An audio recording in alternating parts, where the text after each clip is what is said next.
Oh, what?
レーグやるのは久しぶりです。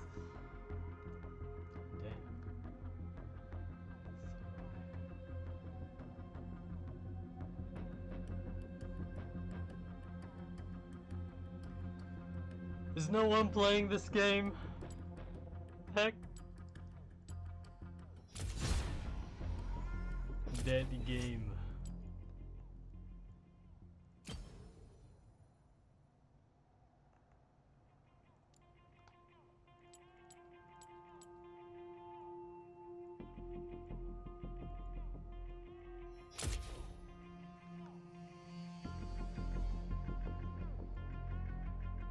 Yo, so much 時間。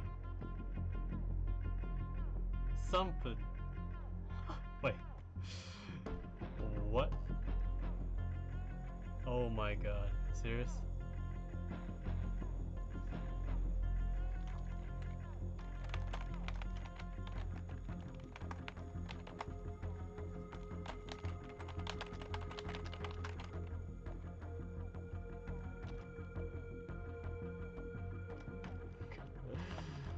Go on, fight.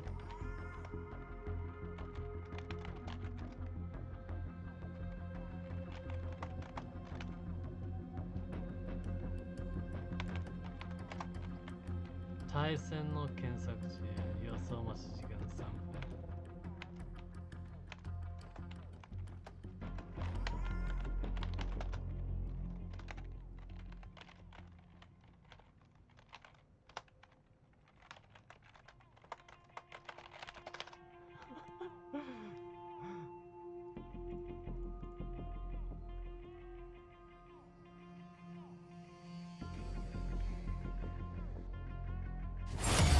Oh, let's go.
いやー、5分以上はちょっとね。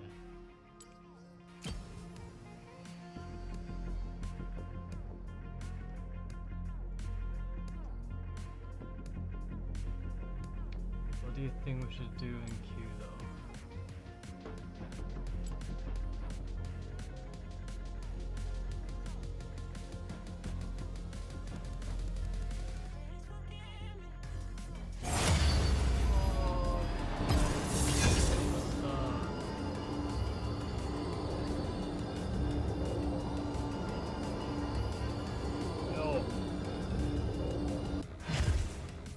Go.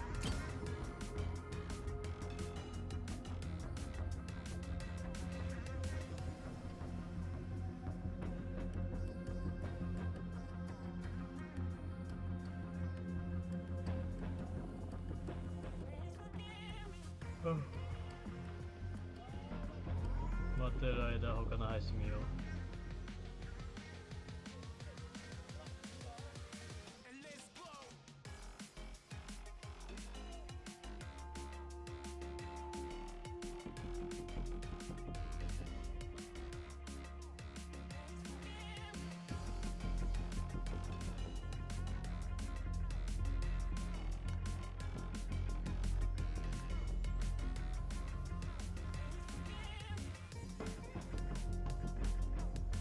Oh, okay. Wait.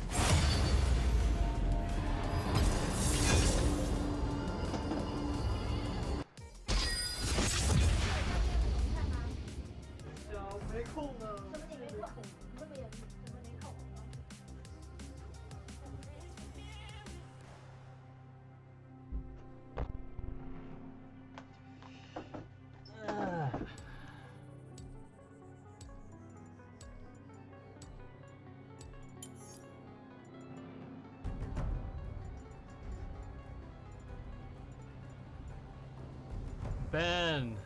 What to ban?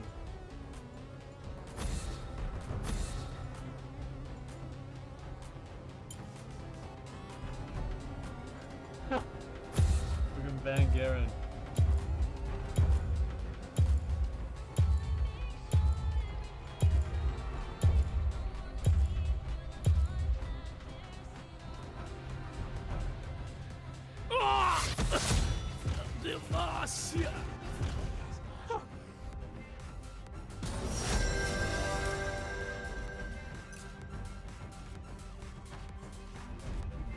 Jax, where does Jax go?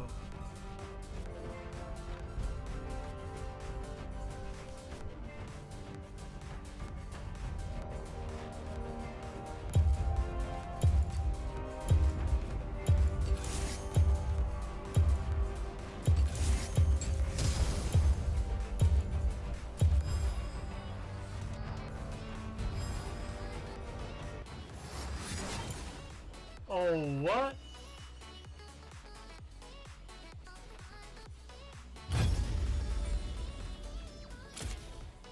Hello? What the fuck happened? Are you serious?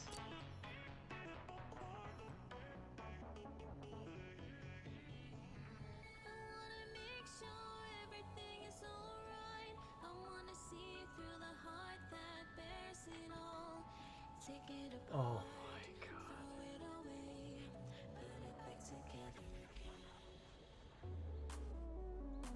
What did I press? I didn't even press anything though.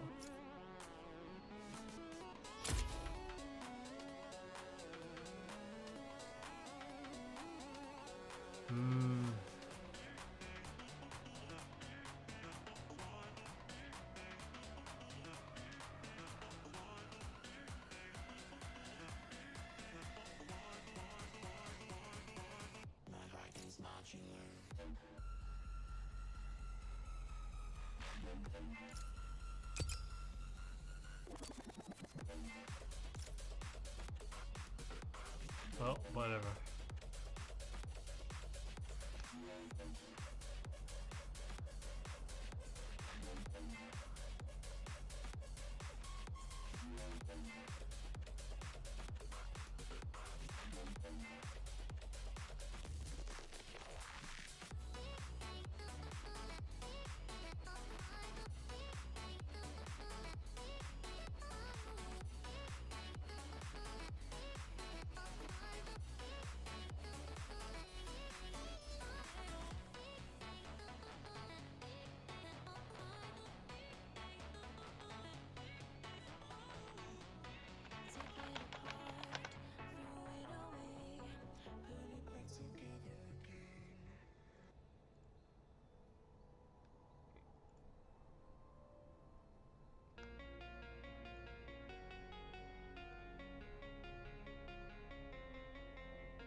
1 minute.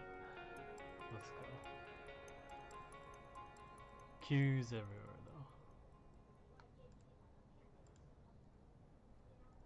though. 1分間待ってる。あら、かわいい。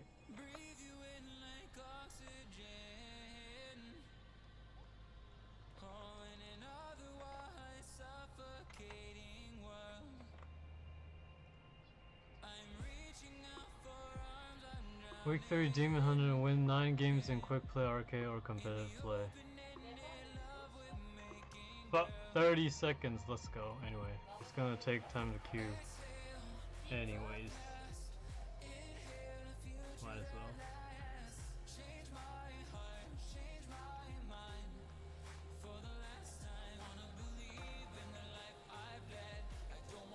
Ah, リアで始めたばかりのサラガさんに出題があります。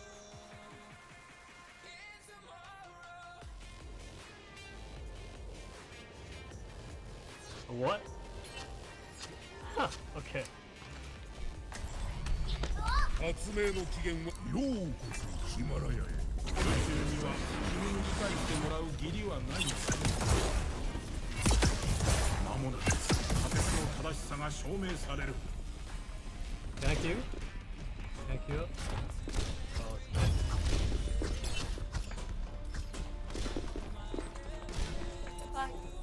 good. バリアを設置。2、1、ラウンド1で目標を確保してください。ありがとう。ああ。10 games. 10 games.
What happened to that? What is this shit? これで回復しろ。聞こえる。またあの歌だ。その剣を蹴らえ。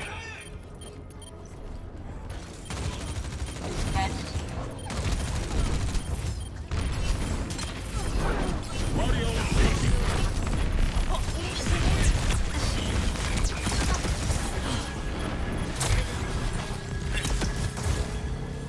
ただいま。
one.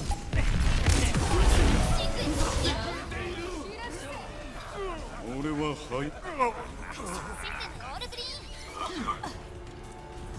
スコア1対0。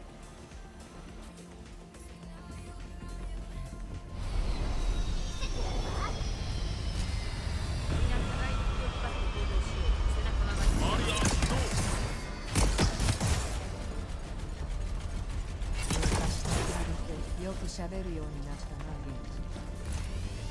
昔の俺では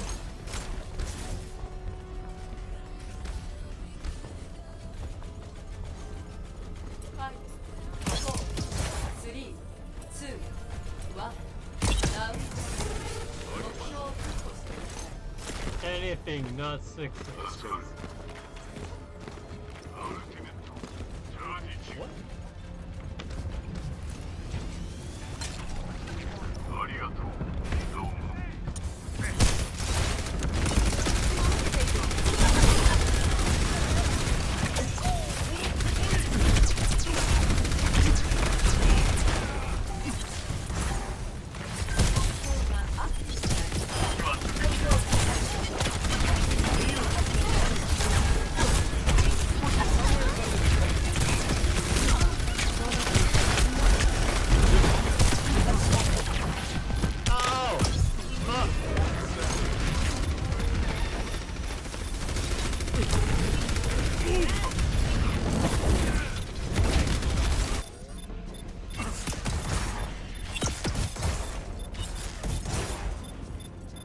Still waiting for a new champ.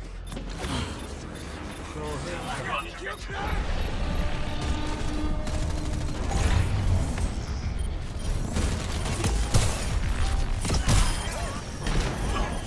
Oh, what the fuck? Damn, what? Fucking OP, man.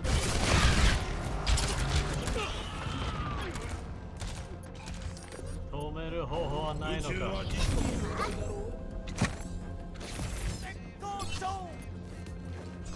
ありがとう。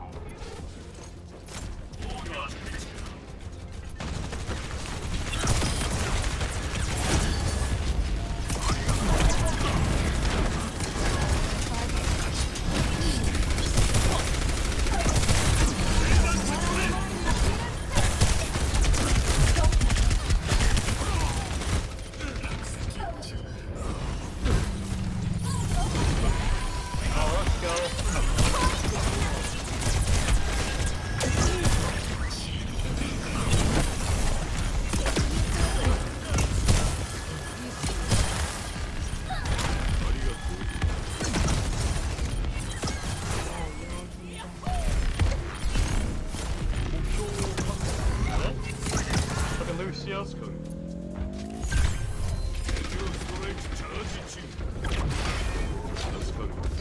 Oh, my Q pop. Oh, what the fuck? Didn't hear it.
Basically, you're submitted to play 3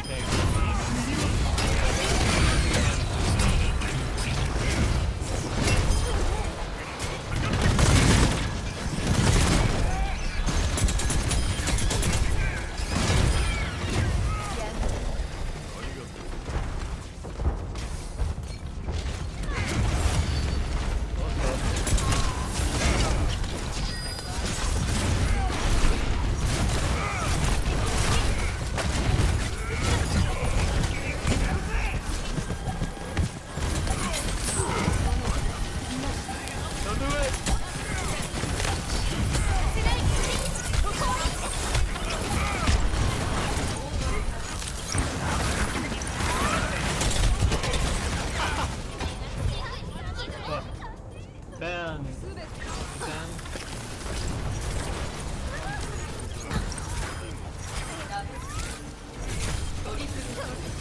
ようやく消えるとしよ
Alright, let's go.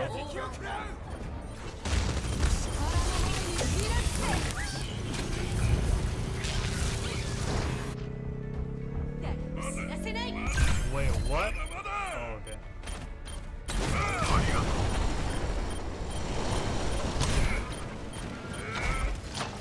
Oh, screen went black for a second there.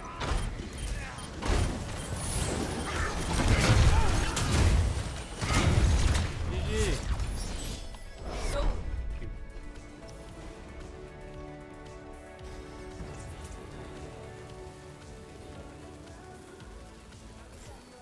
プレイオブザゲーム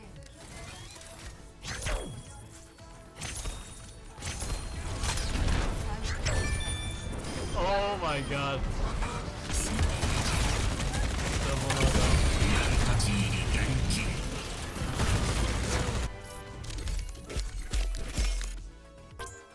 Good shit.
Oh, what?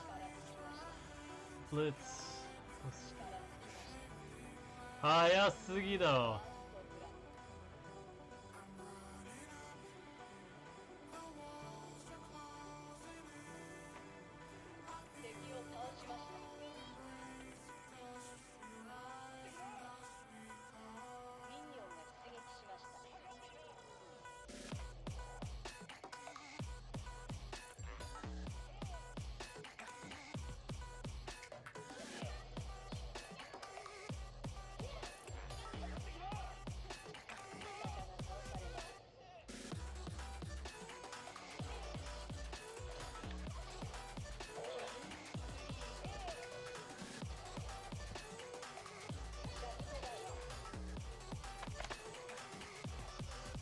Let's go.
ほー。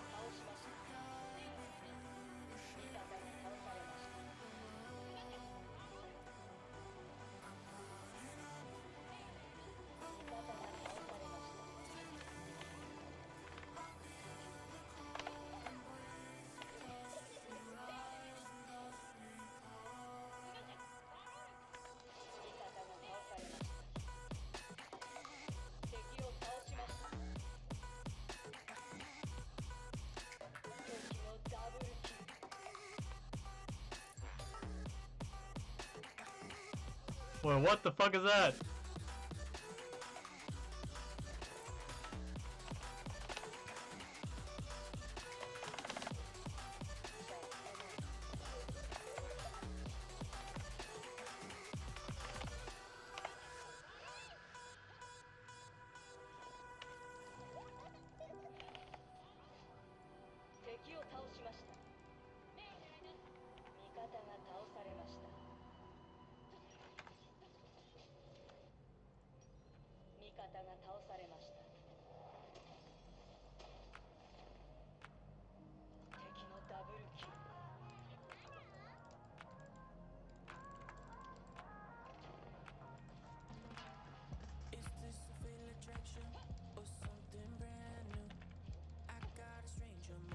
What the fuck is that?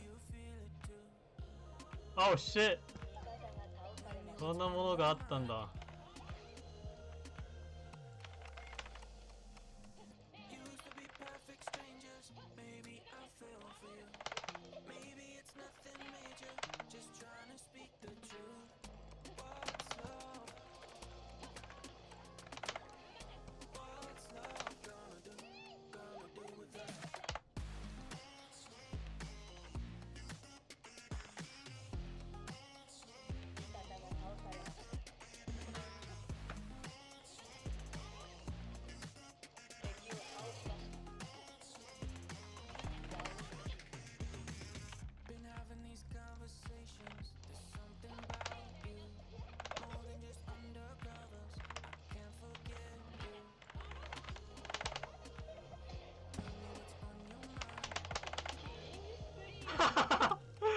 Nice try.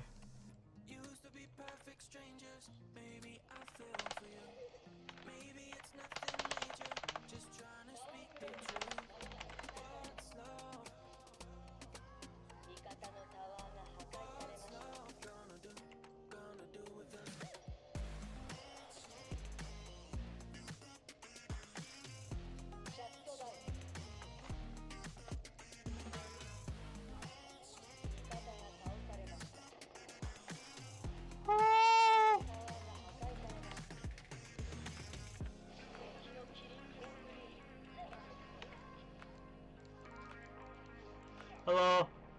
レンガーさん入室ありがとうございます。今、URF をやっている。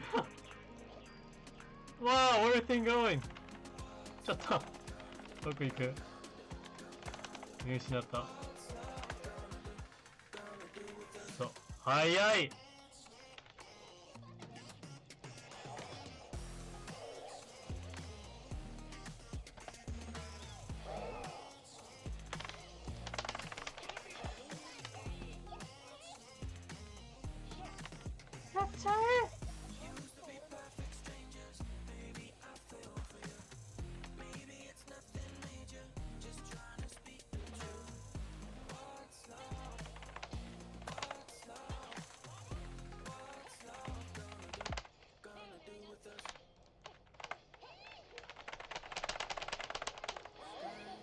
！Oh, I actually got killed? What the fuck? Serious? マジかよ。いって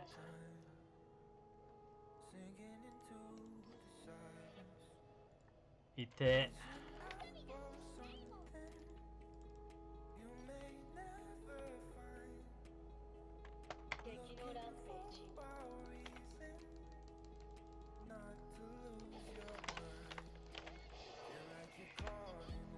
What the fuck do you think you're doing? Oh shit. That damage reduction though.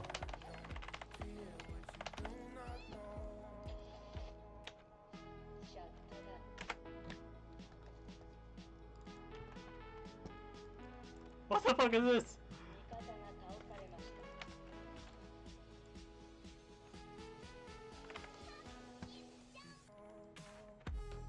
ドミネーティング。シャットダウン。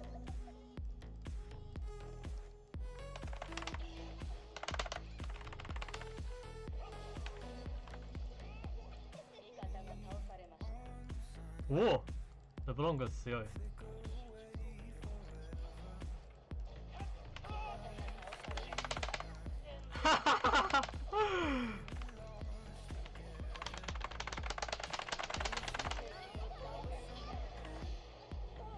Nice! Double Q!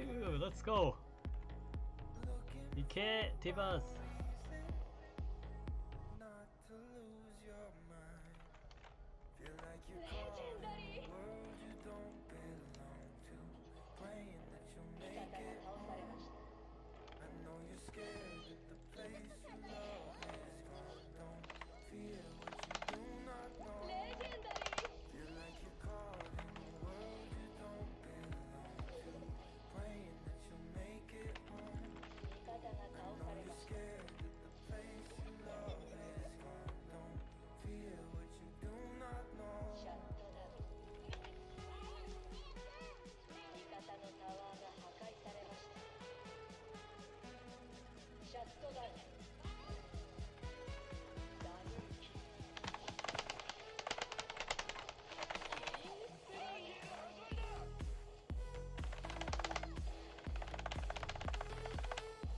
強い。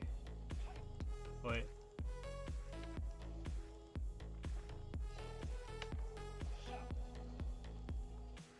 You gonna do it? No. ダメだ。因为我们是龙泽打太慢了。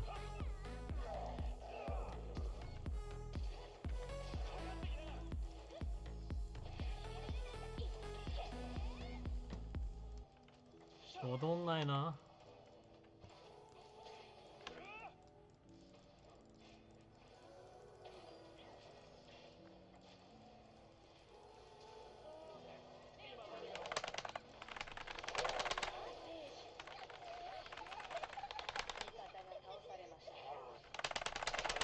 あ、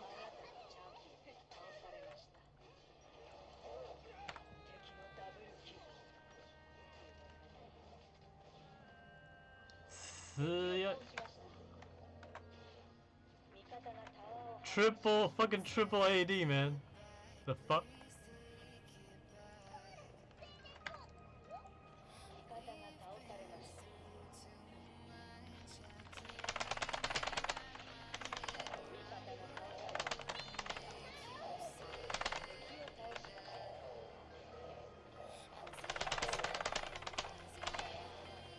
Oh my god, 痛い。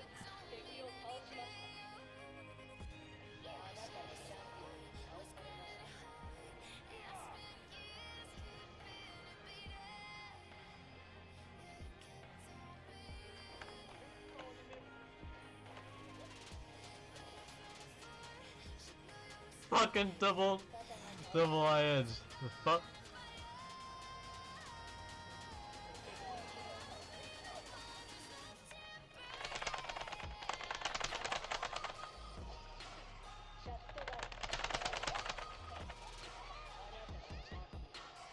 Oh my god.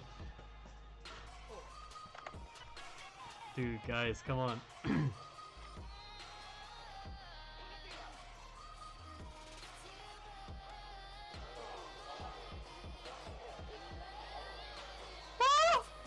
Get that.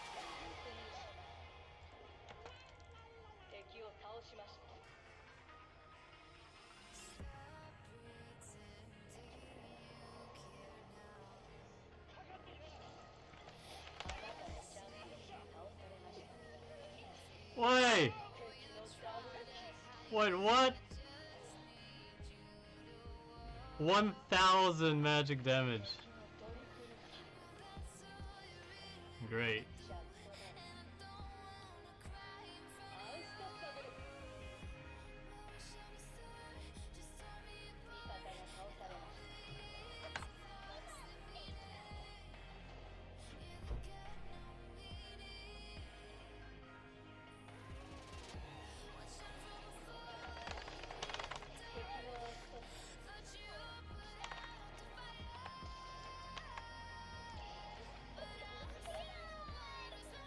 What? 早っ早すぎ Fuck you.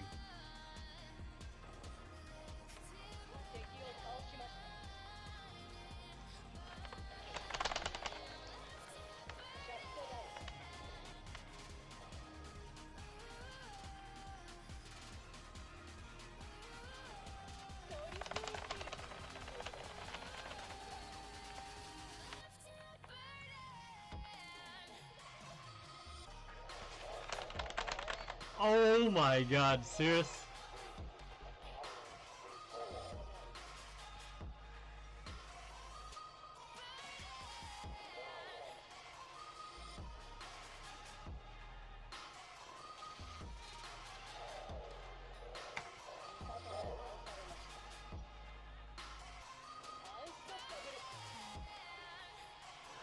Skill またアイテムによる同じスキルアイテムを受けるまでにこれかし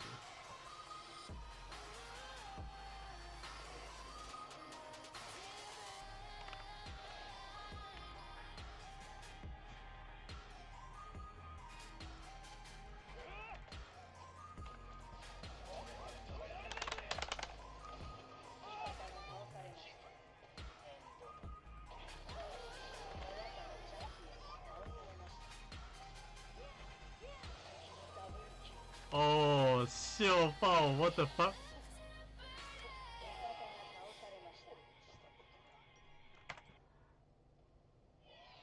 Not even close.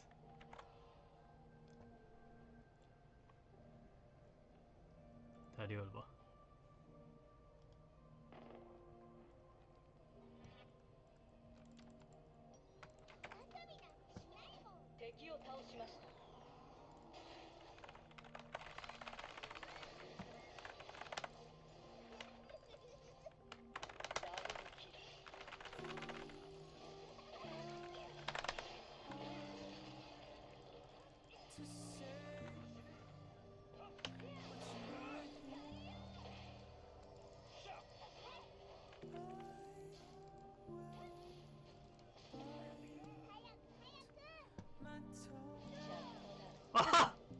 Serious?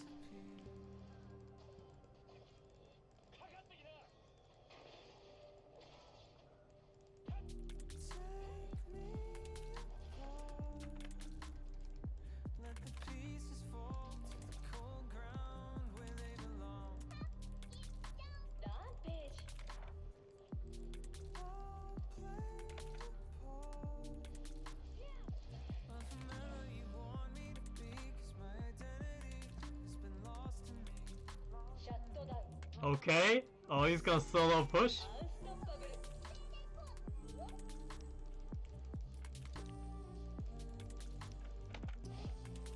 What he did?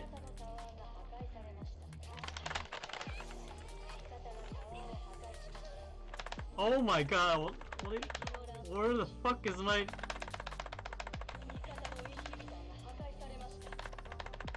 Where the fuck is my Zonias? The hell?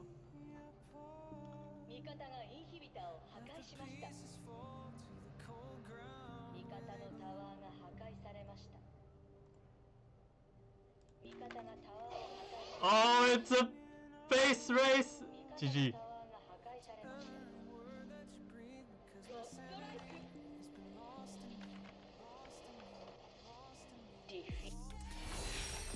Couldn't even save the base.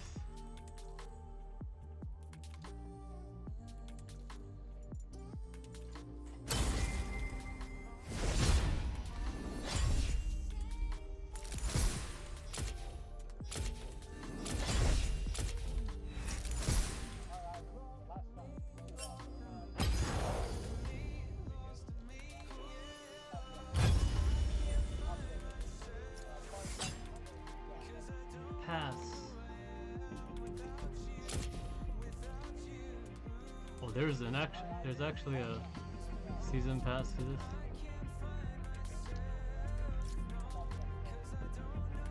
What's this? World event event pass icon. 4-time worlds. 40 worlds 2019 orders. Four orbs. 200 totems.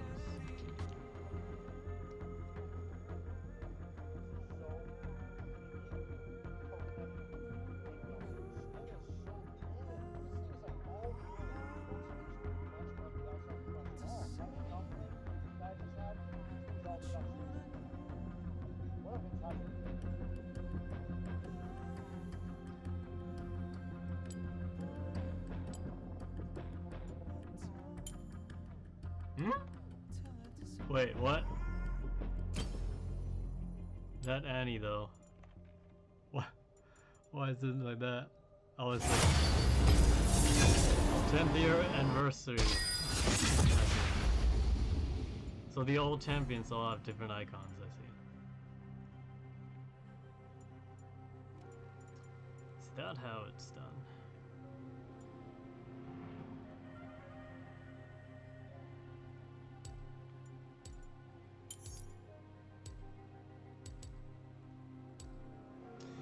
Is Rakan even good?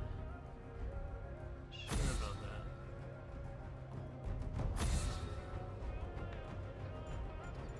Ban champion.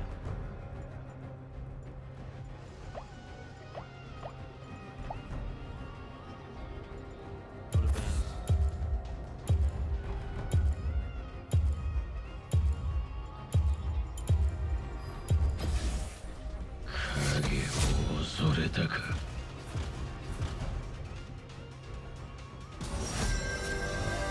Okay.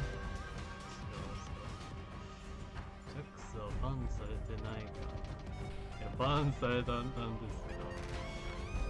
黒いの、黒いの、いいやつ。いいやつ。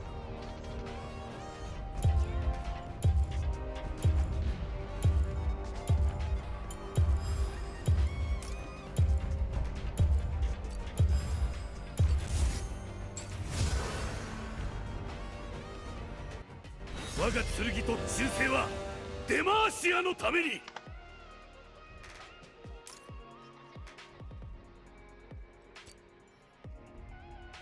Let's go. Fucking spin to win. You got it. 久しぶりやってた。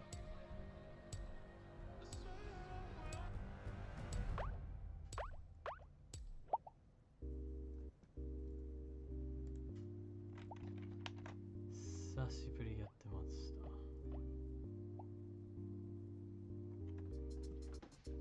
ちょっと失礼します。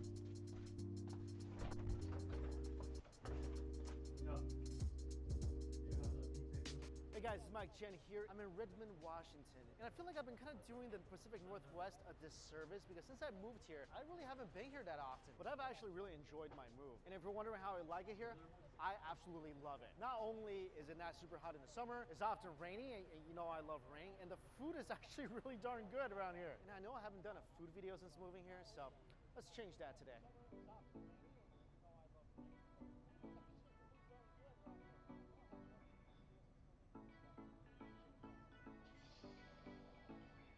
I'm at Little Saigon. It's kind of like in the outskirts of Chinatown. And Foot Back has quickly turned into my favorite foot place in the Seattle area. Let me tell you why. Yeah. You gotta come here and get the short rib pho.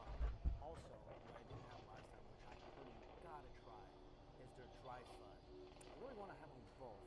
You know what? What the pho? I'll get them both. Alright, can I get the short rib pho? Get some hot tea. Thank you.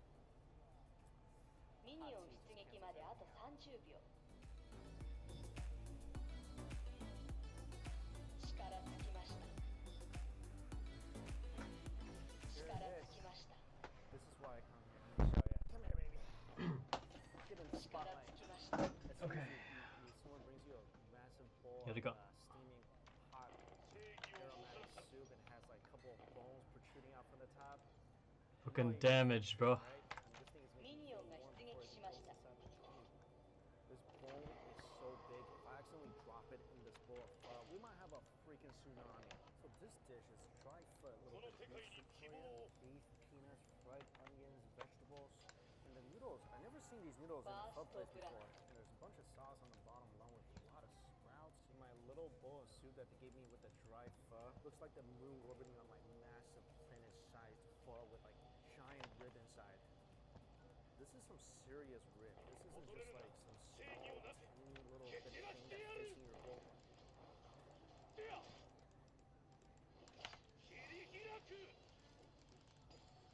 Some of the best broth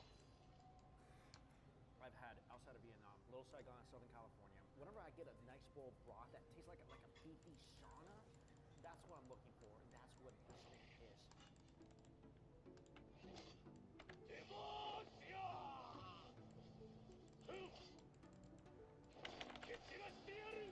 蹴散らしてやる。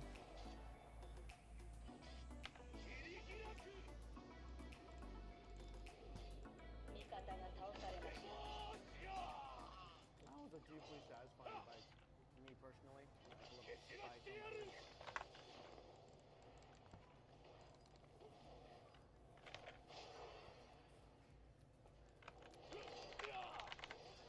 As good as that beef broth is, there's nothing like getting that flavor from the source.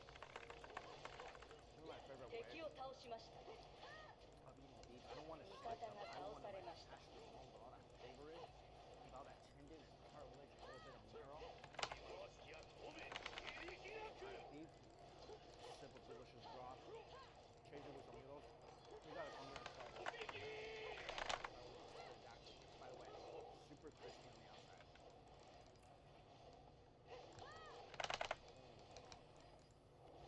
敵を倒しました Selecting crispy, super juicy meat just below the surface.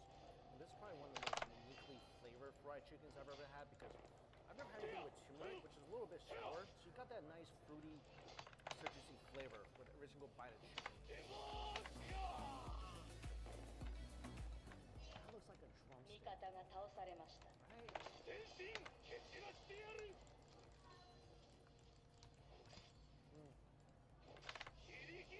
Shut down. It's crazy because 敵を倒しました there's 切り開く。味方が倒さ Oh my god. Okay. that crunch did not miss a beat. Things are getting interesting. And I was kind of surprising why like 3 chicken wings cost like $10.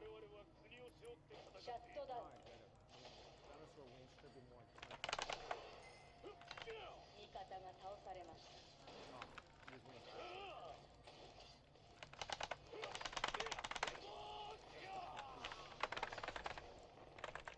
It'll make you fall in love. あなたのチャンピオンが倒されま Oh, come on, man. 強い。このチームワークが強い。 This is really different. あ、死んでない。 Any よかっ pho た。 restaurant ever. These are tamarind flavored noodles. Tons of tamarind sauce in here. した味方が倒されました Really chewy. The beef is good. And I can see why you あ want な to たの taste チャン this ピ beef オンが broth. 倒されました This thing What? almost makes you crave it. But you want to take a bite of this because you got that sweet 味 tamarind 方が flavor. 倒され And ま you're し just た like craving something beefy and hearty.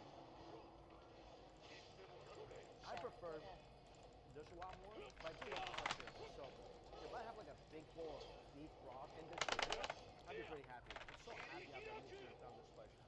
Nothing like this. And I've said this many times. Like pho in New York is freaking horrible. Dinosaurs in New York are all in museums. They don't put them in pots. They should. You gotta get every single. パワーステーションまもなく破壊されます After you guys are this intimate with each other, you gotta take some fun, really.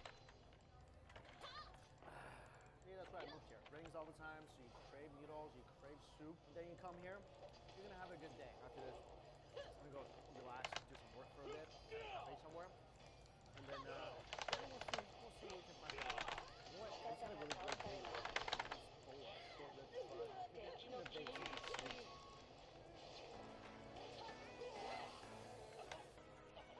哇靠！可以直接这样跑路，真的有够强。敵のランページ Lovely and even more lovely. シャットダウン Matcha tiramisu. Oh. Forked fell fruit.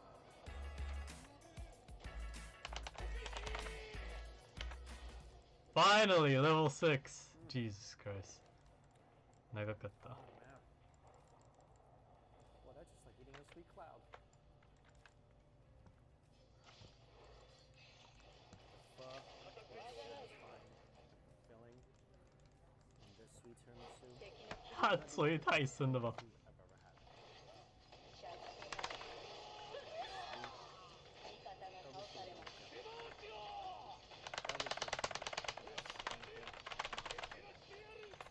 Taste that with a cup of hot tea. And this place is flipping adorable too. Little cat dancing by the window. シャットダウン。 This has been amazing. はは I really like it. シャットダウン。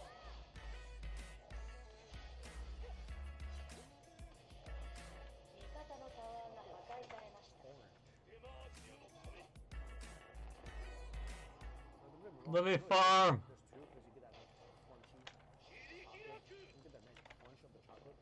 One bite, feel like all your taste buds just like slowly melting into the 味 chocolate. 方がタワーを破壊しました。味方が倒されました。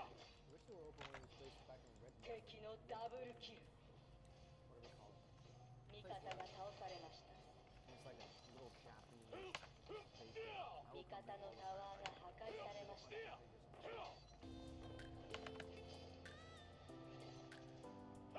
味方がタワーを破壊しました。敵のキリングスプ Usually リ I like to ー。 go to cafes, like a bubble tea place, do 味 some 方が work, 倒されま like した。 Wi-Fi and outlets and キリン found グ this ス place. プ So リ this is ー。 a Shiny tea.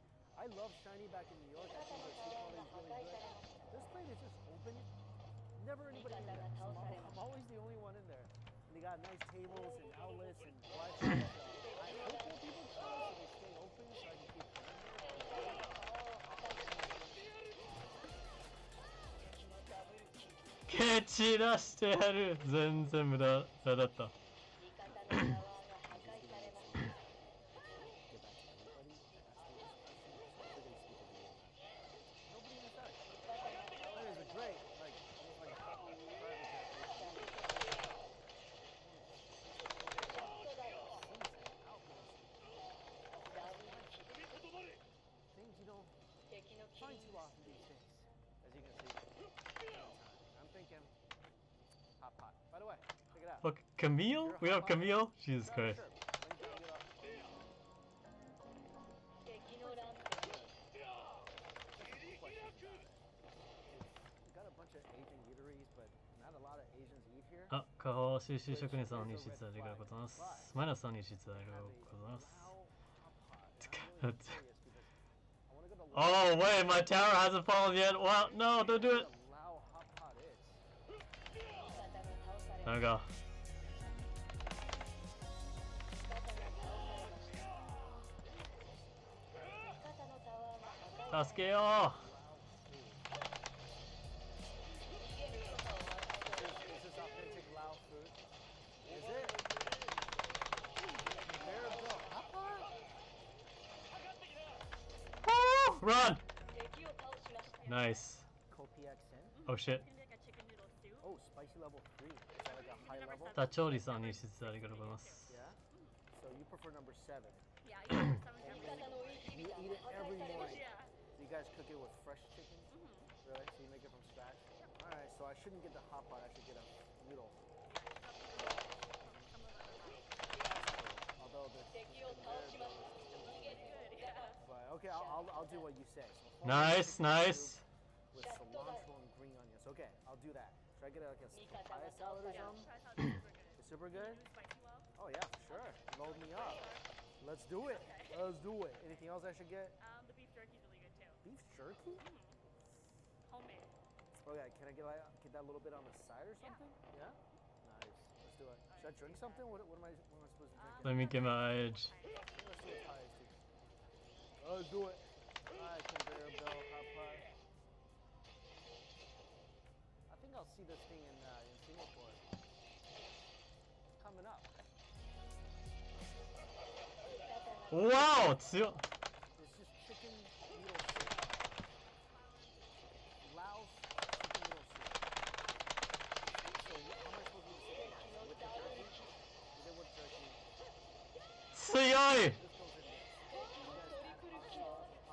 強すぎる。何これ。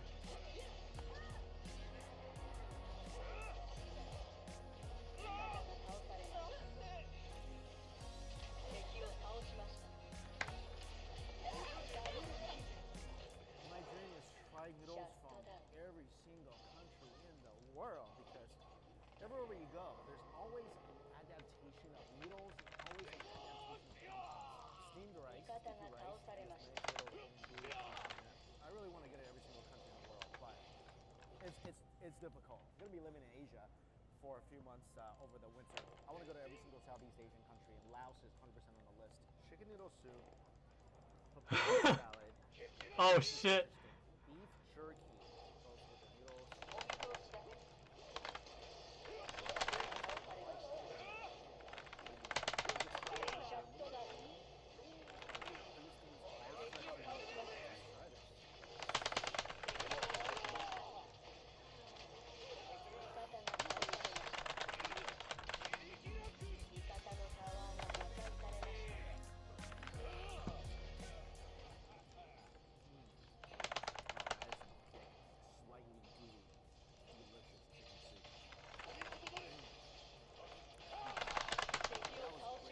Let's go. You gotta add a little lime juice in here.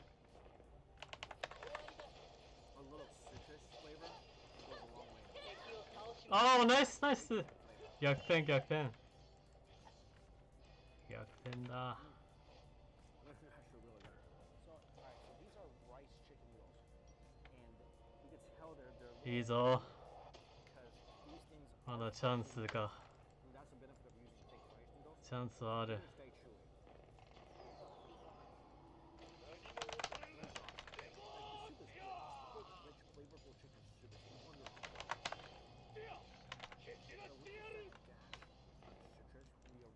Oh, what? You serious?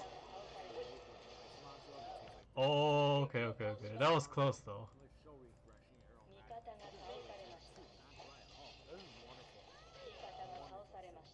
Jesus Christ.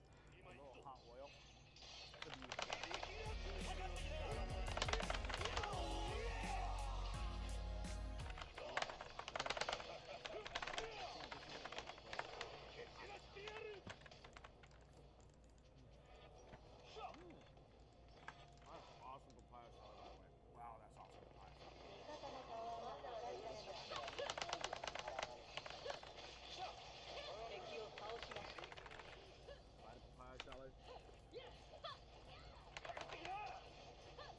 Wow!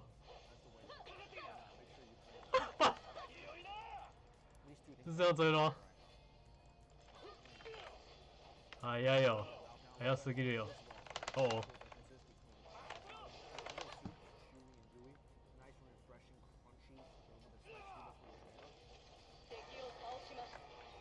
ブレッツは早い。スピードはなんな。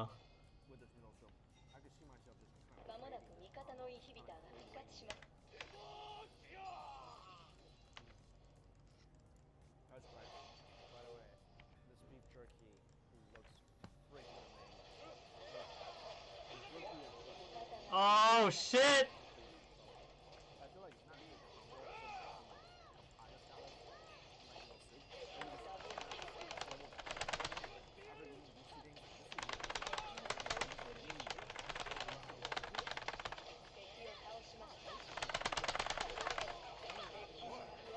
is Wow! Quadra kill, what the hell?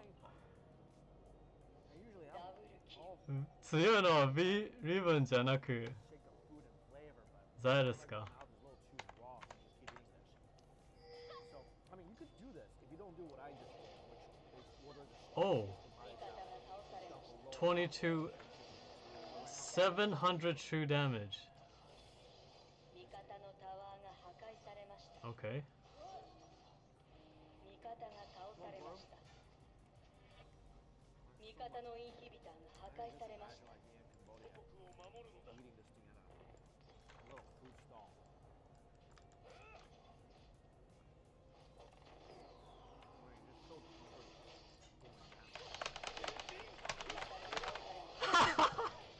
Okay. They typically don't Actually, I wanted to come here, not there though. That was my bad.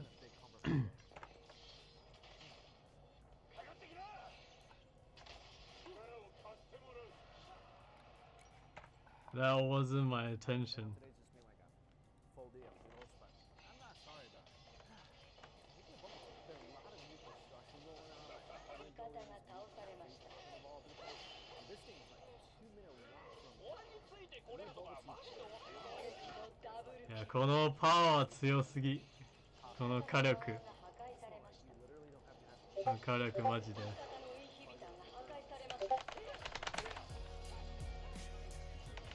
Thank you.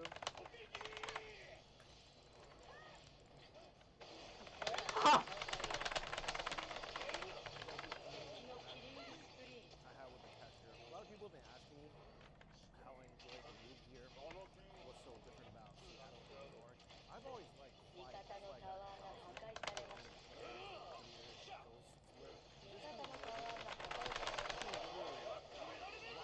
GG! GG boys. there's a bunch of food places all over the place. Authentic Canada. It's a great place that serves amazing Japanese food. Close as you can get without actually going to Japan. There's like a glowing green Huh? building there that 3 to 1. He gets his stuff. everywhere I go, I can just take a scooter. とりあえず火力が足りない。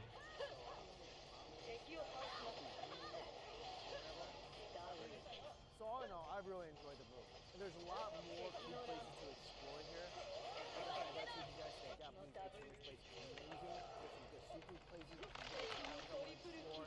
And this is really my first official food video since moving here. There will be a lot more to come in. And guys, also, can you please hit that little bell to get a little reminder? I would really appreciate that. As always, I'll put that link to listed down below. Thank you all so much for watching. Until we eat again. How much damage was that? It's scary.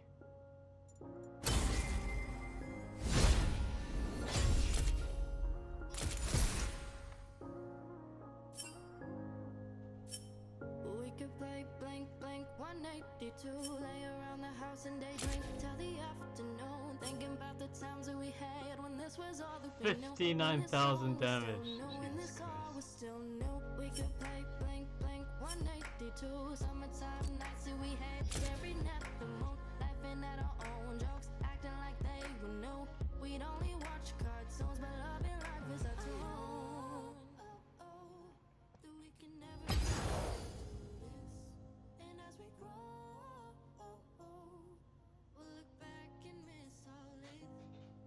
'Cause we'll leave this time, we'll leave this home, and find life, love our very own. But we can play blank blank 182. We can play blank blank 182. Wait a minute.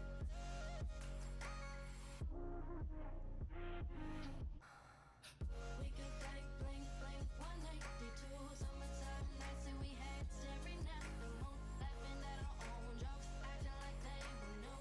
We'd only watch cartoons, but loving life is our tune. We could play blink, blink, 182. Drive around our cars and pretend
Hmm.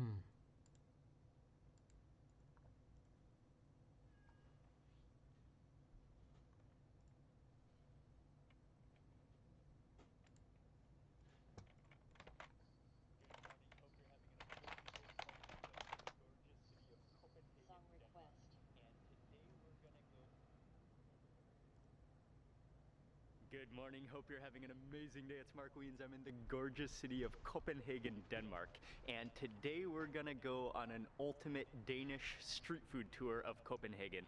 We're gonna visit some of the markets, some of the traditional markets, some of the modern creative food markets.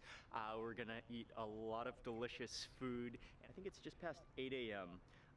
We're gonna meet up with my friend Espen, and so that's the plan for the day. It's gonna be an amazing day, and I'm gonna share all the food and this entire experience with you in this video.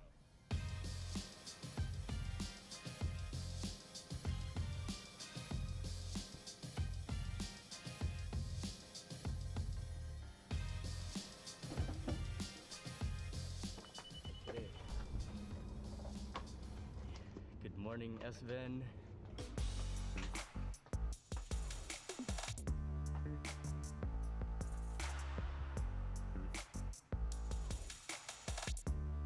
Can you help me to pronounce the name one more time? Torvhallerne. Torvhallerne. So it's a bit of a Danish street food market here. Okay. It's a very like gourmet, a lot of artisan ingredients as well as restaurant stalls. And so Espen knows some people here. We're gonna walk around, we're gonna eat, do some eating, and then also see the produce. Man, step in here, immediately greeted by seafood and the aroma of like smoked fish, wow, look at the size of those. I think those are monkfish. There's lobsters. Oh man, okay, this is a very cool market. Yeah, so some of the things available, all of the different seafood. There's lots of different salads. There's even some international products. Oh, okay. So we can eat like whatever you think. I mean, also. I have I know this guy who's had this place. They're selling like very local products and a lot of fun. Also some canned fish. I think we should taste. Yeah. Let's try that. So maybe we should go there now, and then we can go and have some fish later. Perfect. Afterwards.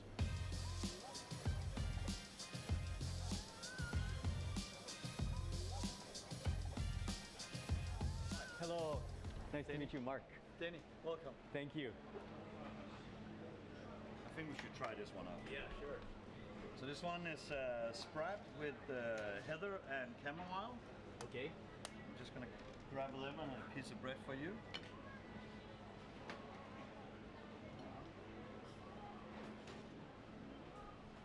Okay, so to begin with, we're starting with a can of preserved, they're actually smoked sprat fish. Huh? Oh, okay. So then actually just eat it whole. Okay.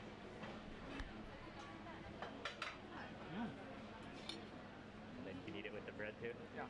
So it's a little bit like sardines, anchovies kind of thing, right. but hvordan går det også her? Oh yeah, the smokiness of it. Yeah. And really soft. Okay, I'll get another, and then I'll taste with some of this bread. And this bread, oh, the bread is incredible. It's so crusty on the outside, and then like so airy, bubbly on the inside. That fish though, it's really, really good. You barely even like feel the bones. It's just like one solid piece of meat.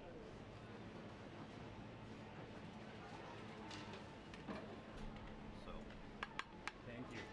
Chicken salad on free-range organic chickens with pickled mushrooms, trumpets and chanterelles, gherkin on the side, as it should be on good Danish rye as well, of course. This is a very Danish mixture. Very Danish. Thank you.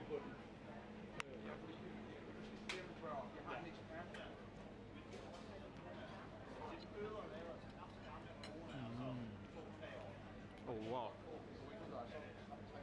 that is creamy, so creamy, so rich, and then like shredded chicken within this, like really almost like sticky, delicious, like thick sauce, and then it just kind of crumbles into that rye bread. Oh, that is really good. Should be a minute.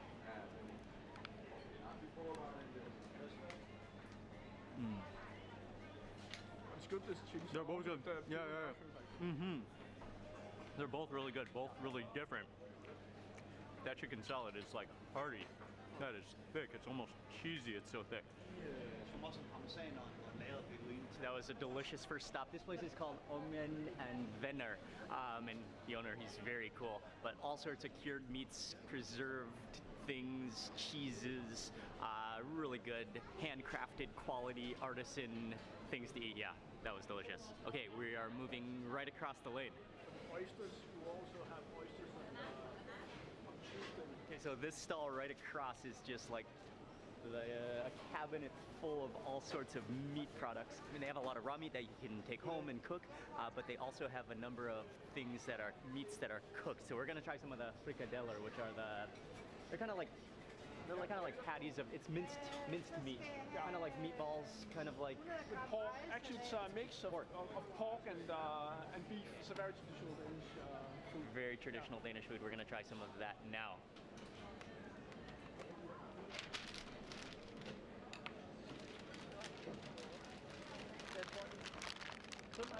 They're kind of like giant meatballs, patties, and they're kind of like one side is more caramelized than the other. They're really puffy, really thick.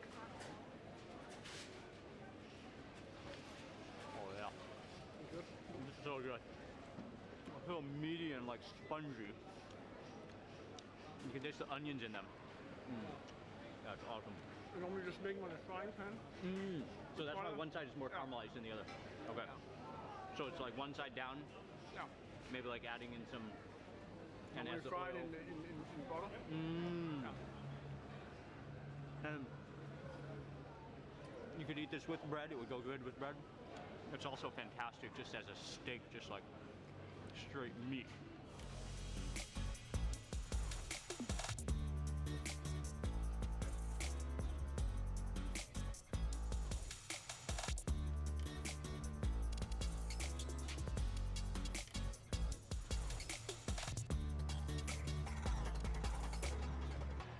So we're now entering into the next building, and this one immediately you can smell coffee. I think there's a lot of like coffee shops, there's wine, there's bread, similar but kind of like different products.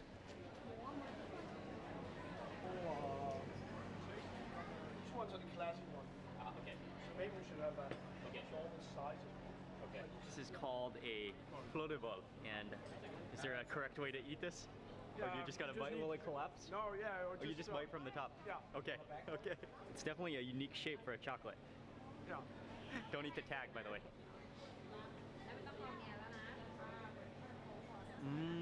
Okay. That's good. Now I understand why it can be so big. It's filled with cream, and then just the outside wrapper is chocolate. Actually, it's not actually cream on the inside.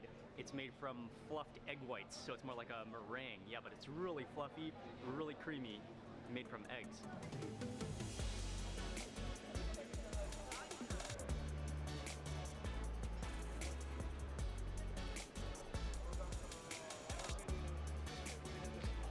Okay, so next up we've stopped at a place, it's called I Love Fisk, and this is mostly fish they have, but they have mostly prepared dishes, and their specialty it's a fish fricadeller, so it's a big like fish patty, and we got the traditional one, which is made from cod. It's kind of minced up, there's probably some egg in there, there might be a little bit of flour, it's kind of like a very thick kind of mayonnaise dressing salad, and also served with a slice of rye bread.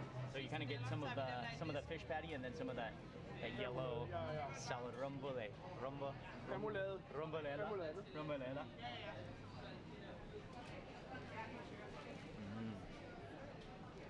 Oh wow. That romanella is thick and creamy. And then you've got the fish patty is almost kind of like fluffy. It's good, really good. Yeah, like a giant fish meatball.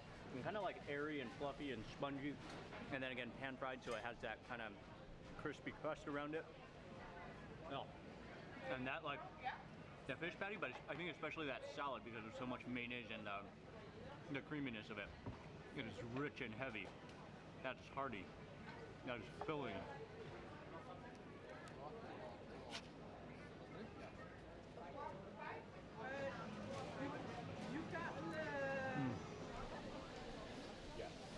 are gonna move on to eat a little more seafood, I think, before we move on to the next street food market.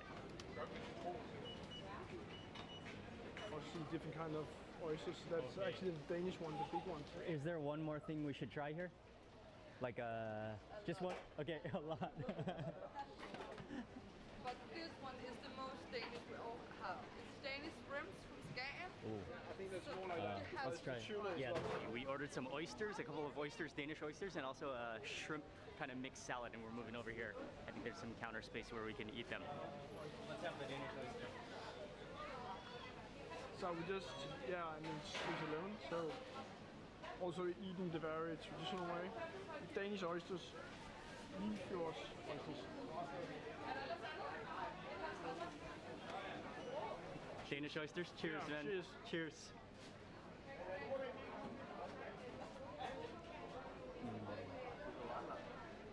Very fresh. Yeah, very fresh, so good, briny with the lemon. That was delicious. That was a bite of pure joy. We also got a little tub of, this is a traditional Danish shrimp salad. And I think it might be, there's some kind of a dressing, but there's definitely some dill in there, maybe some kind of herbs or vegetables, maybe some onions in there. Oh, wow. Oh, that's amazing.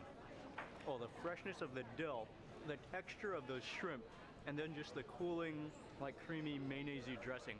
Oh, that's really good. That would go really good with rye bread, but also just good on its own. Oh, just straight. That's delicious and cooling. Du ser det normalt bare som hele, ikke? Normally on the traditional way you do with eller et lille stykke ål, og så tager vi en røget sild. And then finally, to wrap up I think our snacking at this market, we got a mixed plate of smoked fish, and smoked fish is very common, very traditional throughout the history of Denmark. We got the main fish is a smoked herring, and herring is very popular, but we also got some smoked eel, which has then been like peeled, the skin peeled, and so it's just the meat, and then also some smoked salmon along with a couple slices of rye bread. And the rye bread in Denmark is it's just incredibly delicious, like the crumbly graininess of it. I love it. So we're gonna taste some of these smoked fish next.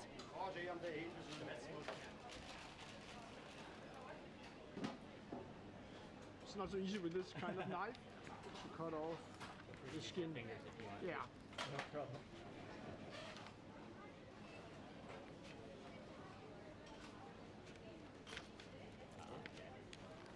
So it's basically like this. And you normally eat the skin, or you don't eat the skin? No, we don't need the skin. Oh, okay.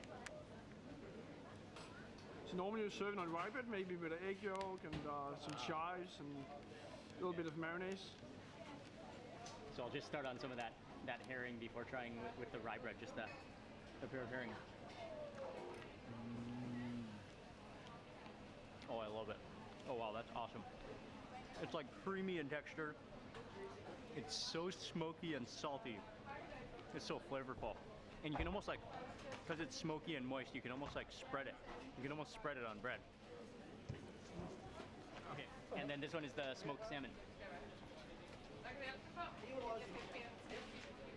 Oh, wow. Yeah, that is like so oily and rich and just like, so smoky. It's so buttery. Really good salmon. Okay, and then finally to try the smoked eel. Oh wow, like a totally different texture.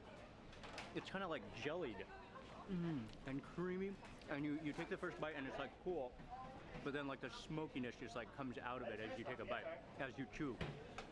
The eel is awesome. Eel is so good. Okay, next up I'll try some of the herring on the rye bread. Yeah, like it literally like spreads onto bread. I just love the rye bread in Denmark. Like it has whole grains of rye, so you feel the texture, and it's not like dry bread at all. The rye bread is not dry bread. It's very moist. Okay, and I'm gonna have that piece of eel. I think that eel is the best for me.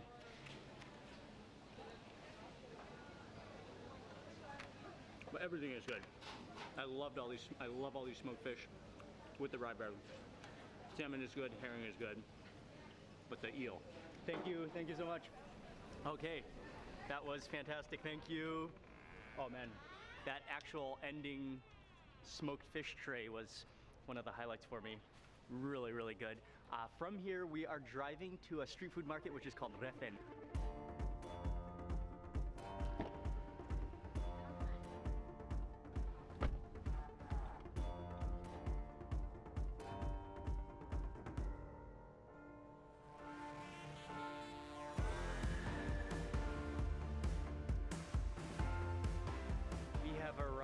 To the street food market is called Refen, and it's on an island across from the Copenhagen harbor, across from the downtown Copenhagen. But this is a very artistic area. It was a former industrial area and shipyards, but now it's a really artistic kind of trendy area. And I love what they've done is that they've kept a lot of the traditional warehouses and shipyards, but they've just turned them into different functions. And so now there's a lot of restaurants in this area, there's a lot of hangout social places, and then the street food market, FN Street Food Market, which is made from old warehouses as well as shipping containers.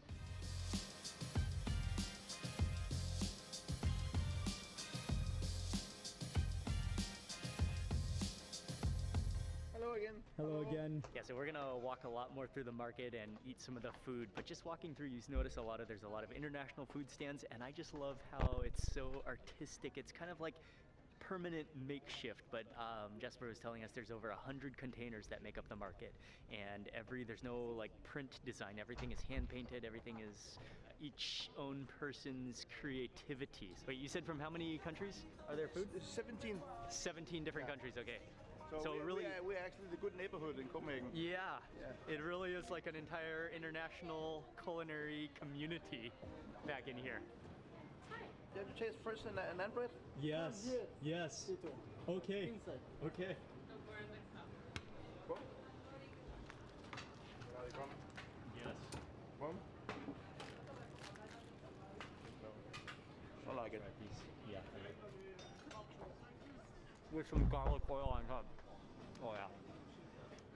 Very good, thank you. This is one of the stalls that will immediately catch your attention at the street food market. It's a Mexican-inspired stall. The meat here is pork, and it looks kind of like cochinita pibil. They have a pan of the meat, which is just simmering in its own juices over charcoal. Oh, this is some smoke you just want to bathe in and just inhale. No, you shouldn't inhale it. Okay, but it does smell really, really good. Yeah, tacos, and then he make it for tortilla. Okay. And then, yeah, it's so fresh.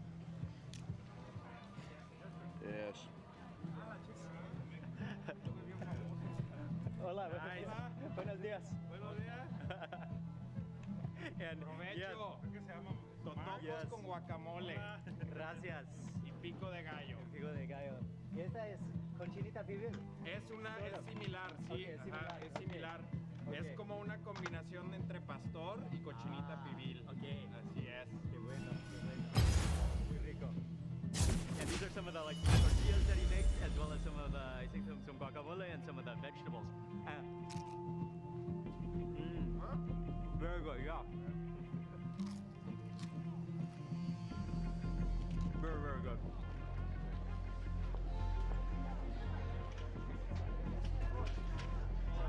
Mark, nice to meet you. Nice to meet you. So, Mike, I guess that you want some hot dogs here, right? Yes, please. Oh, shit. Something about you like to make them yourself? We'll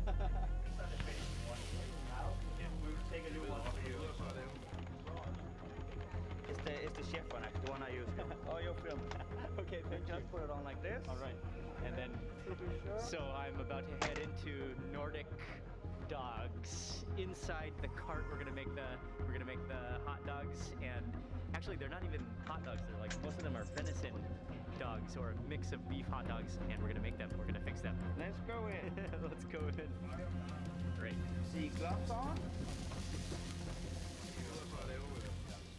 Taste to the wild meat, and it also smells just the noise. And it's you can always smell it's like brioche bread. Oh yeah. With butter. And then 3 minutes, and today, for the one we make, that's the Tornado. And you know, the crispy.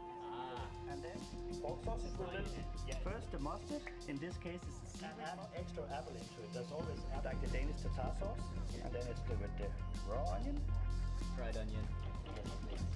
Oops, maybe too much. and then we will do the Finnish tartar. Okay. And that means that the still have a little, has a really good taste to the pork sausage. Okay. Here in the north and Denmark in general, we love chocolate milk. So I'm just gonna give you a half glass, and if you love it, you always get more. Okay. Okay, Ready? Thank you. This is one gourmet, beautiful hot dog. Yeah.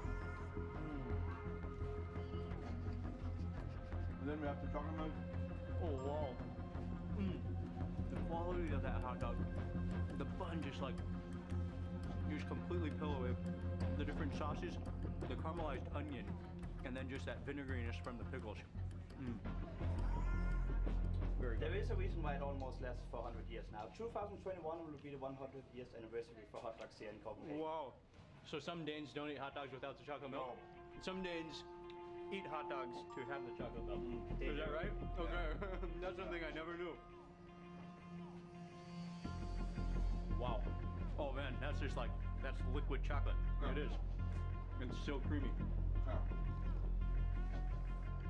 They do complement each other. Only I think 4 that- ingredients in it. It's organic Danish milk, a hint of salt, sugar, and then the red Aurora chocolate. That's the only thing it contains. And of course, And I think it's organic like we use. I think that might be my first time to ever have hot dog and cold chocolate milk combination. Yeah, that's the flavor combination as well. Come on, Mark, just do it. Come on, that's a big bite.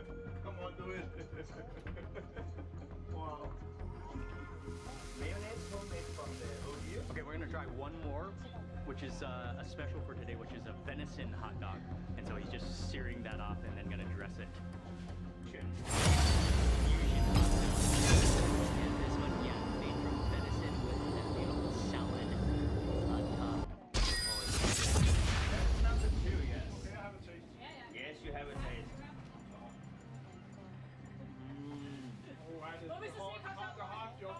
Oh, wow. Wow. That is a quality hot dog. I mean, venison dog. Hello, sir. A deer dog, that's what it is. It's a deer dog.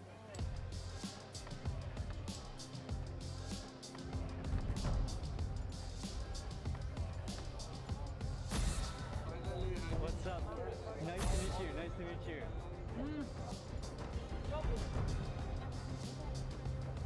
Thrilla in Manila. This is an awesome little stall serving Filipino street food. Oh yeah. Crispy pork, like a garlicky, nutty tasting sauce.そういった一息入れてくるぜ。 And what's your name? Alfie. Awesome. I'm hanging out with Alfie. Thank you so much for having us. He's doing some amazing Filipino street food in Copenhagen, and he's making for us a sous vide chicken with spicy sauce. Oh man. Oh man, that smells good. Alright, spicy sauce, a drizzle of lime juice.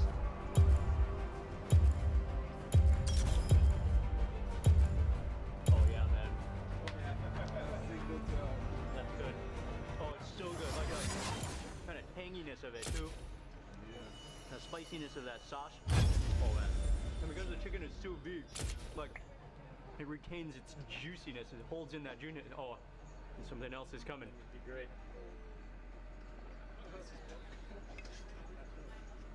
Okay. Ready? Cheers, guys. Cheers.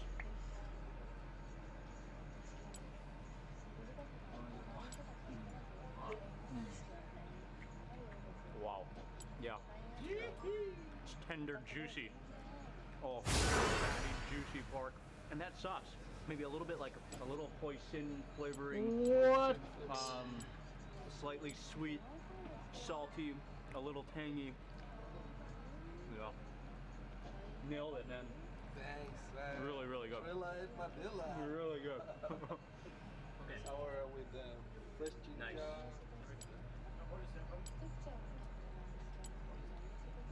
chicken. Where is my room? Thank you so much. Thriller in Manila. Keep it up. Thank you. Thank you, Mark. Thank you. Very cool. Also, a massive thank you to Jesper and to Sin for hosting us, for showing us around the market as well.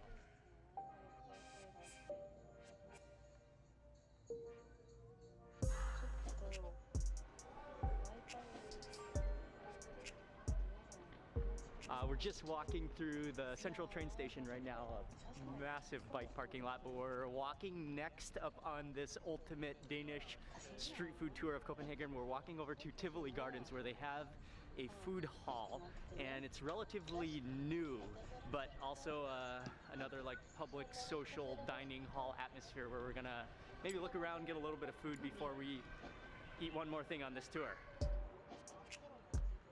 How do I change my runes? Oh, here. So we're just stepping into Tivoli Food Hall, and Wait. this is actually Is it? connected or No? right on the side of Tivoli Gardens, which is classic. It's a historical and traditional amusement park and very, very famous. But we're just gonna walk around here, see what they have to eat, and it's also a very mix of international food available here. Everything from tacos, there's pizza, there's like chicken wings, there's even Asian, there's sushi, there's some meat places. But it's really high quality. It does look really good. A lot of like organic quality, high quality ingredients that they're using in this market as well. One of the most famous or well-known of all Danish runes food. here. And I'm Finally. gonna need you to help me pronounce it again. Smørrebrød. Smørbrød here. Smørrebrød. Nej, altså bare... undskyld. Ja, 2 stykker i alt. We got 3 different types of the smørrebrød. I'm gonna, before I leave Denmark, I'm gonna learn how to say that properly. But one is the steak tartare, so it's like a minced beef, raw minced beef. So it's like a minced beef raw burger patty over rye bread with a bunch of different toppings. There's onion, there's capers, and I think it's served with raw egg yolk. And then a couple and horseradish all on there. I love steak tartare. And then we got a couple of different pickled herrings, which is also very Danish, very traditional. So artful, so beautiful, decorated, open face. And those are capers. There's red onions, little sprouts. This one is the, what type of, this is It's a marinated, like, marinated herring? It's a classic Okay. one, and the other one is a little bit more, it's called more spicy. Okay, try this one first. And always like buttered bread too, right? Yeah. The rye bread is buttered with the smoked pickled herring and the red onions. And some sprouts on there too.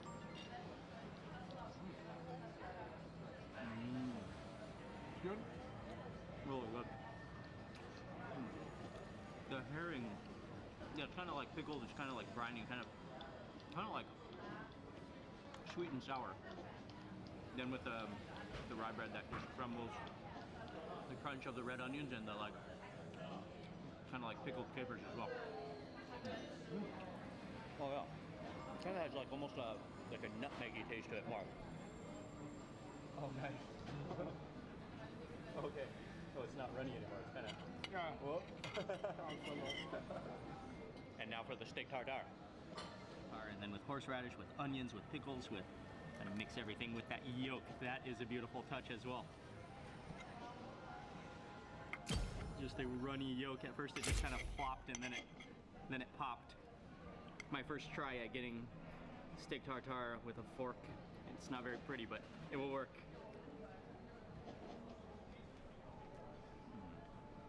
Oh yeah.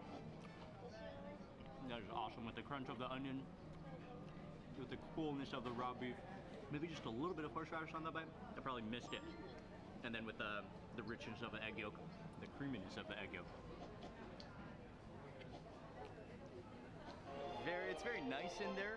Again, a lot of international food, and it's a very hangout friendly. Money. Like there's some tapas style dining where you can sit, where you can have a drink, where you can hang out with friends. 凯旋三 From 度 here though, 强。 there is one more thing that like there was no way we could have an iconic Danish street food tour of Copenhagen without eating it. And right across the street, right in front of the train station is where we're going. I can't wait. I've been waiting for this moment.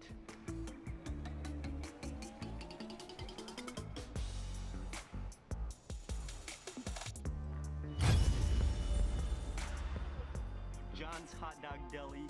This is one of the most well-known, legendary for hot dogs, traditional Danish hot dogs, which are world famous.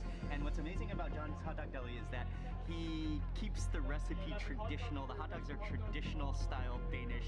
Hundreds of years of history in the hot dog, in the tube steak, but he kind of upgrades the ingredients and makes high quality ingredients, makes his own ketchup, makes his own toppings, and so they're good quality.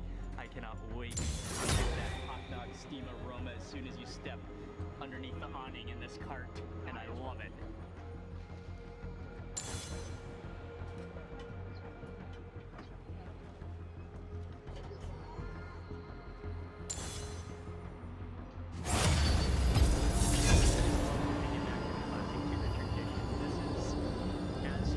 Of a Danish hot dog. Different kinds of topping. We have ketchup, mustard. She has the ketchup, mustard.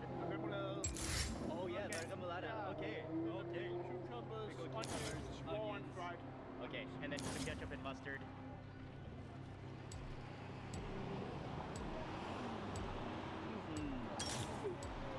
Oh wow, it's so awesome. It has, what I love is it has, the hot dog has that snap to it. As soon as you bite down, like that skin just snaps, and then it's so like warm and comforting on the inside with the sauces oozing, and then the pigeons are immediate to hide on this. Look at that. Oh yeah. I got some ketchup on my feet. But yeah. The bun is also really nice and light, and as soon as you like press down the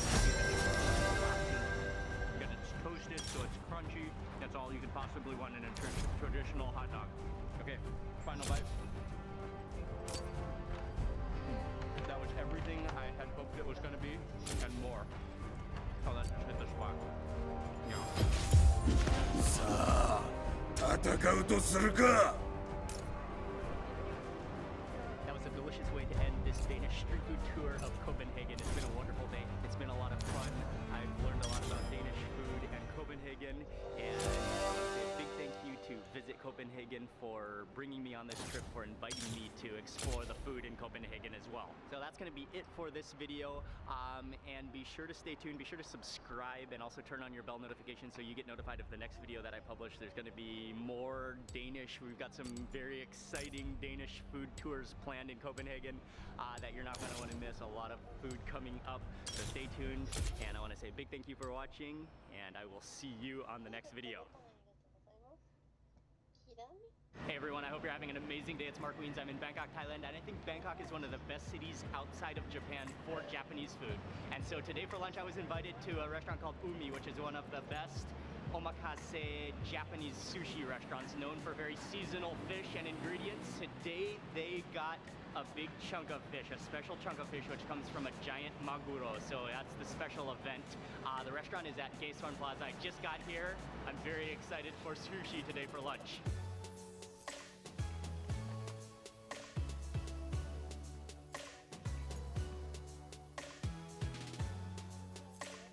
What?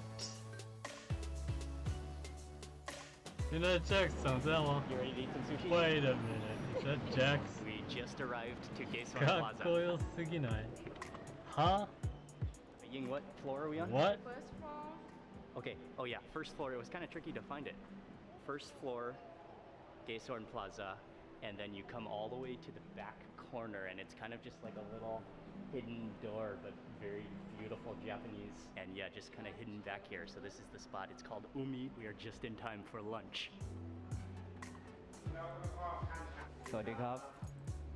The fish just came in today, and it's going to be a lot of tuna today, and they were just explaining to me about the whole tuna, how the tuna is caught. It comes directly from Japan, from a very well-known supplier.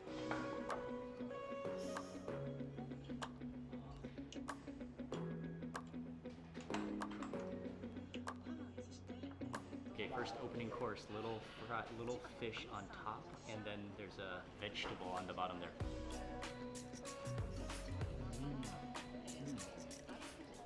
And it tastes like vinegared slightly sour, and then with that crunchy fish, that's awesome. Oh, this one is the skipjack tuna. Skipjack tuna, which is just slightly marinated, beautiful, and even the spring onion and the ginger is from Japan. Beautiful.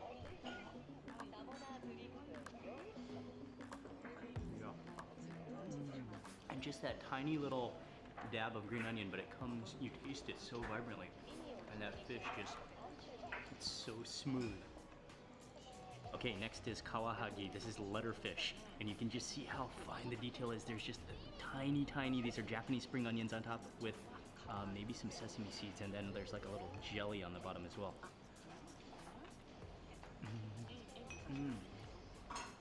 Oh, the sesame seeds. Huh! And then like wrapped up in this like jelly sauce. The sesame seeds and spring onions really come in nicely. The sheep meat and the tuna. Oh wow. And it's cured? Yes, we aged them actually. This one is aged? We aged them for about 6 days. Wow. Oh, that one is beautiful. The marbling. It's an aged bluefin tuna and just beautiful fatty marbling.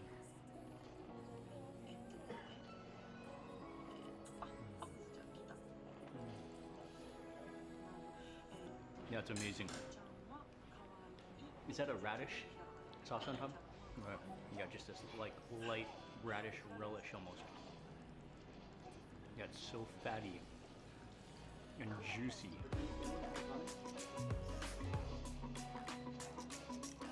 This one is abalone? Yeah. Abalone with what type of sauce is it? Oh, that's the liver sauce. Abalone liver sauce. Right. Okay, awesome. Abalone in its own liver sauce. Yeah, the liver almost looks like mustard. Like it's got that slight yellowy color to it.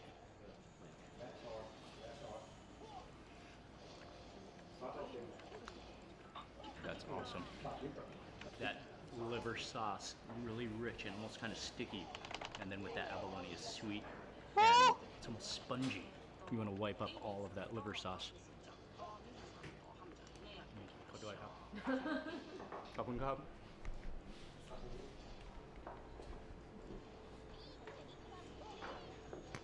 We all wanted a little bit of rice to finish off all that liver sauce.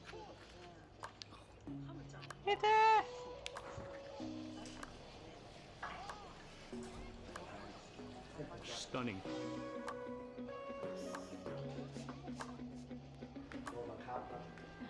It's a monkfish liver. Monkfish liver. Oh, it's seasonal. Okay. How is it? You need to try, I guess. Before bad things. Yeah. This is a winter fish. Or winter. Right. Get to be most fishes. Okay. And they all tried it. They said it's amazing. It just, yeah, it looks beautiful with a little dab of wasabi on top. Wow.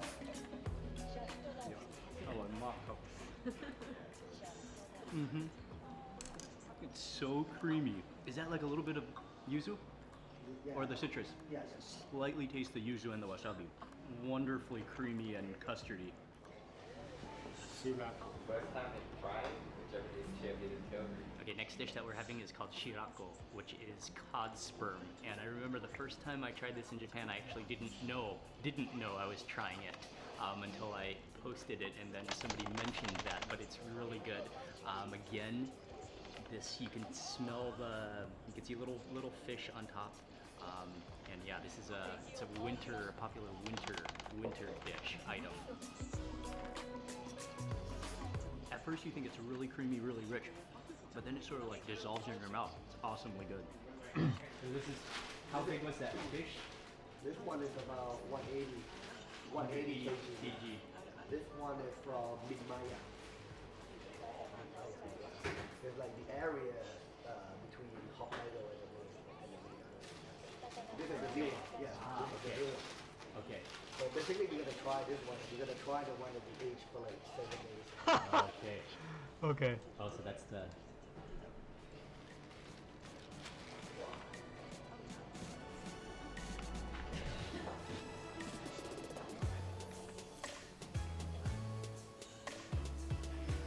just unwrapped the chunk of tuna. That is beautiful. You can just see the layers and the different grades in the belly part as it goes from dark to lighter color. But what's awesome is that it's just us eating here today. So we can film and make a video and yeah, just have fun as we're eating. But okay, now getting to the serious tuna.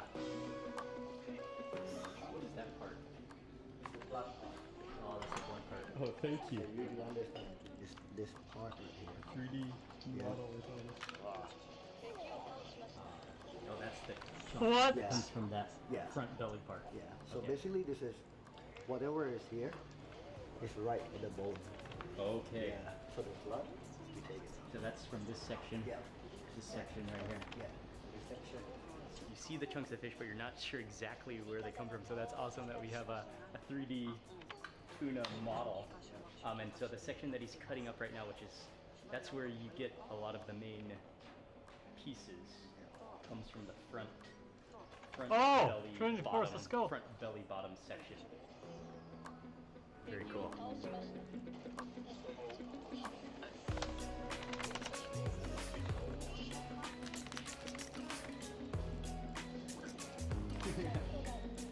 So that one is the akami? Yeah. And then Chutoro. and This part is like between Chutoro and Otoro. that fish looks beautiful. And this is at Umi, they're explaining to me all they use Ha! is One wild chain was. caught tuna. Wait a minute. It's all wild tuna. It's all 俺の local 聞 Japanese くこ tuna と as は well. なんだ I've had a sushi omakase before where it's the course piece by piece, but never one with this amount and variety of part of tuna. And so this is a really special experience. Again, slicing out the different tunas, and it comes from two different fish. So you can see the marbling and the different sections which look different from each other because of two different fish. Some of them are going in there, and some others are going to be left as is. And he's just preparing all the ingredients and the fish to start making the sushi.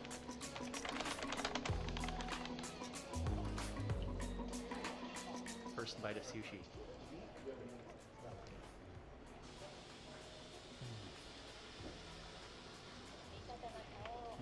Good wasabi in there. Fish is just perfectly like warm room temperature. The whole sum of it together. Oh, Yeah, 頑張っ it's てる awesome.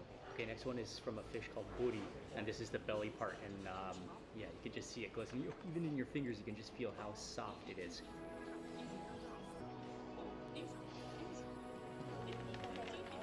Yeah, that one is awesome. It's like extremely soft, but then it has this like almost like snap to it when you bite down. All right, this one is horse mackerel. お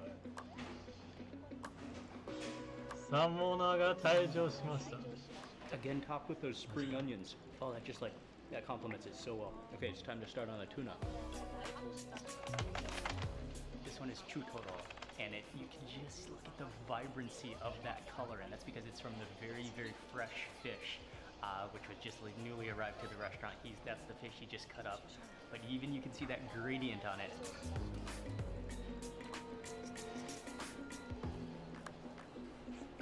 Wow. Oh, that is spectacular. Literally just melting in your mouth. You barely need to chew.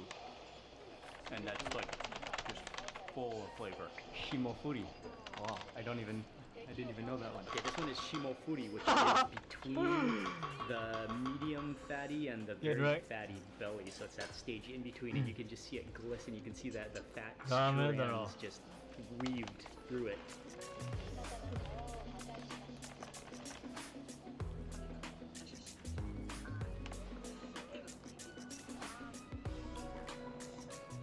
Oh wow.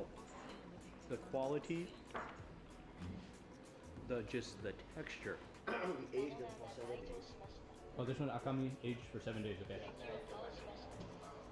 Oh, okay. This is that 200. Yeah, 260 kg. It's akami tuna, the red part of the tuna, which has been aged for 7 days.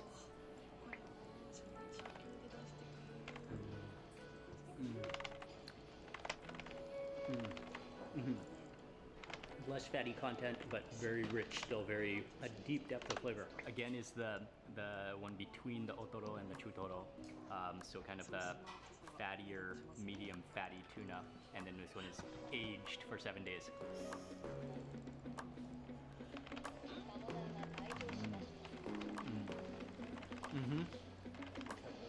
Again, yeah, because we had the fresh one of that same fatty content. Yeah, this one is different. It has developed more rich and like more juiciness, sweeter. They're both good, just different.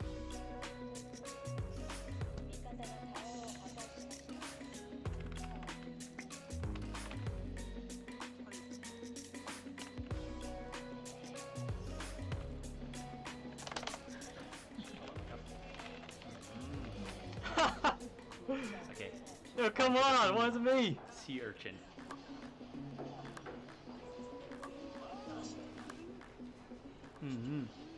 It's so sweet.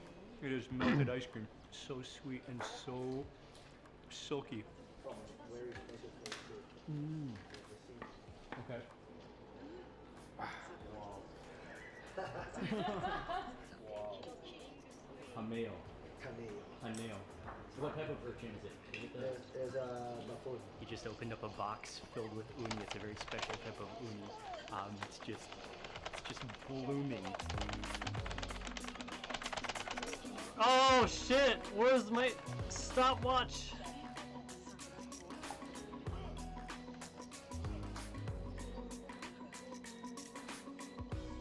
Next up is a little rice bowl with the uni. You put on some wasabi and then some salmon You're fucking eggs. 4v5. Salmon eggs on top. But you can literally see the uni just like starting to melt, like custardy meltingness on top of that rice.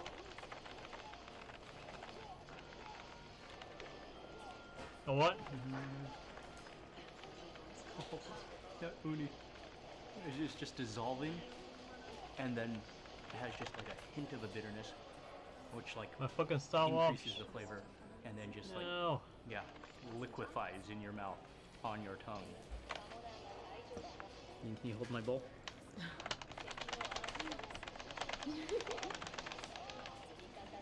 Thank you.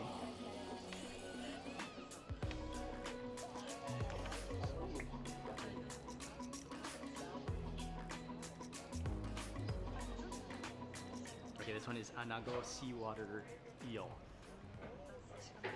The zing of the citrus, the sauce, just the melt in your mouth fish.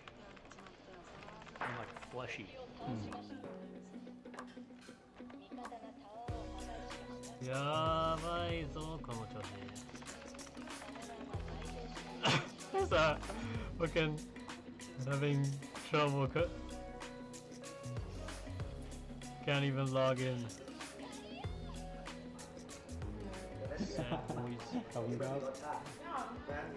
First you put in rice, then you put in a whole layer of wasabi, and then a little handful of minced tuna, a variety of parts of tuna just chopped up, minced.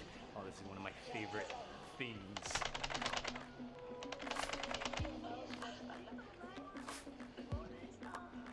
Yeah. That is outstanding. The crisp seaweed, the rice, just the melt in your mouth, minced tuna, and then just the balance of wasabi.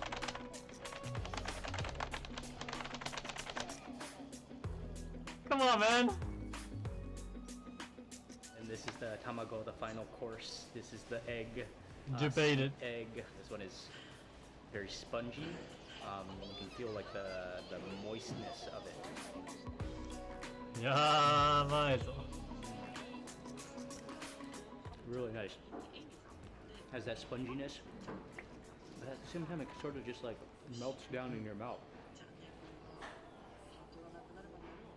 And that wraps up just an incredible sushi omakase experience. No! Oh, okay, the tamago was not the ending course. There is some fruit, Japanese grapes. Oh, cuidado. Oh.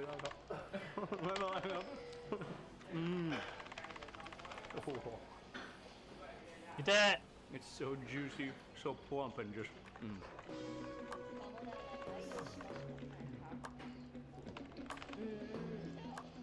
Alrighty, it just made it back home after an amazing lunch. And what was so cool about that experience, well, okay, for one thing, they weren't actually open, so it was just us kind of sampling sushi and just having fun.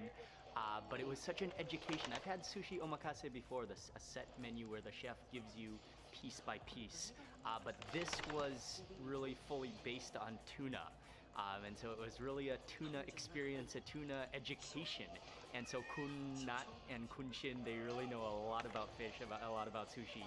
And so just having them, and the chef was awesome as well, but then having them explain every piece, where it's from, being able to really taste for myself the difference between like an ultra fresh piece of tuna and an aged, intentionally piece of tuna, and then different marinades, but also then just no marinade, and then just having them all consecutively. That was very cool. That was an amazing tuna sushi omakase experience in Bangkok. I want to say a huge thank you to Kun Nat, Kun Shin, and Kun Ice for inviting me for lunch. Thank you very much for watching this video. Please remember to give it a thumbs up if you enjoyed it. Leave a comment below. I'd love to hear from you. And if you're not already subscribed, click subscribe and also click the little bell icon so that you get notified of the next video that I publish. Thanks again for watching. See you on the next video.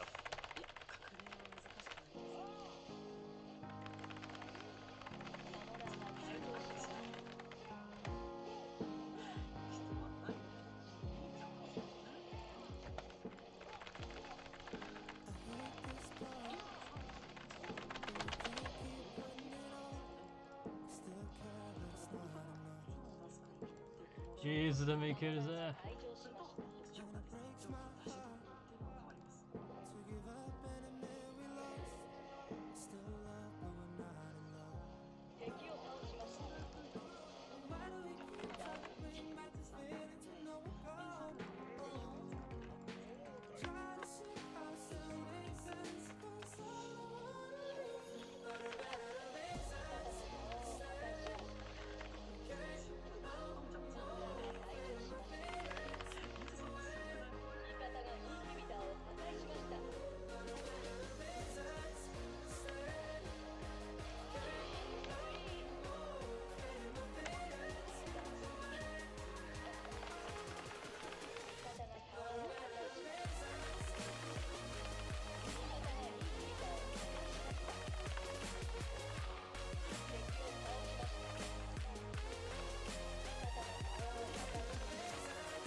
GG.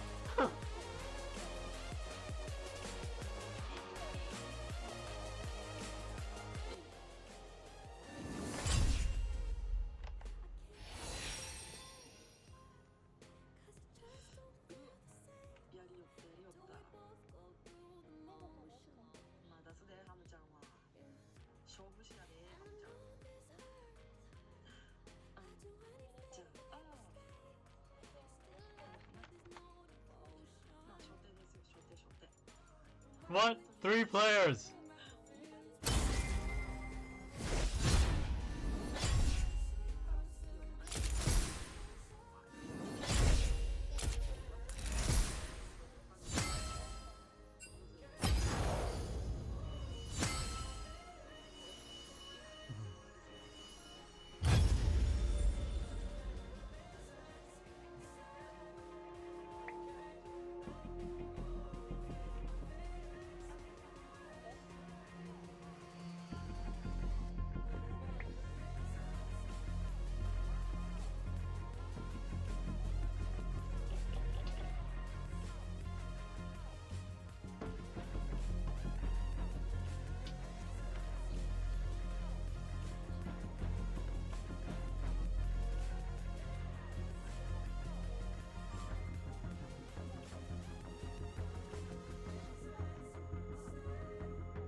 What?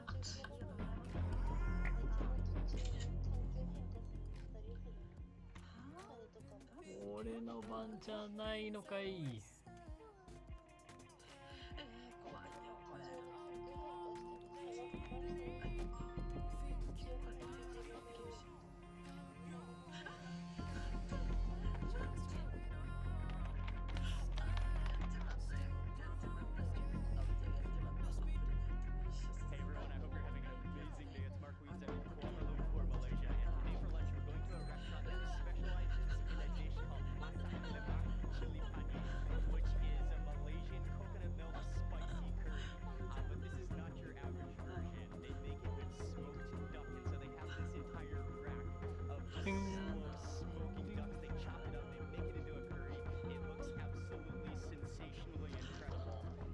とりあえず無理でしょ。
Go, let's go.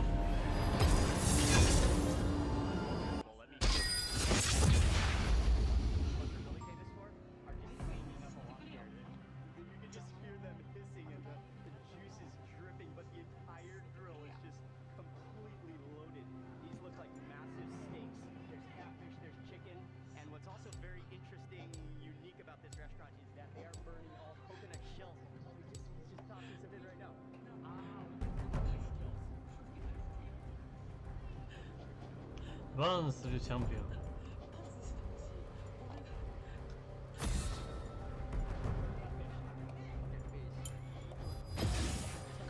影を恐れたか。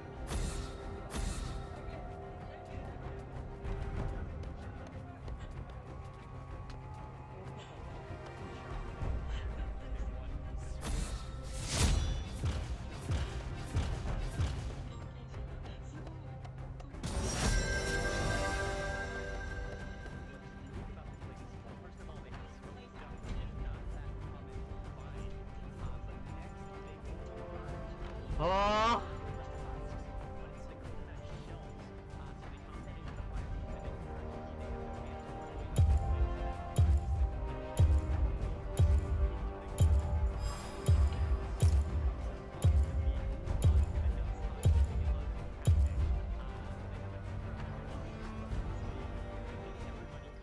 決戦の地へいざ参る。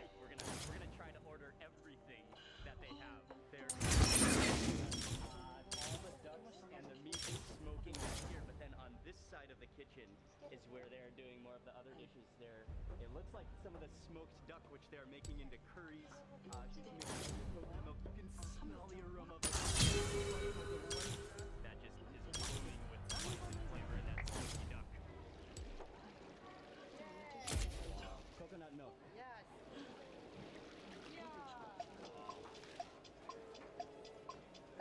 Mastar. Yeah. Itik Salai Mastar. Yes. That's the name of the restaurant. Itik Salai Mastar. Mastar. ありがとう、みんなありがとう。ちょっと待って。あ、サンじゃない？ Wait. What?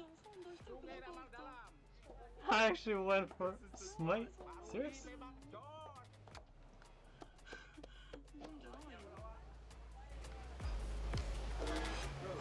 Me too. I got you, I got you. Okay. Yeah. Yeah. I got you, you are on, you are on.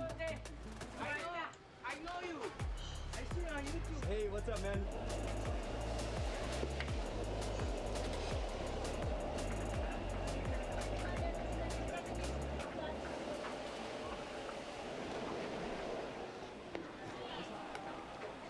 Wow. Yeah, everyone's level is like pretty close we got actually. to meet the owners of the restaurant, just hang out, talk with them. They're so friendly, they're so welcoming, and then just to see them finishing up the process. So I mean, they're still working on the ducks, they're still chopping up the ducks, they're still preparing everything for the rush, and I think it's still probably 10 or 15 minutes before they open, and already there's like 20 or 30 people here just waiting for them to open.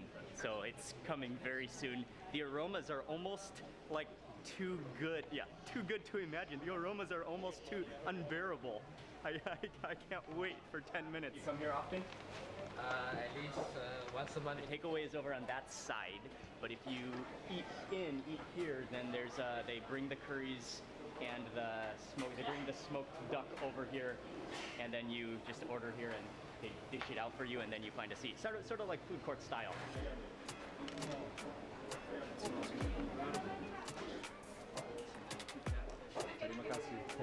This station is for the rice and some cucumbers, and then there's another station with the smoked catfish and the vegetables. So first, I think get some rice. Okay, he'll garnish you up. Thank you. All right. Bye. And then that's deep fried. All salted. We put 3 on here. Terima kasih. Oh shit! Okay, then you come over to the vegetable station, vegetable garnishing station, like a whole garden full of vegetables. There's okra, there's banana blossom, there's a bunch of leafy vegetables, there's winged bean, there is jenko, which is one of my favorite things in the world. So you just kind of grab a plate of mixed vegetable to your liking. Totally. Okay. Okay, we are sitting down, we got all the food. Unbelievably spectacular. I think we did actually get everything that they offer. Plus we got the fried chicken, but that's gonna be for Micah, who's taking a nap right down. So you can see they smoked out the duck, then he just chops it up, then they mix it into the coconut milk and the curry paste, the chili padi, and this just looks 400 gold, baby. Go for that drumstick. And first thing to do, put this onto the rice. Oh, wow, you can see how that just looks unbelievable. All right. Oh, it's so hot and warm, and oh, the skin, the smokiness. You can just see how oh wow. Even the kaffir lime, you can see the kaffir lime leaves in there as well.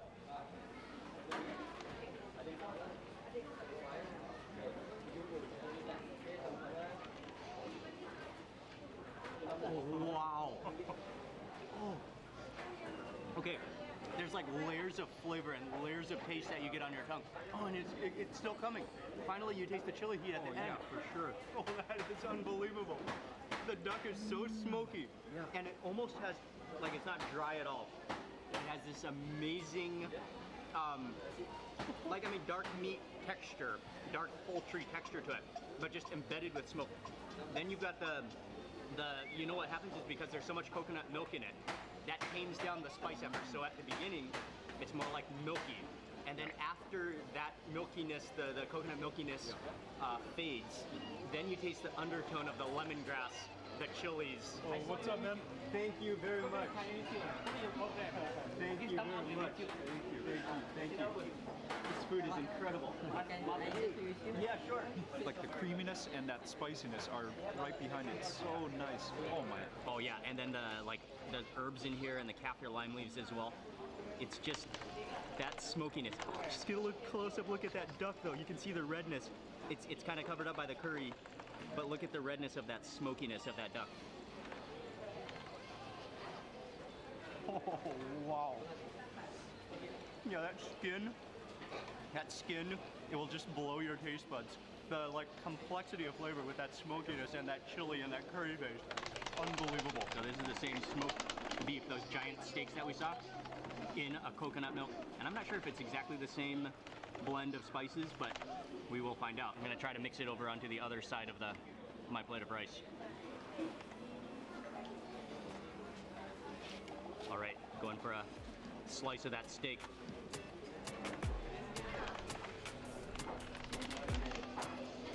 I think they are the same, but the beef even has more of a roasted.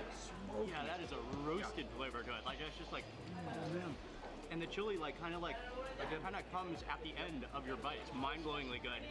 It's the sweetness that comes from the coconut milk, the lemongrass, the black pepper in there. Yeah, there's like a jerky black pepper flavor. It's so smoky, crisp. It smells amazing too. Wow. And the beef is actually so lean. So the duck has some fattiness to it, the skin. And the beef is just completely lean. Just like absorbing all of that flavor and just, wow. Unbelievably good. That's just like, you can understand why there's so many people here. Why people were here before. Oh, look at the takeaway line. Okay, also got the catfish. And again, this guy is completely smoked. Look at just how oily and fleshy that meat is. I'm gonna take some of the, I think just taste that catfish first. Be careful of the little bones, but look at that. Look at that, that's beautiful. Catfish is just one of those things that it's simple, but just the texture of it is what makes it good. And when you add smoke to it, that just enhances it. But I gotta try that sambal with the next bite. And then put this onto my rice. You do taste the green chilies in there. A little bit spicy, it's very garlicky, and then it has like a sweet tinge to it at the end of your bite. Just everything is incredibly delicious.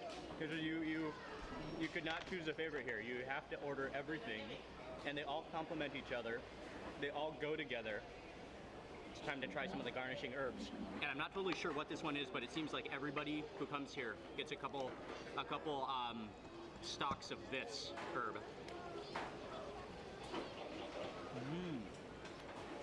It's a little like lemony at the beginning, but then it goes to like a completely green like herb taste as you keep on chewing. Oh, it's really good. Kind of like mild. When they dish you your plate of rice, they also give you a little piece of fried, possibly salted fish. Yeah, it's extremely salty and very smoky again. Yeah, and you're gonna want to eat that very sparingly. It's very salty. That's a very salty fish. Enemy Timo. Behind the Jesus Christ. Beneath the winged bean, but this is the genkol, which it looks to be lightly steamed. Or you can also call it a giant stink bean. I'm gonna dip this into another sambal, like a tomato onion sambal. Yeah, that's cooked.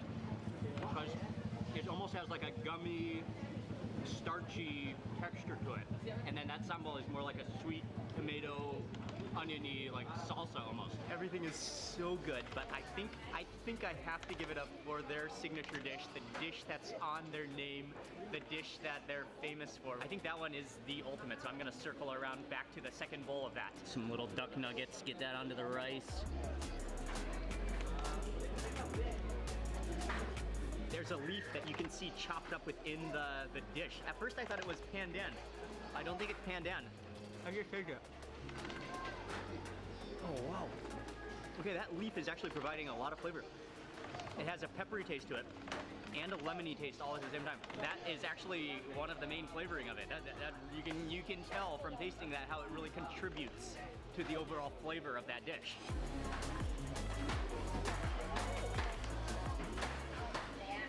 That's just remarkable flavor. It's just unbelievable.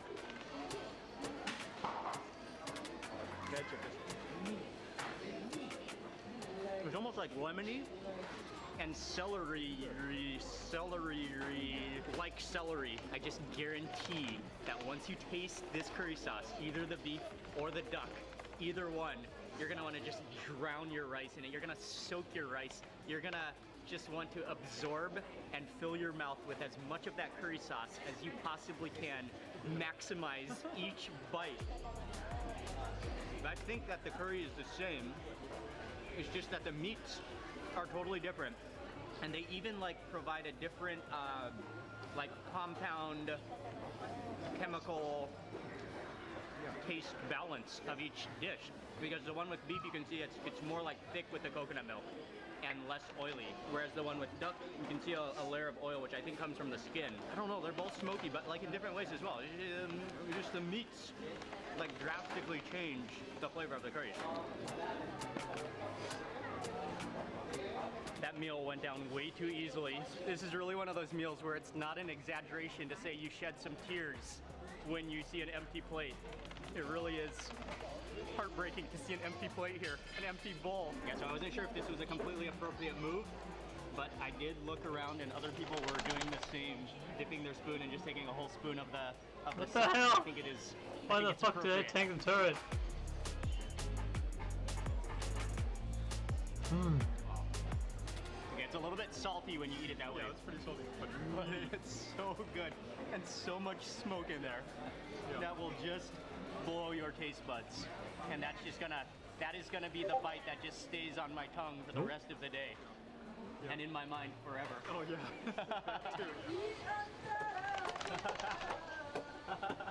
Yeah. Right? Awesome. Terima kasih. Thank you. Thank you. Terima Fuck, kasih. almost died. Terima kasih. That was an incredible meal. Everything was good. That was like a flavor blend of spices, the coconut milk, the smoky duck that your tongue will never forget. And you can see this place now. The takeaway line is just stretching like around the corner. The entire eating section, table seating is just packed. But yeah, people come here to enjoy the good food, and they're so friendly, they're so nice. The owners, they have a recipe that will just ultimately satisfy your taste buds, and this was an amazing place. I want to say a huge thank you to everyone who recommended this restaurant, especially Mohammed, saying that this is a meal that would make me want to stay in Malaysia. That was completely 100% accurate. After a meal like this, you are going to want to stay in Malaysia. If you had a flight like the same day, if I had a flight the same day, I would no doubt, without even thinking about it, I would cancel my flight or probably just miss my flight without even knowing it. When you're in KL, it's definitely worth it to make the trip slightly south of the city to come here to eat. The food is incredibly good. Thank you so much for watching this video. Please remember to give it a thumbs up if you enjoyed it. Leave a comment below. I'd love to hear from you. And if you're not already subscribed, click subscribe now and click the little bell icon so that you get notified of the next video that I publish. Thanks again for watching. See you on the next video. Good morning, I hope you're having an amazing day. It's Mark Weens, I'm in Kuala Lumpur, Malaysia, and one of the tastiest parts or sections of the fish is the fish head, because you've got all those little oozy bits. You get to dig out the little crevices of meat. Locally, it's known as kepala ikan, and it's very popular to eat in Malaysia. And so today, I'm gonna take you on a fish head tour of Kuala Lumpur. We're gonna eat, I have 3 places that I wanna check out and share with you. We're gonna eat them one fish head after the next, and this is gonna be an amazing day of food in Kuala Lumpur, and I'm gonna share all the fish heads with you in this video.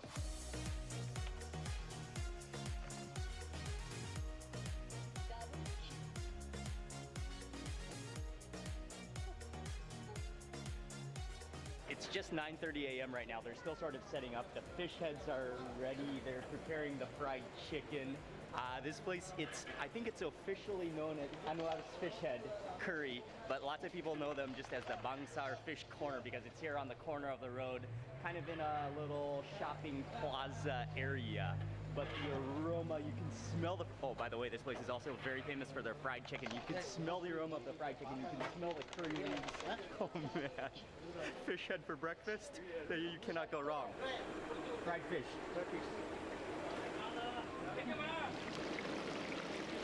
What's in the front side? Okay, in the front.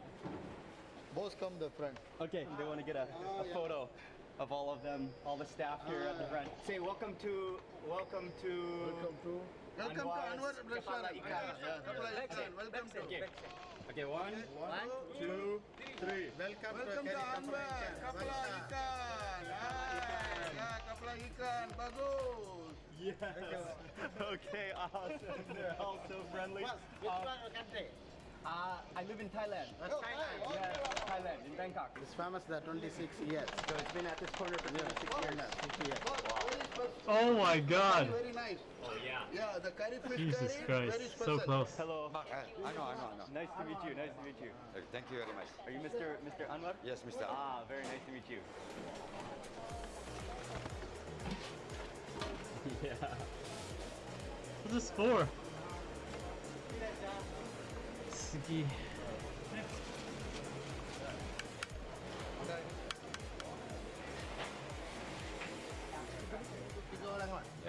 Mr. Anwar just served us a giant fish head, and you can see it's just, they like literally opened minutes ago. There's already a line forming. It's self-service with the fried chicken. Oh, thank you. Which one chicken you want? You want the drumstick? Yes, please. You want the wings? Yes, please. 10 flying the wings. Okay. You want the thigh? Sounds good. You want the breast meat? Okay. Okay, 4 thigh. Okay. Oh yeah. Yeah. Oh wow. Oh, thank you. Uh-huh. The cabbage, okay, great. Another guy. Ah. Today I ordered district officer. Okay, cool. So I sent the district officer. And we have the pleasure to hang out with Mr. Dino, who is awesome, and we just met him as we arrived. So we got plates of rice, we got the fried chicken, and then yeah, the main event, the dish that we came here for, which is the kepala ikan, the fish head, which is prepared Indian style. That sauce is just rich and spacious. Oh man, I cannot wait. Okay, we gotta set the fried chicken aside for now and move right in to the massive fish head. So the reason that a fish head is so tasty and so good is because there's so many different parts of the fish head to explore and so many different little crevices. You've got the cheek, you've got the upper head, you've got the bellyish section in the bottom, you've got all sorts of little crevices and crannies to dig out. I'm gonna start, let's just begin with that top head of the fish. And despite like being a head, there's so much meat. You can just see that it's just sprouting with meat. Just set some of this top of the head onto my rice first. Onto my plate of rice. Maybe I'll go in for some of this belly section at the same time. Oh yeah, there's so much meat on it. I'll add some cabbage to my plate as well. Okay, I'm going in for that fish head first. This is the top of the head, that chunk of fish. Mix it with the rice.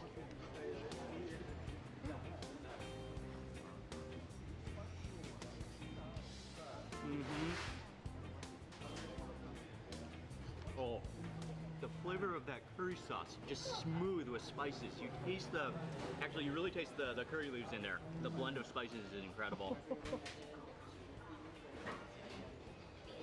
Oh! And another bite that I can't wait to take is the fried chicken with some of that curry sauce. Actually, maybe the most common thing that everybody's eating here, because it's quick and simple, just a piece of fried chicken with the curry sauce on top. one more spoon. Okay, tear into that fried chicken.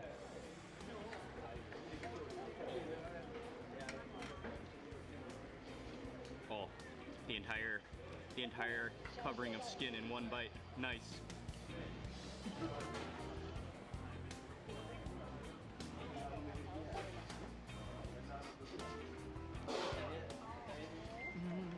Okay. That is the bite. Oh wow. The fried chicken is amazing. So well spiced. Wow. You can see the big tub of chicken, which is marinated in a bunch of spices. Then it's deep fried, so it has this like deep fried crust all over the entire chicken. Plus it's crispy. Plus the curry sauce on top. It's seriously tasty. Gorgeous. Oh man. Oh, the head is one of the best things. And again, I think it is like marinated in similar spice blend as the fried chicken. Like hell. It has that same marinade flavor as the fried chicken, the spices in there, the crispy like outer exterior, and then it's just like soft and tender. Look at the size of that cheek. The cheek is huge. The entire spoon just disappears under there. Whoa. Look at that. Dude, that's all one cheek. Oh, and I didn't even get it all. There's still more into it. It like goes all the way to the eye. That is all cheek. Dude, that's a massive head. Look at that. It's like, oh my gosh, yeah, the spoon just like disappears under there. I'm gonna definitely take this opportunity to rehydrate my fish cheek. One biter. Cheers.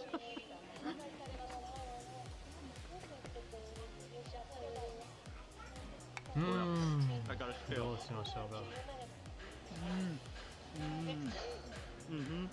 The tenderness fucking is out of quadra control. kill. Okay, we're getting down to the bottom of the fish head. Now starts the exploration. There's spits of skin. There's eyeballs. Oh, here's the mouth. Can you see those teeth on there? Red snapper lips. Upper lip. Just be careful you don't cut yourself on those teeth. Oh wow. That's like just like jelly. curry sauce itself was amazing.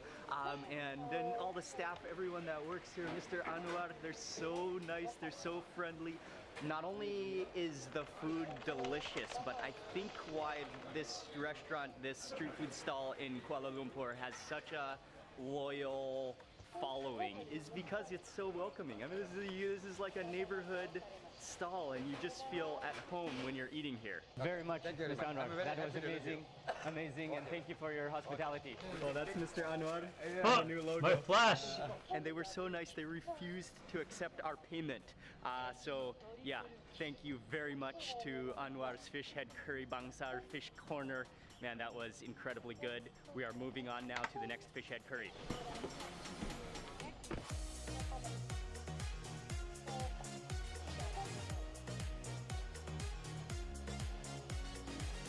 We're on our way to eat the next fish head curry. You gotta get there before the lunch rush, so we're on our way. I know it gets packed and they can sell out of the fish heads fast.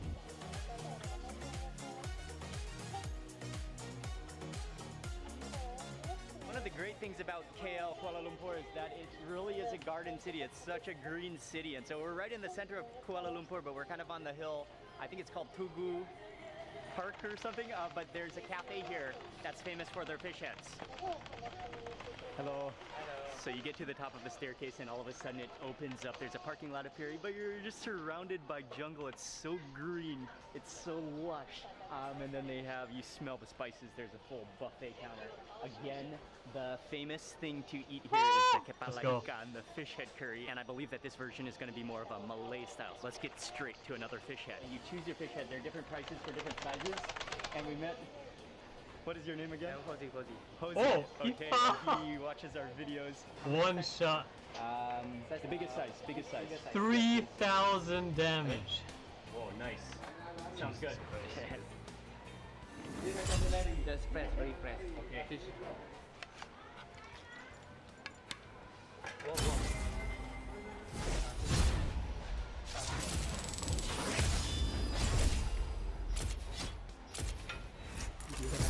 Wow. Okay. Wow.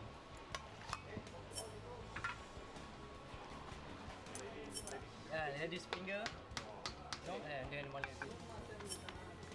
Yeah, and what is that sauce? This is like curry also. And then mix yes, mix soya. Oh, okay. Soya sauce, black soya sauce. Black soya sauce. Yes. Sweet and sour. Ah. Mango. Green mango? The pink green mango. Okay. And celery. Wow. Keep it warm. This is fish head number 2. This is an absolute beauty, and I like how they served it. Actually, the flame went out because we took so many photos, but they did serve it above a flame to keep it hot because it's so big. There's so much curry sauce. I love how they added that extra curry sauce on top, as well as the green mango shreds all over it. That's gonna add another twist dimension to this fish head curry. And he said that it's a mix between Indian and Malay style. It's like the fusion of Malaysia with a fish head in your pot. I'm gonna just kind of part the okra, and this is the eye. Look at the size of this. I think actually the easiest thing to do is again go for the top of the head there with those chunks of fish that are just gonna flake off. Oh, look at that! Look at the amount of meat, the head meat on there. And what I especially want to do is go in for some of that green mango and just kind of mix that. I'll go in for some of the tofu, some of the green onions and all those herbs, and stick this onto my rice. Wow, you gotta really maneuver. You gotta really work your way around this fish head. Yeah, I got some of those shreds of green mango. That's an awesome touch to it.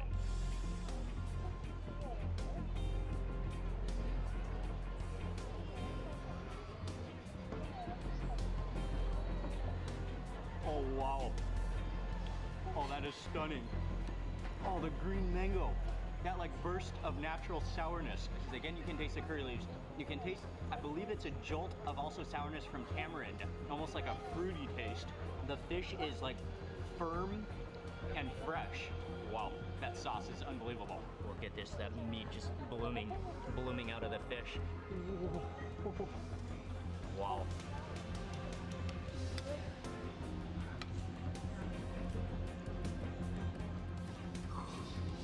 That curry sauce is good enough to drink. Okay, I'm gonna try that tofu, and you can see that tofu is just like saturated with the curry sauce as well. You could actually squeeze this tofu and curry sauce would come out. Look. That just juices with the curry sauce. So fragrant. What I love about this is that sourness that goes along with all the spices in that fish curry. Really, really incredibly good. Okay, I'm gonna move back in, grab some of that. Look at that, the entire cheek again. It's huge. Oh, and there's also eggplant in there and the tofu. And again, you could just so easily just drown your rice in the curry. It's just so unbelievably good. I'm just gonna take a whole chunk, a mandible. Is that a mandible? Okay, this one is the cheek right here. That's the cheek bit. Just kind of skim your thumb through, get all the bits of fish, the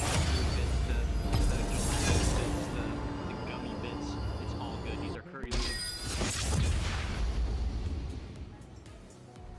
Bean sprouts in here.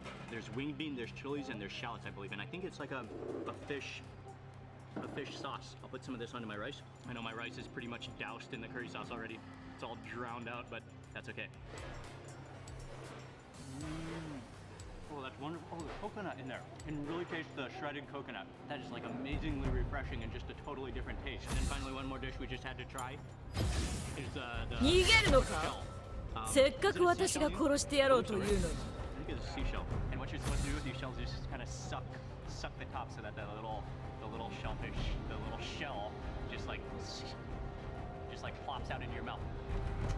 Oh yeah, got it in one go. Oh, that's wonderful. Like a little squiddy textured little shell, and then you taste the lemongrass in there. Another section of the fish head that you don't want to miss, I will rehydrate it, is the eyeball. So we're gonna look at the size of that eyeball. Yeah, actually, let me get. I'm just gonna kind of. Oh, look at the amount of jelly material. Oh.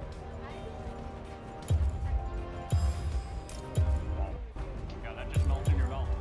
There's so many jelly bits, and then the actual eyeball is like a hard little. Can't even find actual eyeball. Usually, it's like a hard little marble.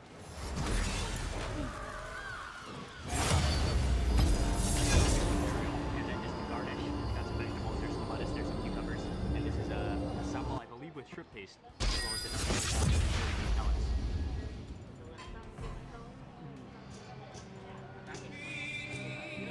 Here's another move that I saw from the guy sitting at the table next to us. Dude, you gotta try that. Oh, okay.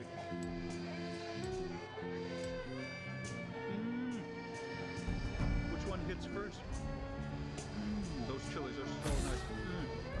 There's like tomatoiness there. Oh, and then the peppery curry. And then the creaminess of that fish meat. All that's left is the main like head, structure bone, the jawline, and a little bit of extra sauce, but that sauce is so good, you're gonna want to drink it. Okay, time to wash my hands, and then also they give you this little card. We got table number 189. 189. That's about how good your orientation will be after eating that fish. I can't believe it. That's like one of the 10 best meals in the past year.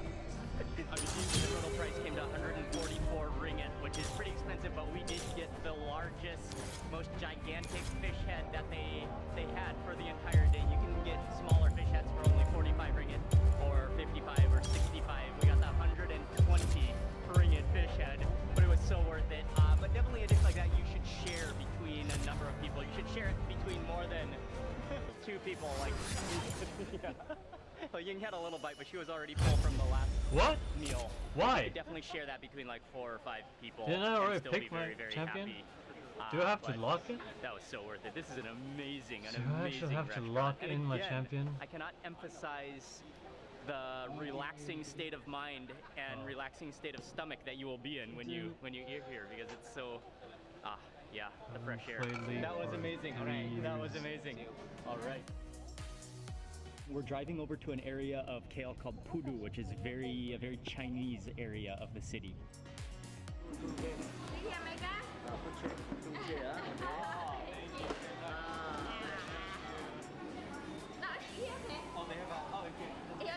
you very much.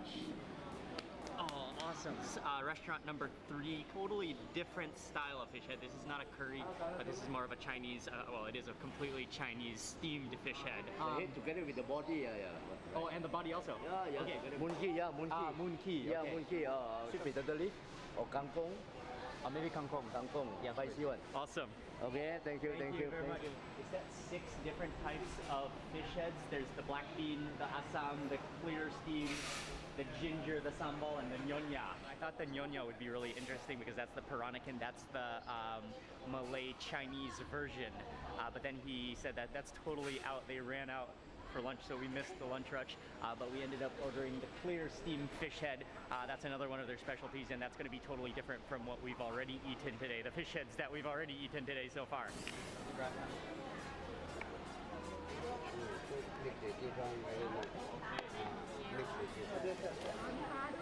Fish head number 3 has arrived, and this is exceeding what I even had imagined possible as what is considered a fish head. They include, I think they only take off the tail basically. Just solid fish. You can smell the ginger, the chilies. It's very light and refreshing and aromatic.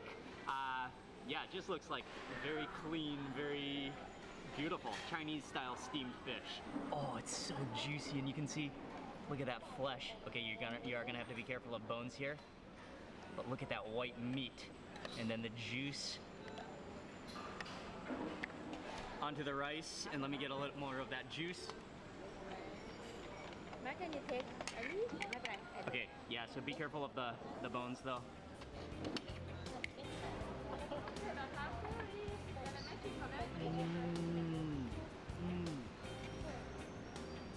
It's so clean and light tasting.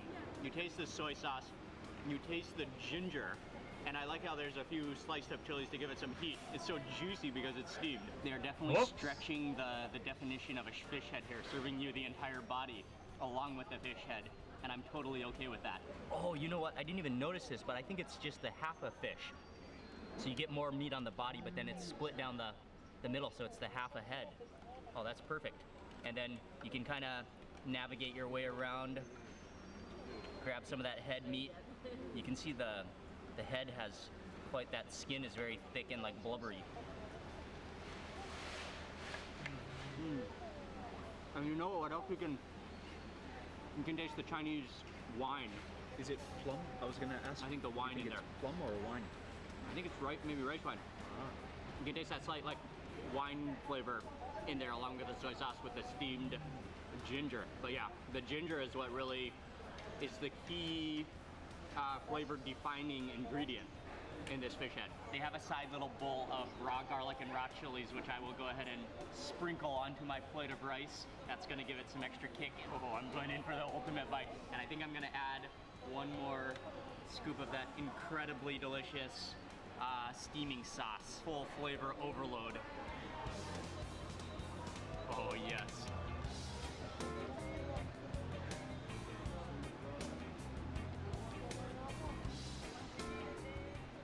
That's delicious. The fish again is so fresh. It's so lightly flavorful and just emphasizes the natural flavor of the fish. Okay, the next dish we got is the steamed chicken, and this is called kampong ayam, which is like a village running chicken, steamed with a ginger sauce on the side. Dip it into the ginger sauce. Oh, that looks incredible.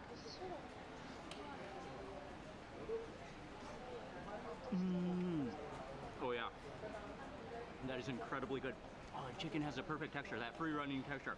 Slightly chewy, but full of flavor. And you can taste the sesame oil in there and that ginger sauce. The ginger is just like completely crushed. The oils have come out. incredible. The What? chicken is incredible. Triple huma. But I'm always a So huge they're all fan of night steamed though. chicken with the ginger sauce. It's a great like just a great dish. Finally, that kang kong, which is the water morning glory stir fried with sambal, and I think there's some shrimp paste in here too.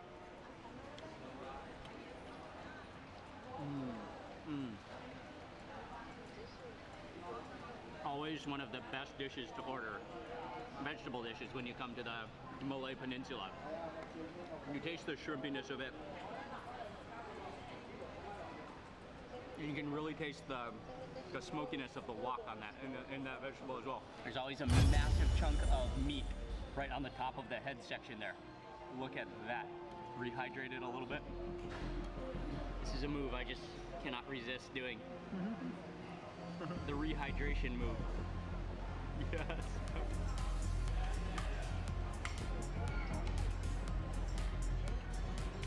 I have to admit, when he set down the fish head in front of us, the steamed fish head, I was a little bit like wow, that's pretty big. That's a lot of meat on there, but somehow it just kind of disappeared on us. That was so easy. It went down so easily. It was so just refreshing, even though it being our third fish head in a row. It just went down, and that was incredibly delicious. Again, as you can see, just a completely different style of a fish head. This was not a curry. This is a steamed fish head, Chinese style. And again, I just cannot emphasize what a joy it is to eat in Malaysia because of the diversity of flavors, cultures, and cuisines that make up Malaysia and Kuala Lumpur. This has been a joyous day of eating fish heads in Kuala Lumpur. This was not a comparison video. I had no intention to tell you which one is the best because they're all so different and they're all so incredibly good. But my aim of this video was to just give you a tour and to check out some of the best fish heads that you will find in Kuala Lumpur and just share them with you. So I will have all of the information in the description box below so you can check out, you can eat at all three places in a row if you would like, or spread them out between days. Fish heads are truly one of the tastiest sections of a fish, and that was a wonderful day in Kuala Lumpur. So I want to say a huge thank you for watching this video. Please remember to give it a thumbs up if you enjoyed it. Leave a comment below. I'd love to hear from you, and if you're not already subscribed, click subscribe now, and also click the little bell icon so that you get notified of the next video that I publish. Thanks again for watching. Goodbye from Kuala Lumpur. See you on the next video. Good morning, I hope you're having an amazing day. It's Mark Weens. I'm in Chiang Mai, Thailand, and one of the most popular, one of the best dishes that's associated with Chiang Mai is called khao soi, which is a yellow egg noodle dish with a coconut milk curry and meat. And so today we're gonna go on a pretty serious khao soi tour. Mostly we're just gonna have fun and eat a lot of khao soi, and I'm gonna share it all with you in this video.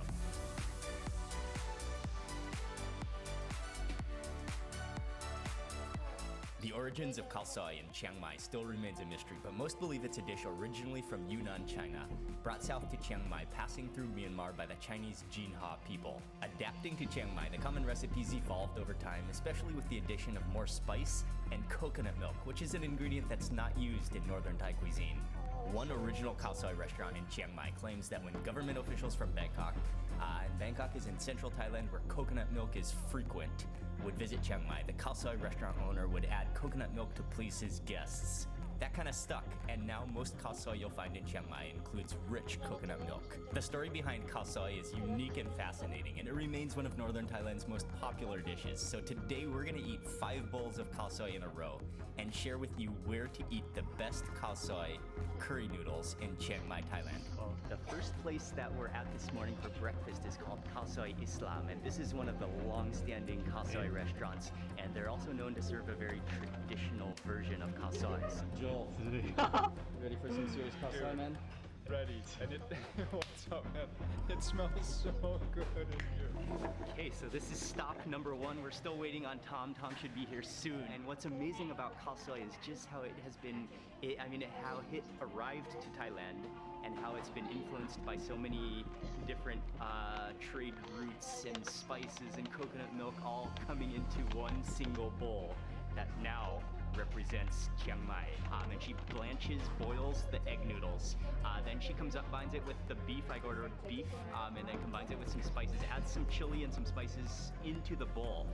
But the interesting part is that she has this boiling cauldron of coconut milk, ladles on some coconut milk into your bowl, so it sort of mixes curry into your own individual bowl, and then she tops it with a handful of the crunchy fried noodles as well. I think the first step is actually to try the soup, the curry sauce.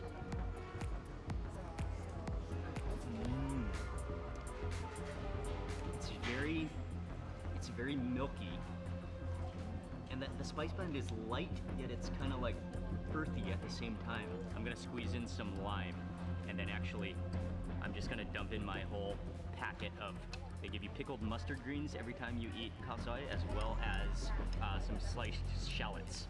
And that's just a necessary component of eating khao soi. Maybe I'll just try the noodles first and some of that beef before I add more seasoning. The noodles are not like extremely. The noodles are okay, not like amazing. The beef is really good. Now it's time to season, really season. Add some nam pek pao, which is the roasted chili sauce.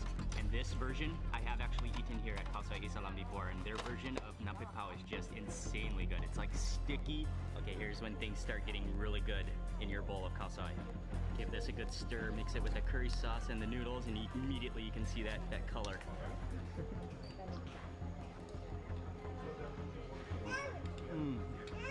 With the chili sauce.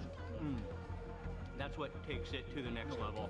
You really taste the pungent, like fried, roasted, like blackened, burnt chili aroma to it. What I like that's like unique to this place is how fine the chili sauce is. It's a very fine crush, whereas some versions are more chunky.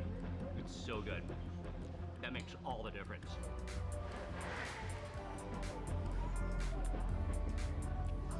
Their chili oil, it's superb.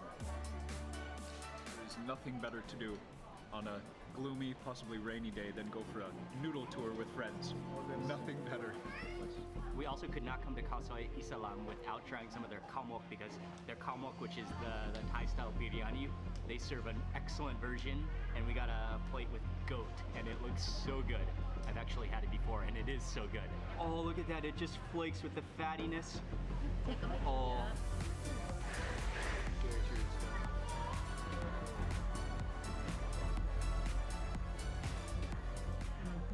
So good.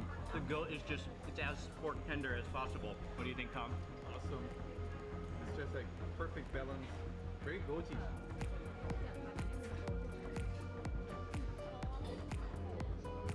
Yeah, this wasn't really part of the Khao Soi tour. It's just something you have to order when you eat here. There was no way I was coming here without ordering it. Tom, what did you think about that? The Awesome. Pretty good. Pretty good. Yeah, liked it. I'm looking forward to taste all the other ones. So at the end, we have to decide. This is going to be very difficult already. In my opinion, the curry is mild. The noodles are okay, but what I really love the most, I think this place excels at their chili sauce. That is the ultimate. That just kicks up your bowl. The beef is also extremely tender and delicious.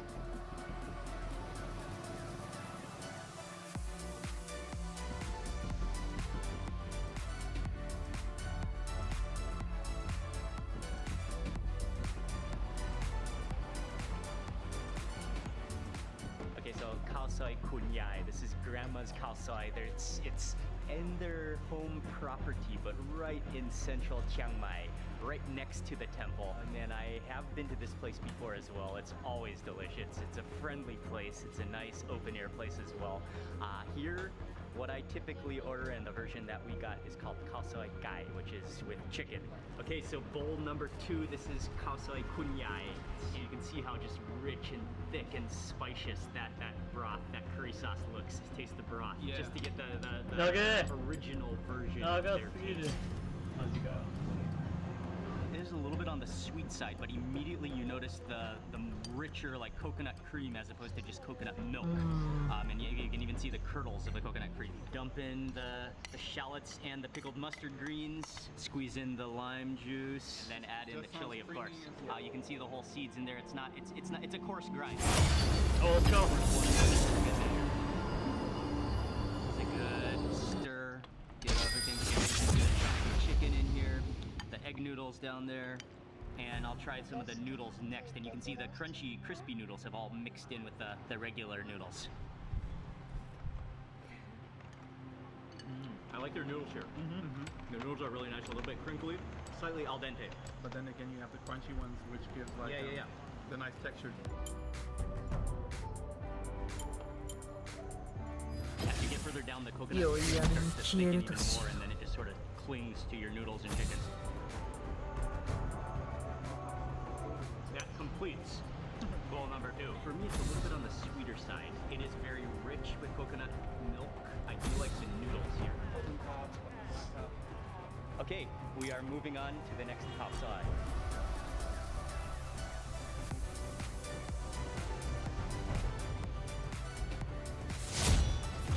We have arrived to the next place. It's called khao sai Lung Pakit Ganbao.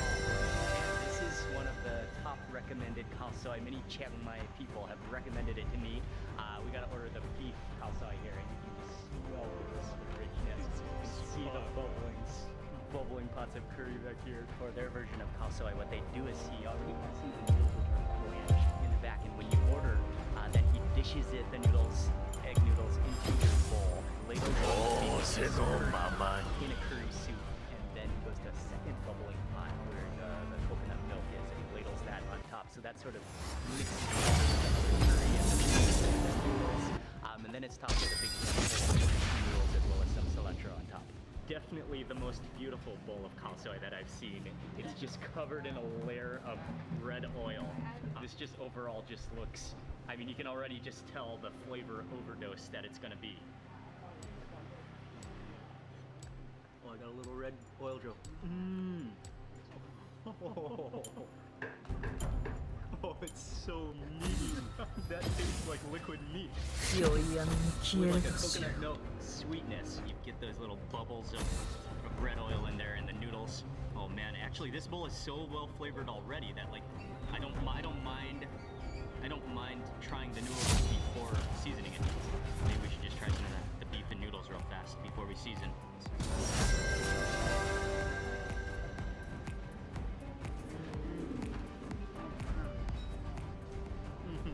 Noodles are quite soft, but very thin as well.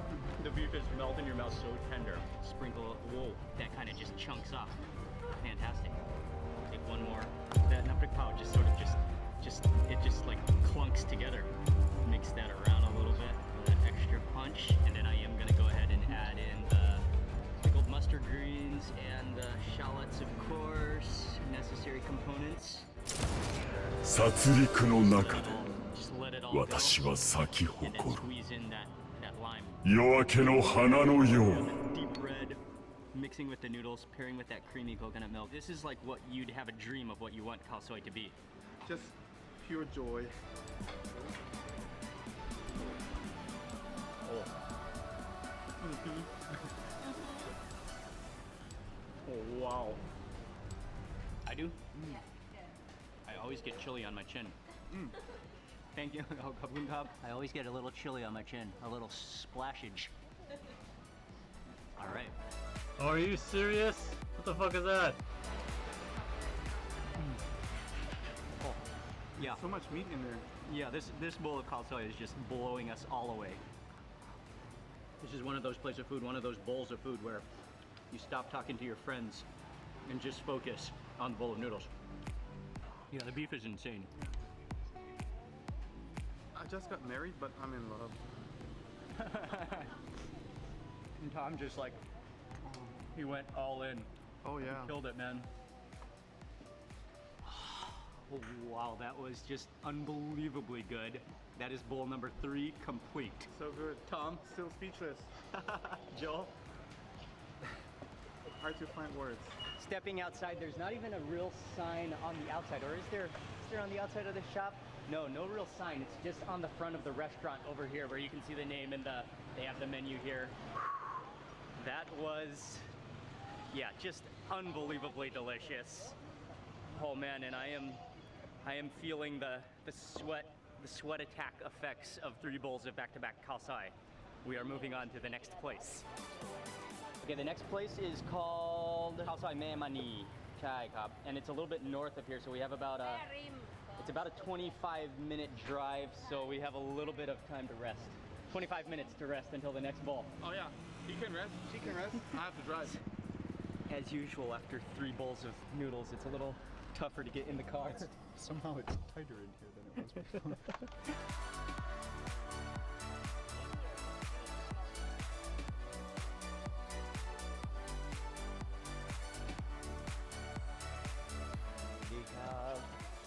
Sawadee krab, Lung krab. Sawadee krab. Sawadee krab. น้องไม่เคยเห็นหน้าน้องยิ้มหวานนะลูกยิ้มหวาน This is bowl number 4. Low. Bowl number 4. เนื้อสองเนื้อสามเนื้อค่ะเนื้อสี่ And I am already loving this place because May is so nice. She's so friendly. It's like being at her home. She said the best is the beef, and so that's what we got, beef.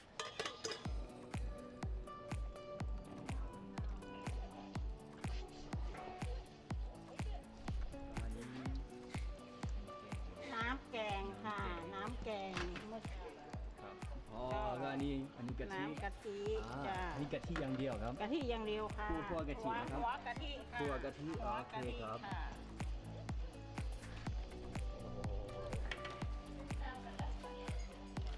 เดี๋ยวทำอันนี้ไปก่อนเดี๋ยวเด็กไปทีหลัง ขอบคุณมากครับ ของลูก โอ้โหน่ากินมากครับโอ้โห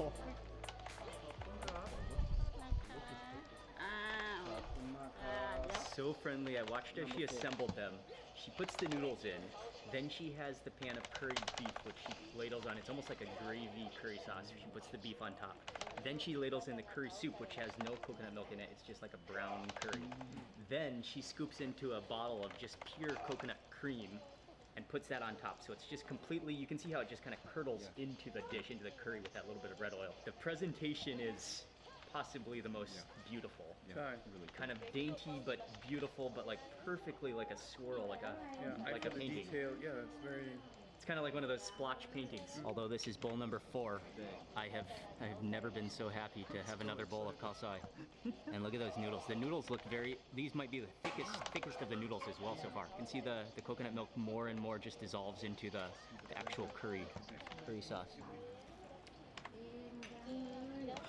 Oh wow. Mmm. Oh, it's got a real balance between, you can taste the dry spice blend, you can taste a little bit of cumin in there, a little bit of coriander seed, a little bit of turmeric in there. It has a sweetness, which especially is from that coconut milk. Have you ever had Hungarian goulash? It has a little bit of that Hungarian goulash flavor texture. It's almost like a gravy. It's almost like a beef stew, but with that edge of like of dry spice aroma to it. Okay, we gotta move on. I can't wait for that beef. Yeah, I think this is another bowl where I do want to take another bite before seasoning, just because it's so richly delicious as it is. Yeah, look at that beef. Oh, okay.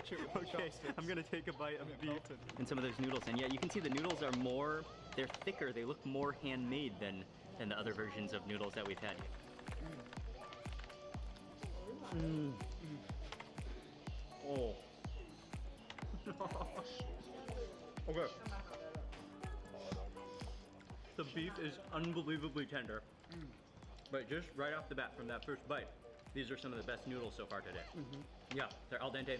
They also, you can taste that they're handmade. I mean, it's just like boiled dough. Homemade. They're thicker, they're heartier noodles. Noodles are superb. The beef is just, it's just strands apart. It's so tender. A little bit of mustard greens go in. Of course, it's always better when your nampik pao is served in an Emily Hassett cup. An energy drink cup. And this is just another beautifully dark red, rich chili oil. Look at that, the roasted chili, the oil in there. Oh, that's beautiful. A nice stir into the broth. Oh yeah, okay, May also said that you should add a little bit of dark soy sauce to this. That's what she recommended for the beef. It's usually quite sweet, but it is like a good, it's almost like caramely. Okay, and yeah, immediately you can smell it. That molasses is molassesy, that's what it is. Immediately you smell that molassesy aroma. Oh, that nugget of beef. Nice. It's really, really superbly good.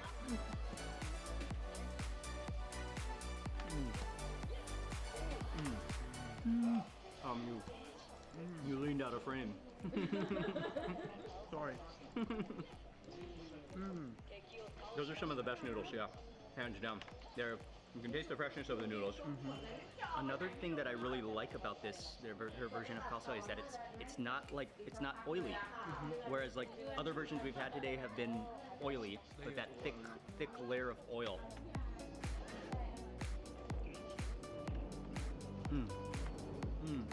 Oh. And that beef. I thought I took like a giant chunk of beef. Better wipe my mouth. It just completely collapsed in my mouth. It's so good. Sprinkle on some shallots on the top here. Add on a half a spoon of chili oil. A little flop of chili oil. Squeeze on some lime. Oh my god.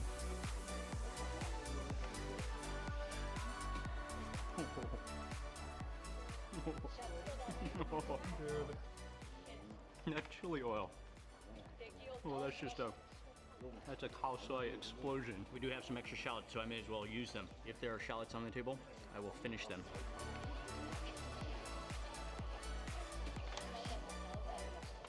What's your final word? What I really appreciate is the size of the dish. It's not too big, it's not too small, it's perfect size, and the taste was incredible. So it's really hard to choose, and I'm looking forward to dig into the fifth plate of khao soi, and then we have make the final comparison. we have to make the final decision which one is going to be the winner. Joe, what did you think? I'll say nice. Stew was so thick. I could have that over a multitude of Revenge me! And also, not only that, but the whole family, the family that owns this restaurant, they're so nice and friendly. That's part of the experience as well. This was incredibly delicious. ขอบคุณมากครับ ขอบคุณครับ ขอบคุณครับ ขอบคุณครับ ขอบคุณครับ 4 bowls of khao soi in a row. I'm definitely starting to feel it a little bit, but I'm still feeling great, and especially after this bowl, man, that's just revitalized me, re-energized me. That was so good. It's just a 15-minute drive from the center of Chiang Mai, but it is so worth the effort to come here. We've got one more bowl to finish off this serious ultimate khao soi tour of Chiang Mai today. It has been so good so far. Yeah. So we're driving right back into the center of town. The spot is like right in the middle of Chiang Mai. And this is going to be the final, the finale. One more bowl of khao soi. Okay, that was actually just about a 10-minute drive to the next place. We're back right in the center of Chiang Mai, not far from the old walls of the city. The final 5th khao soi, it's called khao soi me sai. And this is another big wig of khao soi in Chiang Mai, a very well-known place.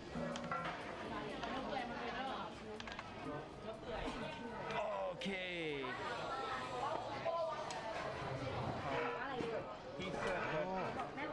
We ordered khao soi ne, which is the beef version of the khao soi. He has the yellow egg noodles, which are blanched again. He divvies out, grabs some of the noodles, puts them into your bowl. Then I think he laid on some of the beef. And the beef actually looks really good. It almost looks like more of a cut of beef. That's a big difference already. The beef is not curried. The beef is just like cooked separately, boiled maybe, and then combined. So then they put in the beef. Then he puts in the curry sauce, which I believe is already combined. No. You can see a little bit of curdled coconut milk. It's a very like yellowy orange color.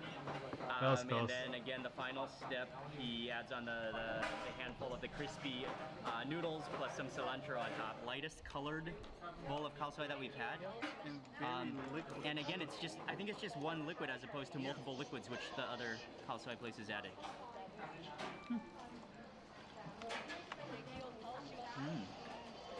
It's very creamy. It's sweet. Just sweet, yeah. It's sweet, but it does have like a little spice that goes to the back of your throat at the same time. Time out, guys. We got a little khao soi on the lens. I am impressed with the slices of beef here, though. They do look amazing. Good, yeah. Yeah. Look at that briskety chunk.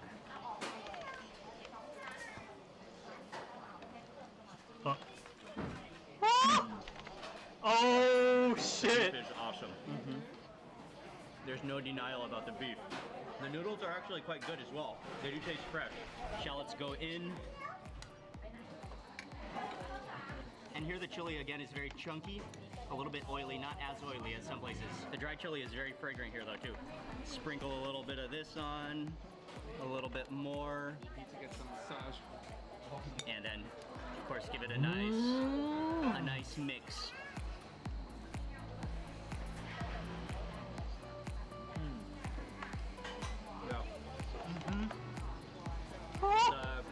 The chili is excellent. And the chili does balance off the broth for me, because on a whole the broth itself is just too sweet for me. But with that chili it does balance that off.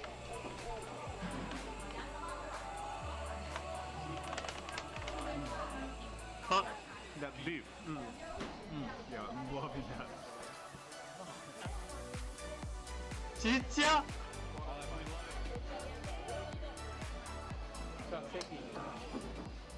Uh-oh. Uh-oh. Mission accomplished. We finished 5 bowls of khao soi back to back to back to back to back to back. I think that's 5. We're gathering our thoughts right now. We're gonna go to the coffee shop. We're gonna have a cup of coffee as we share with you our final results for the best bowl of khao soi in Chiang Mai.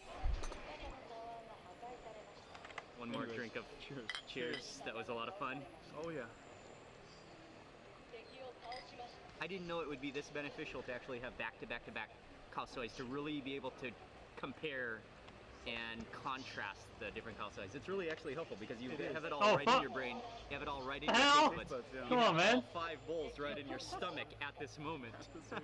That's one of the best things about it. Before we completely go all in, we have to say that all 5 were excellent. They were all really good khao soi. So this is not this judging, just comparing this rating. It's just for fun. I mean, it really, even on a certain day, you could prefer a certain version of khao soi.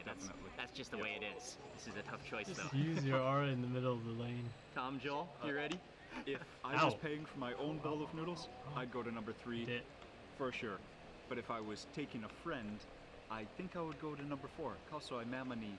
It was just such an awesome experience overall, and an awesome bowl of noodles for sure. So you choose, what is your choice? Khao soi mamani. For me, the best bowl of khao soi today, it was also mamani in Merim.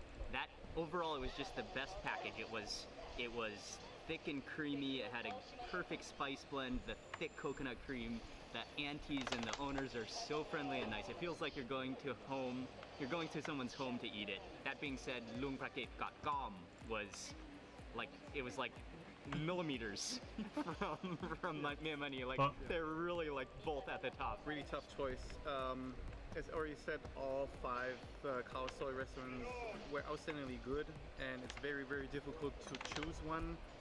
As Joel already said, for the value of the money that you have to pay, I think number 3 would be perfect. If I would go by myself, I'd have to pay out of my own pocket.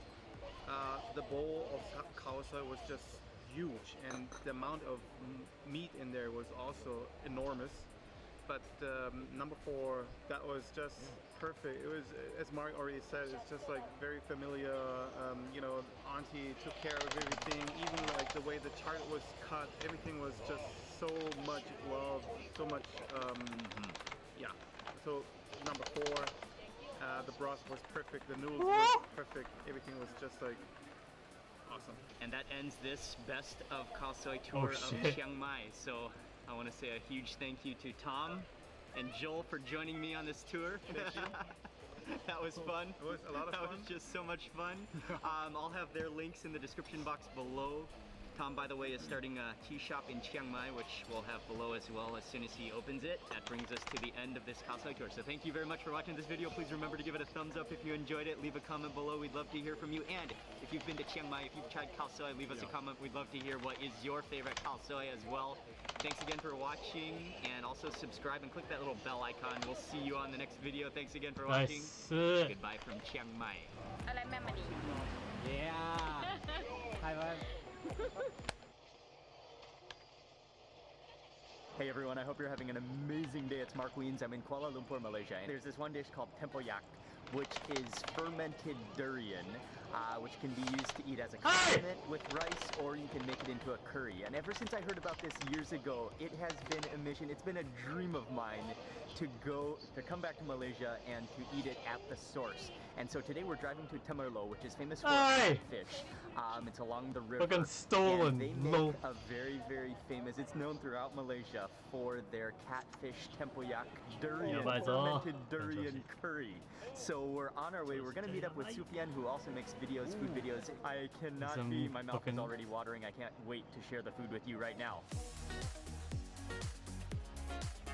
Miracle Centaur.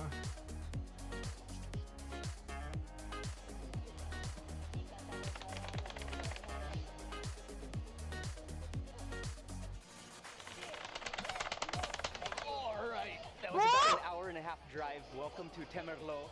But the ride and this entire town is known for their durian, or this entire area is known especially for tempoyak, and also the freshwater catfish. What's up, man?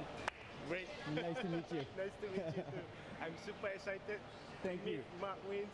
Cool, man. Awesome to meet you, and awesome to meet you to eat this special delicacy. This is the special, what we call patin tempoyak. Patin tempoyak. Yeah. They have some little to-go tubs of fermented durian as well. Oh, that sounds delicious. They have salads, they have different fried meats, fried chicken, fried fish. So you can walk down the line and kind of just grab what you want and then put it on your tray and self-seating.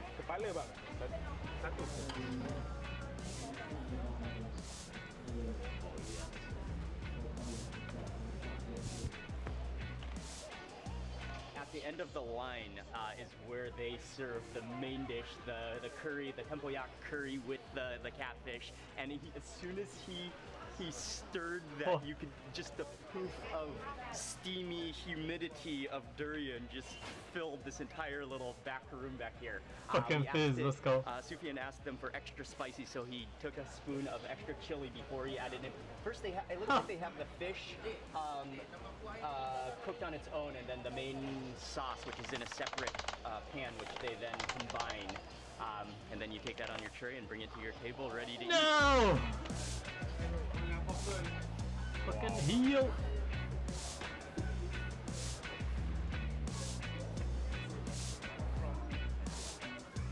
I think facing this way should be really good if we all sit. It has an incredible aroma. You can smell it's like sour and fruity. Yeah. And you can smell the fermented. For sure. Fermented durian for sure. This Ribbon versus Ribbon. Oh Jesus. Where I'm like shaking in anticipation. I just can't wait. The Ribbon. The Ribbon is much stronger. The essence. Damn, full this is build. sambal tempoyak. Actually, they're both full build. Wow. Wait, no. Okay. Oh, that smells incredible. That's like durian plus like oniony. Oniony, yes. Plus chili, jungly. Powerful. It's powerful. The head is the super spicy. He added in an entire extra spoon of chili. And then this one is the normal. The tail is the normal spiciness. Like thick. Very thick. Almost like like liquid fruit. GG.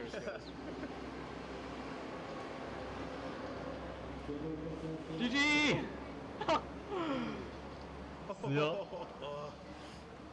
Oh, wow. Oh. You can taste the chili inside your mouth. It's burning. Damn. It's spicy, but it's so... That is rich. It's spicy because we got the extra spicy. But in the actual tempoyak, it does have a fruity, almost like pineapple-y taste to it. Actually, maybe even the durian is, the aroma is stronger than the taste. Yeah. For the actual durian. That is unbelievably good. Like the perfect balance of sour, fermented, and spicy all together. I've only had one bite, and that's a life-changing dish. That's true. Okay, I'm gonna move into the actual fish now. I'll start with the head because I gotta go for that spiciness and dip in, get as much gravy as possible. Onto my rice. Load that up with some more tempoyak gravy. All right, mix in, get that fish. You can see the skin as well. The meat mix in with your rice.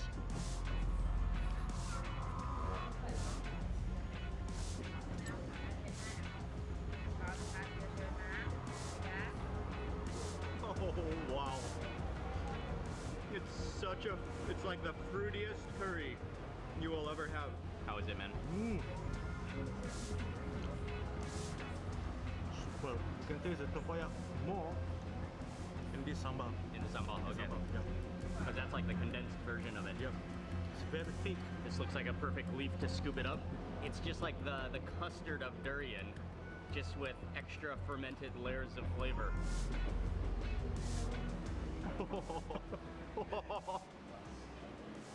Oh, that's very good, right? Oh, that's incredible.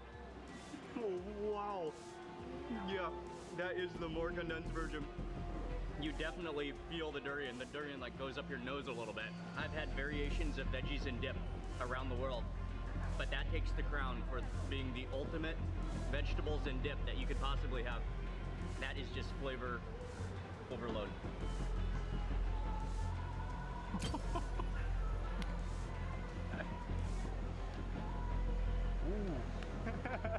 This looks like a watercress kind of. Okay. Chili. Yeah. Actually, how many fingers after that. How many people are Guaranteed. playing this? That is finger licking. That is the definition of finger licking good.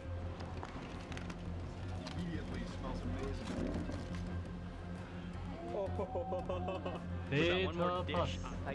이거 아마도 beta test. It's the same fish. Yep, same fish. And so what they do for this dish is they put it in the tempoyak. Tempoyak, yes. Then they wrap it in a banana leaf. In a banana leaf, and then they what we call the grill it. Yeah. And then grill it. Yeah. So all the like tempoyak, durian, fermented flavors just soak into the fish as it grills. Yeah, you can just see just the puddingness of that gravy, of that sauce, that tempoyak. Mix it up with the rice, mix the fish. Unwrapping a gift will never be the same again. This is the best gift you could ever receive. A packet of tempoyak. Okay, guys. This one is even more fruity. Yep. Like it's like a condensed tempoyak fruitiness version.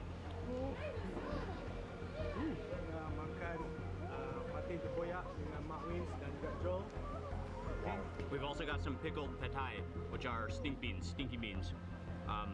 These smell beautiful and a totally different, unique aroma than the tempoyak. Awesome, and these guys are fermented too. It's called petai jero. Petai jero. Petai jero. Oh yeah. Smell is so dope. Oh. It's like a vitamin. Oh.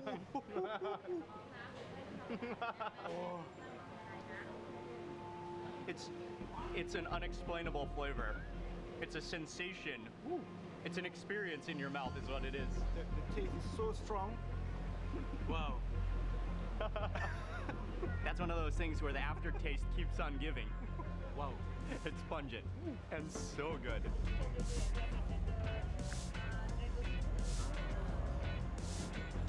smells beautiful.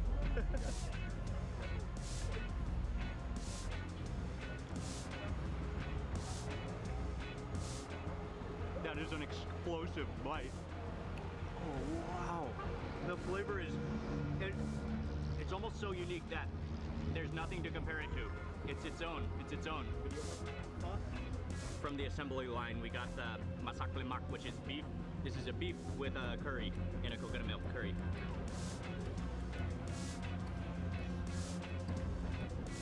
Oh, that's stunning too. That tastes like beef jerky in like a spicy coconut milk, like rich curry sauce. Ah, caribou, okay.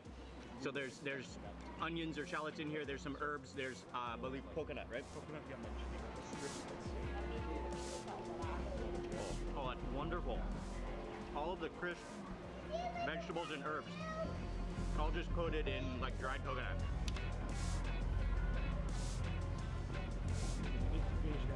Okay. That is a gravy of wonders. I don't know if gravy will ever be the same again in my life. Oh, and then the breath. Oh, we have dessert now. Yeah. chendol durian. What's all in there? The green noodles. We call Is there it ice cream? Chendol. Those are like the pandan noodles. Pandan noodles. Okay. Yeah. And then we have this one is red beans. Red beans. Red beans. Okay. And then we have a gula melaka. It's actually the sugar. already melted. It's like a brown sugar, right? Brown sugar From Malacca. Gula melaka, yeah. Which is very famous in Malacca, right? Yeah. And then there's an entire chunk ice cream in there. Ice cream. Ice cream and ice. Ice cream and and that's ice. what makes shredded ice. Shredded ice. No other dessert would do. Only thing that could top this is a stinky bean chendol. Yes. Wow. How is that, dude? This durian is superb. Wow. I'm speechless right now. It almost has the effect of a root beer float. Yeah. You know, when the foam, the because of the carbonation, and then the ice cream, the foam, the durian, and the ice cream is having that same effect.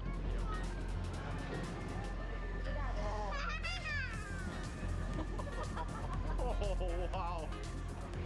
Yeah, that durian is so big, unbelievably good.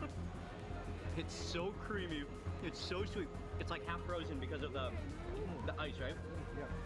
So it's like very cold and refreshing. Thank you. What was your name? Lisa. Lizar. Thank you. Terima kasih. It's amazing food. Yeah, amazing food.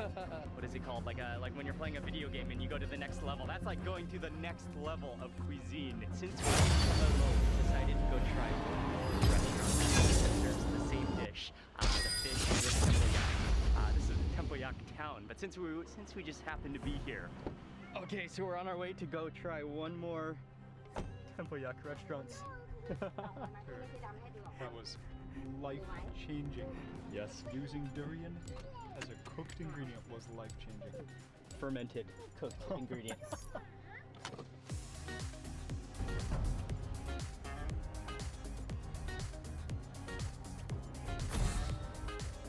Just about a 10-minute drive just down the river, and this is another very local restaurant. We just arrived. It's really in the neighborhood. You're actually back into the jungle. You almost come back into the plantations, the fruit plantations, and it looks like it's in somebody's front yard. It really is like in somebody's home. So they have their home, the whole compound, and then they open up the line of food. Again, you smell the tempoyak, the durian, fruity, sour. Round number 2. Oh, the precious cargo. Just as excited. And then over here is where you scoop out your, it's all self-service, scoop out your own rice.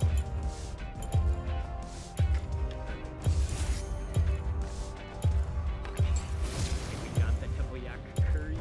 We got our own plates of rice.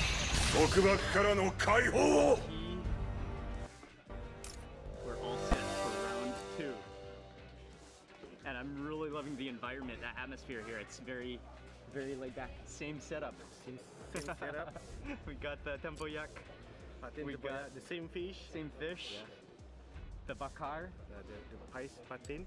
I think in English it's called a silver catfish, so it is a type of catfish. Taste the curry, taste the broth. Yeah. Oh, and the owner, he hooked us up with a whole bowl full of just the extra gravy. Extra gravy. So I think the first step is just to taste the gravy, just to get the full effect, the taste of it.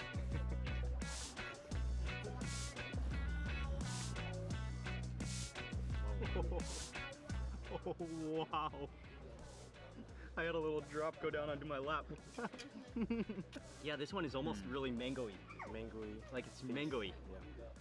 Yeah. This one is less thicker than the previous one that we tried. But this one is nice and spicy. And this one you can actually feel like the chili burning your lips a little bit with that first bite. That's amazing. That is unbelievably good. And just the yellowness of it. Look how orange yellow it is from the turmeric. Spicier than before. Yeah, it is more spicy. And that is, it really truly is one of the world's greatest flavors. I know. I don't say that lightly. It reveals, it opens up your taste buds that you didn't even think you had. The skin is part of the highlight of eating this fish because it has a totally different texture to it. Stick some of this onto the, oh yes. He knew we wanted extra gravy before we even started. Yep.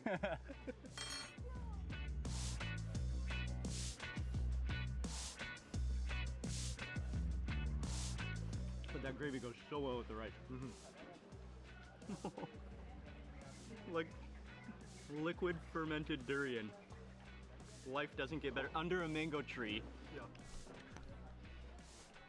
I don't know if life can get better than this. This is as good as eating gets. Sambal tempoyak. Oh, it sticks to the lid. That's a beautiful sign.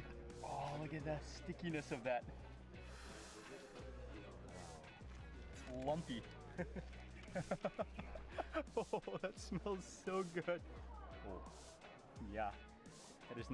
That's not an aroma for the faint of heart. Just as I was leaving the buffet line, I found the jenko, but I'm gonna dip it into the durian sambal. I don't know if you can dream of a better combination. Cheers. Ready, guys? Jenko. Jenko, cheers. Jenko, cheers.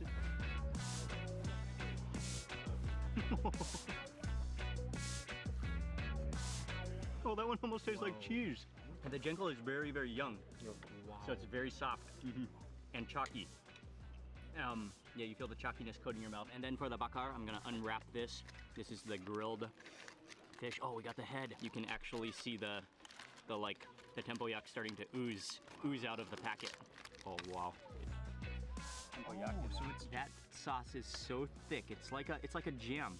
I'm gonna take a little bit of this.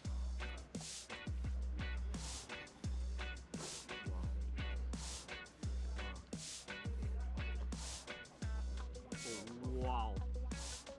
That is, oh yes, I saw the finger like. Finger licking good.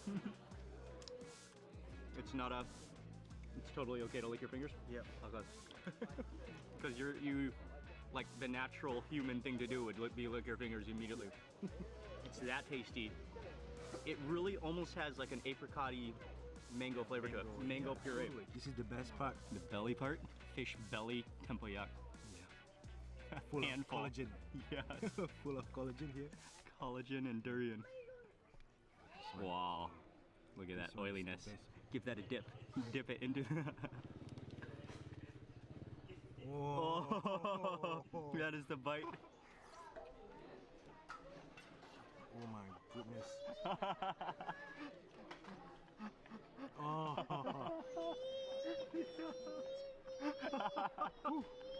Your reaction was just too tempting. And I like they fill tempoyak into the whole fish. Look at that. It's like it's stuffed with tempoyak. Look at that. Like, goo. Wow. Dipping jelly.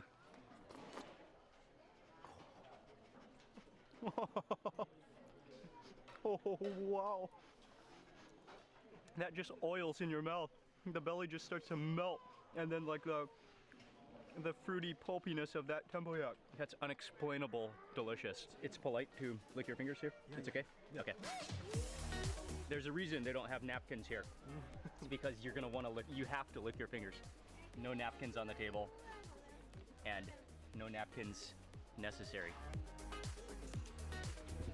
Go with the jenko scoop.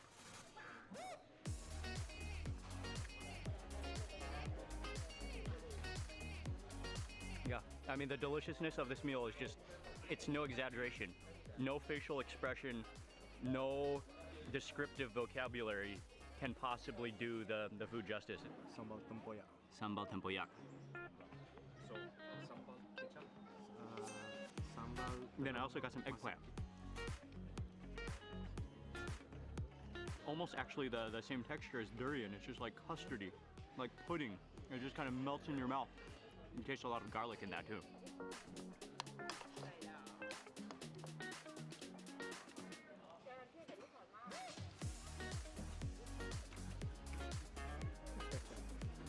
It just this is one of the hardest meals to explain. Not because of not only because the flavor is so complex, but because it's so unbelievably good. Your brain cannot process how good it is, and your taste buds can't. Oh, here, okay, I got it down. when it hits your taste buds, your brain doesn't have the capacity to explain how good it tastes, and I will leave it at that. And I expected it to be good because I love durian, I love spicy food, but that like blew my expectations way over multiple times. That really is one of the greatest dishes, like flavor powerful dishes that I've ever had. But I want to say a huge thank you to Sufyan for coming with us, for helping us. He's amazing to hang out with and eat. His channel is called Padu Beb Studios. Yeah. He travels, he makes videos about food and travel. Your videos are in Malay. In Bahasa Malay Malay, language. but you have English subtitles. subtitles, yeah. So I will have his channel in the description box below. Go check it out, subscribe to him. He's just a lot of fun to hang out with and eat. And yeah, thank you, man. Thank you. Terima kasih. Thank you very much, Matt. And thank you for watching this video. Please remember to give it a thumbs up if you enjoyed it. Leave a comment below. I'd love to hear from you. And if you're not already subscribed, click subscribe now and also click the little bell icon. You get notified of the next video that I publish. Thanks again for watching. Goodbye from Temerlo, Pahang. Pahang. Yeah. From the epicenter of Tempoyak. See you on the next video.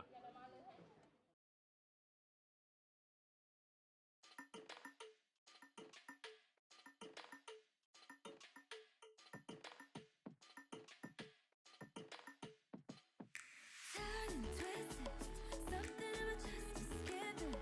With you now, my whole world's different. 'Cause I can't go back now. Tunnel vision, now you got me out and missing. A love that you haven't given, a love I'm craving right now. Can we skip the messages? I know these texts and calls, it's just a lot of playing pretend. And I wanna do more than talk. I guess that you can call us friends, but that's not what I want at all. Get into the space I'm in. I wanna do more than talk. I'm not feeling conversational. I don't really wanna play it cool. Take this to another level. More than talk. Go ahead and make it feel comfortable. Say your things and everything you wanna know. As long as you take this to another level.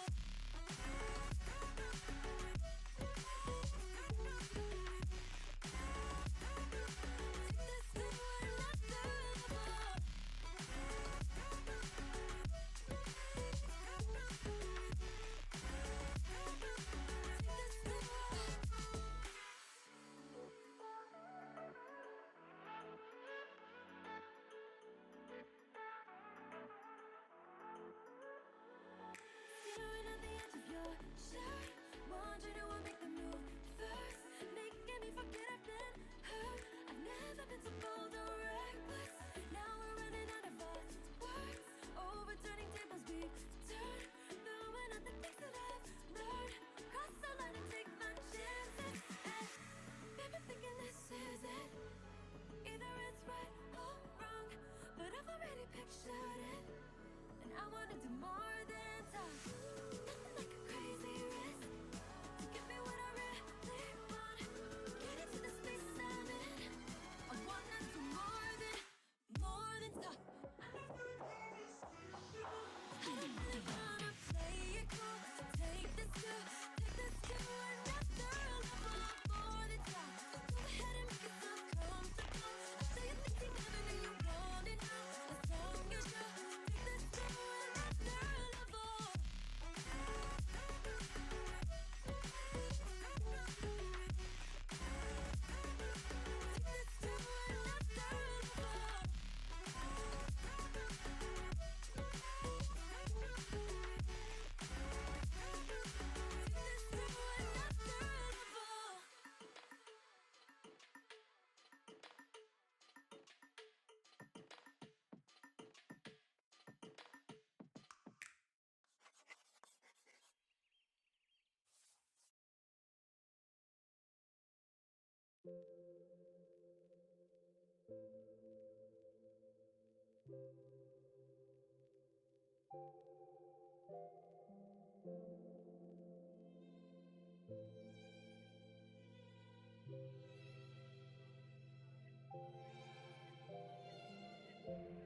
Losing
it was a Honda, a 99 that we drive in plain Nirvana. It never started right away, it didn't wanna let me get too far from here.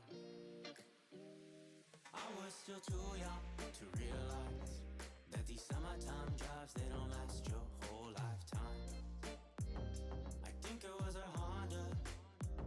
I run another light to get through the night. Scared as shit, but I know that I'm alright. We were 17, pure like kerosene. You protected me, you were my sunscreen. You protected me, you were my sunscreen.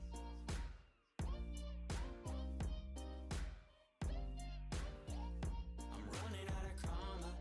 I don't think that I'll make it any longer. But with you by my side, I feel stronger than I've ever been before.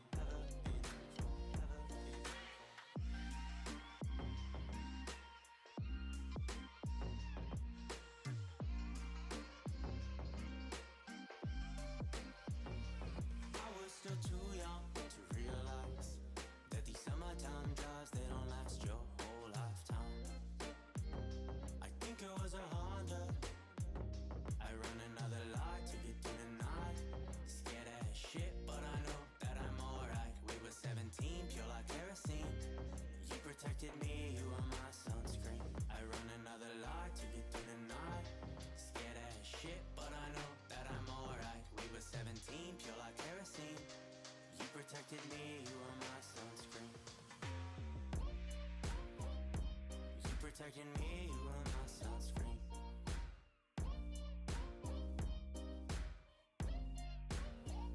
I'm running out of karma. I don't think that I'll make it any longer.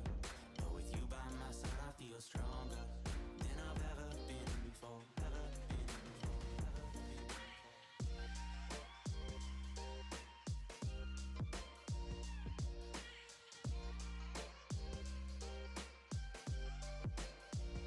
I'm running out of karma. I don't think that I'll make it any longer. But with you by my side, I feel stronger than I've ever been before. Ever been before. Ever been before.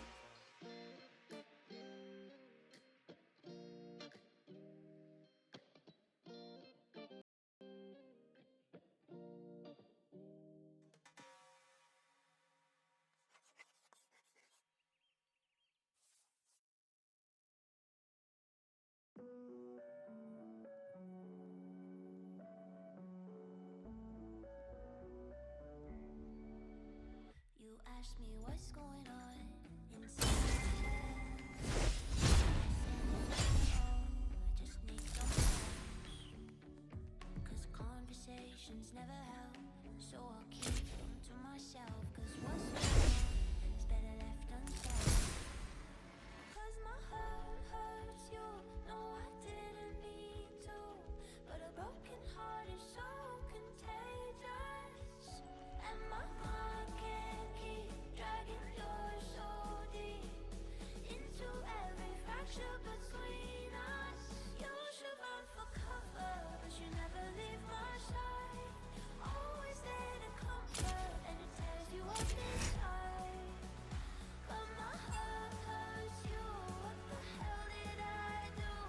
This heart is so contagious.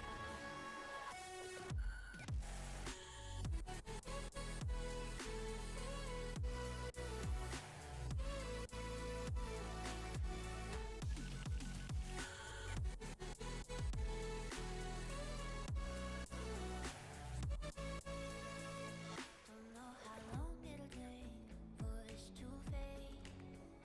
Like lost under the waves, I'm about to break. And I know that I'm the one to blame. When you're holding up the weight, I'll be drowning without you.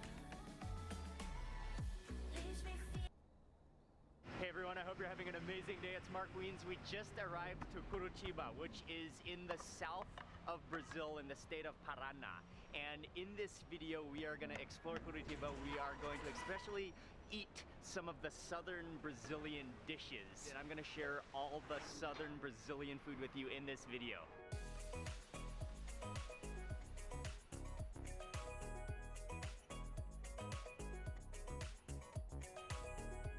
Ultimate. How are you, man? I'm doing fine, man. I'm very excited for Curitiba. What's the name of the dish that we're starting with first? Carne de onça. Carne de onça. Yeah. Which translates exactly to the meat of the jaguar. Exactly. Loving the atmosphere of this restaurant. It's classic. The wooden tables, the bar, the antiques, the Brazilian flag hanging from the rafter from the roof. Yeah, this is a cool spot. It just has like a classic, just like heritage feel to it. The owner was just explaining to us that this used to be a corner like convenience shop.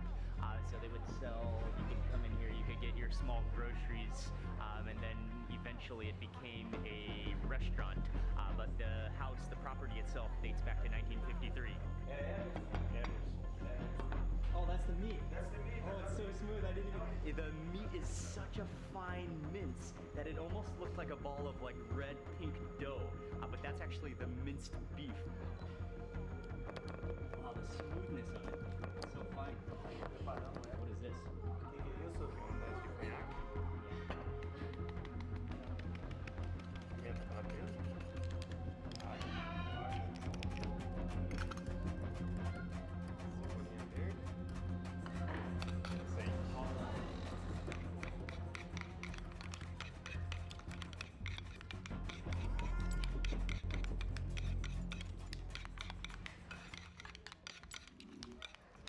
So then first he took that ball of meat, flattened it out. He mixed in, he sprinkled on some cognac, then some olive oil, salt, some pepper, some chili powder. There were some other spices, some green onions went on there, and onions and garlic. He just mixed it perfectly and evenly with the 2 spoons and served with bread and some mustards to go along with it. Carne de onça. This is the jaguar meat. Of course, it's not really jaguar, it's minced beef. Do you know the history of how it got that name? Raw meat, right? Yeah.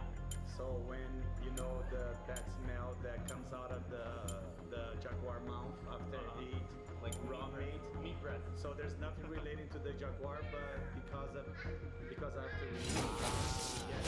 like so we'll have jaguar breath after we eat this. Yeah. Yeah. So we go bread. Yes. All right. Butter. Use the knife. Okay, butter goes down first. You want to get one full of bread. You can see all those spices. You can see the oil, the cognac. Oh, and then the mustard. Oh, thank you. Welcome. And that's black mustard? Yes. Cheers, man. Cheers, man.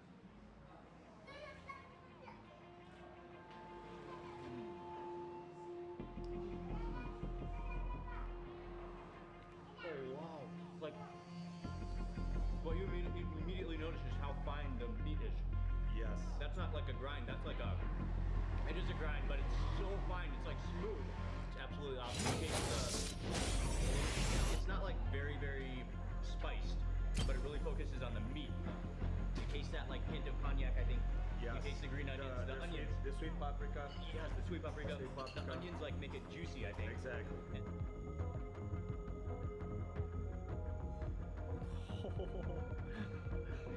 one. And then I will add some of the hot sauce. And another thing I love is just how you one bite that entire thing.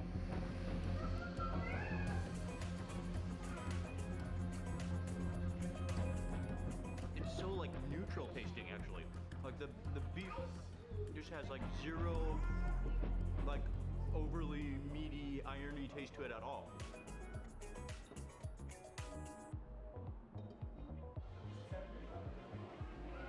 Oh man, as we're leaving, the restaurant has filled up. It's packed now. That was incredibly delicious, and we only had one dish because we're gonna eat a lot more food today in this southern Brazilian food tour. But success. From here, we're going to the next restaurant, which is walking distance, and they are known for their beef ribs. And this entire region, this state of Brazil is known for their meat. Beef ribs coming up, which is one of the greatest meat okay, I can't wait. They serve pastelao de gaucho. Castelao is like a big rack, a huge rack of beef ribs. I'm already just loving the atmosphere of this place. It's laid back. There's kind of like almost picnic table style dining. It's busy. It's a family restaurant. We're going back to the kitchen, and the owner has said we can go back and see them making the rib. 30 years. 30 years. Yes. Always him at the barbecue. And here comes another slab.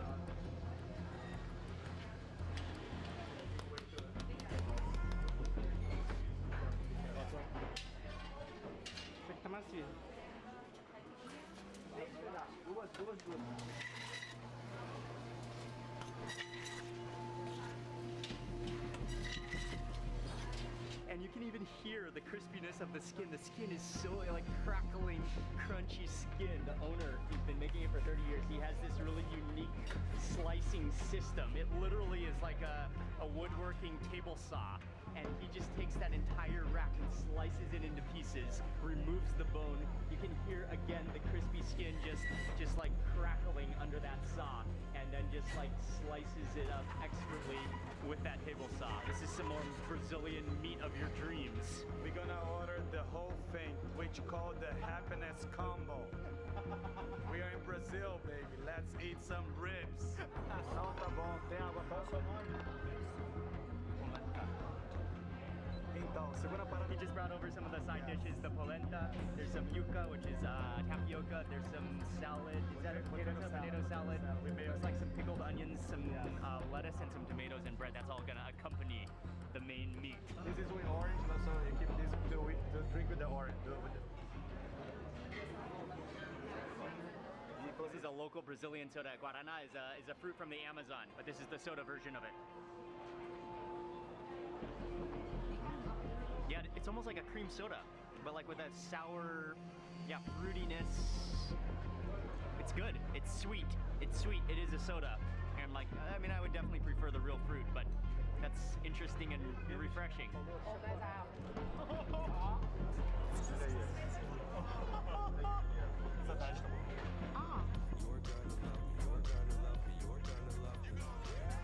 I love how they serve it on a chopping board, so you can just like chop it right on.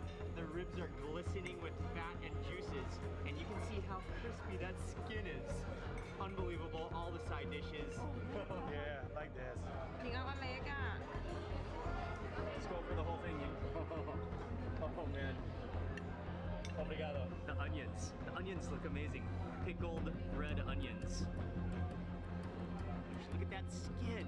And if you press it, you can just if you press it like that, you can just see the juices actually like squirting. Gotta see that.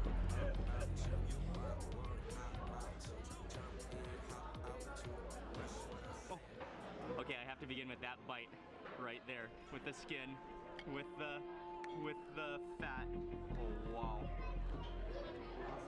That is the first bite.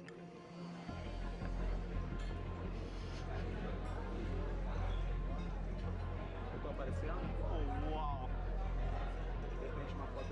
That is so flavorful. It's so smoky. It's so tender. It's so salty. Oh, it is so good.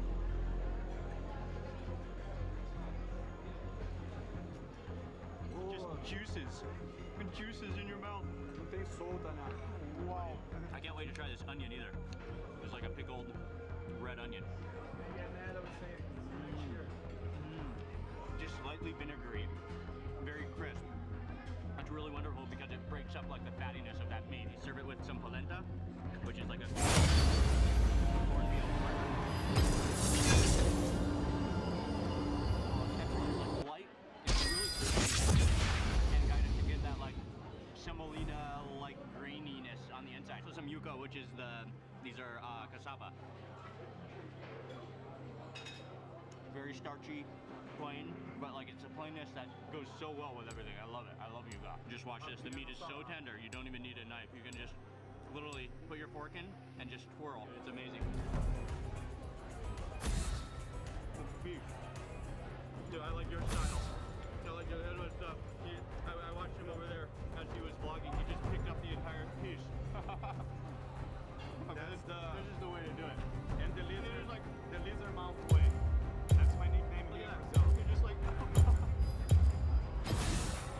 そんなバカな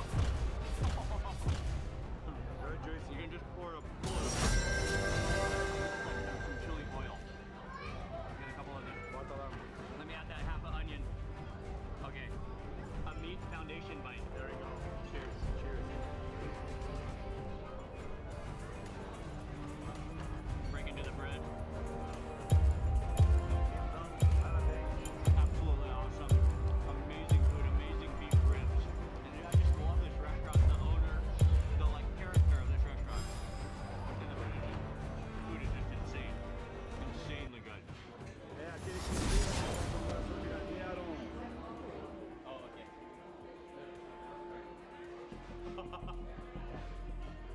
He is a legend. Obrigado. Obrigado. Ciao. Obrigado. Owner did not charge us for that meal. He does that with passion, with love. What a restaurant, what a spot, what beef ribs. That was incredible.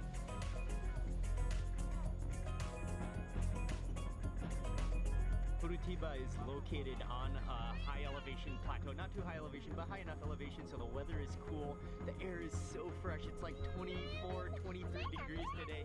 Yeah, it's beautiful weather. Best coffee Curitiba. We drove over to Four Beans. This is a coffee shop. They're a roast coffee as well. They're one of the top roasters in Brazil. And we arrived here and they decided they're gonna light up their roaster. They're gonna fire up the roaster. They're gonna roast some coffee fresh for us, and then we're gonna have some coffee. Todos os cafés aqui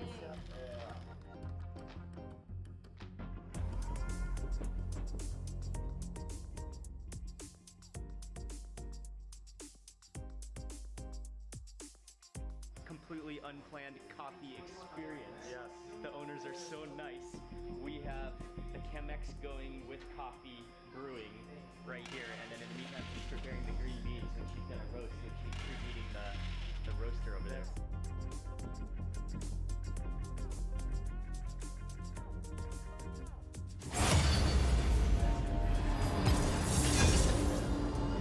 But not sour. And fruit juice. It's incredible. Sure. That would be awesome. And then your lunch.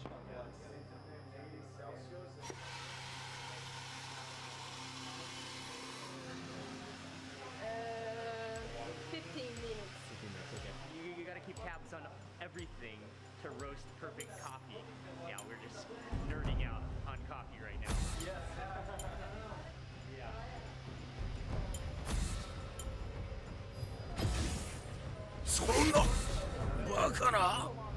Critical moment, okay. No distraction.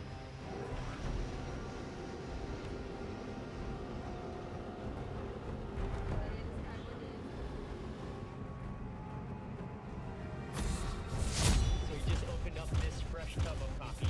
It just smells so fruity, so it's like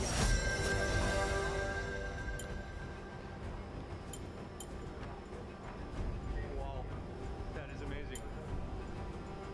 Slightly bitter, chocolatey, crunchy. Okay, next up on this Curitiba food tour, we've just arrived to a local little hole-in-the-wall restaurant that's famous for serving a sandwich called a lombado. They have a 5-kilo lombada, but after we had that lunch, those beef ribs, I don't know if we're up for a challenge for a 5-kilo sandwich, so we might just go with the regular size, but this is the spot. Looks very cool. 5 kilos. Let's have the 5 kilos. Let's have the 5 kilos. Please. Let's have the 5 kilos. Let's have the 5. The other one is only 1.5 kilo. Oh, wait, can we see them make it? Okay, on second thought, Guilherme has made the executive decision that we need to have the 5 kilo. Yeah, let's go with the 5 kilo. Yeah, let's go with the 5 kilo? Yeah. Let's go to the 5 kilo. Okay. Vai entrar geral.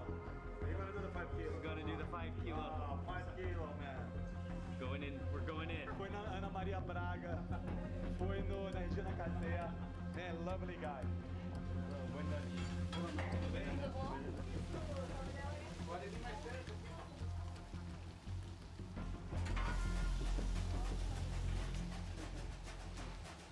Understand what he's saying. That's very good. So awesome.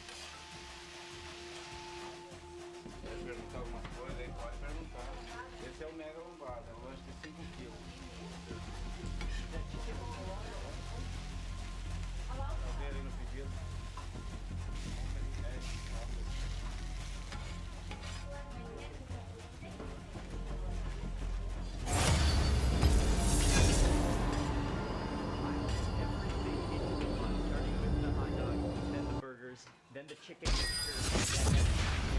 There's a white cheese, there's a cheddar cheese.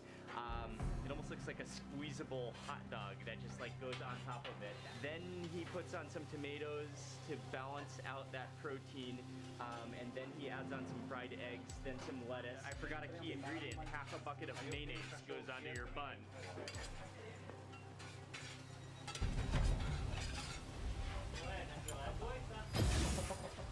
そんなバカな。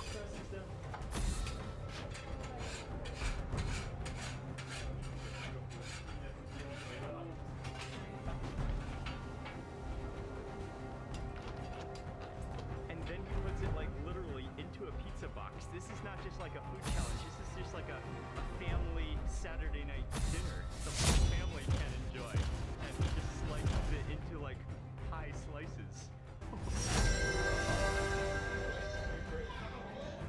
I trying to be like it.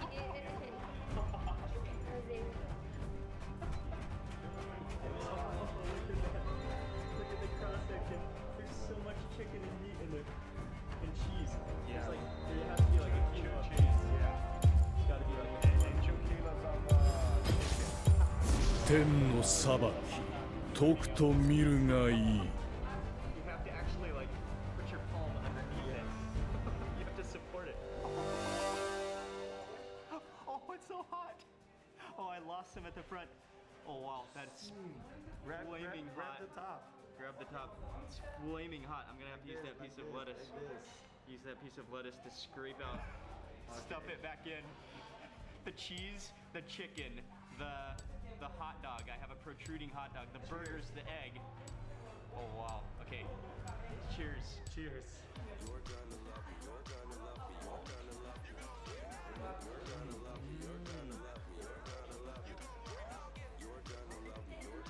It's actually awesomely good. Like, just like so much cheese. You really taste the hot dog, you really taste the burger. Well, mega lombada boladão. Very good, huh? Like it's just stuck to my meat. Molhadinho, gostoso. Que acabou. The like plastic bags of cheese are just like completely melted into everything. The shredded chicken has like a crusty, crunchy edge. And you get the saltiness of the hot dog. You taste, I know there's burger in there, but I haven't even tasted the burger yet. The egg is just like oozing around. And then all of a sudden you hit like the refreshing taste of the lettuce and the tomato to balance everything, of course. You could imagine yourself just lounging on the couch, just finishing an entire 5 kg Lombardo. It's actually really good though. Very good. Let's explore the sauces. I think I'm going with the mustard. Oh, that's like transparent yellow. I don't know if that's mustard or not. I think it's like a sweet mustard. Oh, the end of a hot dog. Oh, thank you. Oh, awesome. That is going to be key. That is going to be a key bite right there. And you can see in this bite, there's going to be all that chili, plus burger, plus hot dog, plus egg.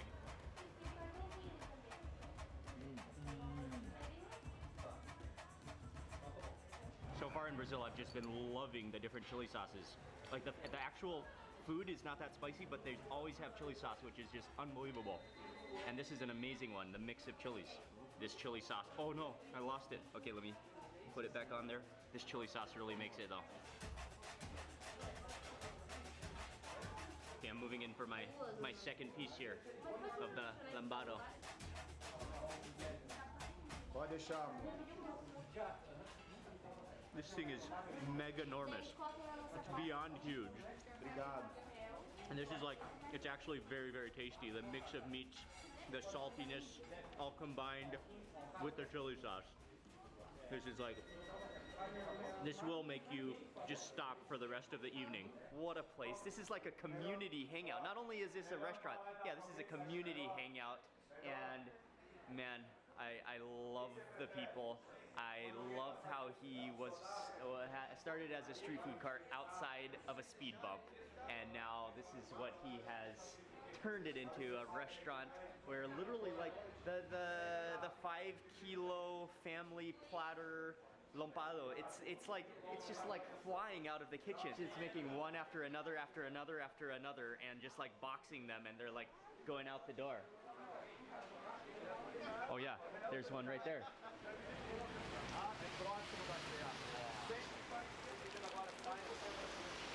One more stop today to finish this food tour. It's called Uncle Dog. It's like it's a bit of a giant hot dog. Being able to stand here on the corner watching them make it is really cool. They like pack in the ingredients, and there's like a tomatoes and corn and the little crispy shoestring fries, and he literally like folds it in and packs it in with his spatula before flattening it down. It's a lot of things going on in that hot dog, that's for sure.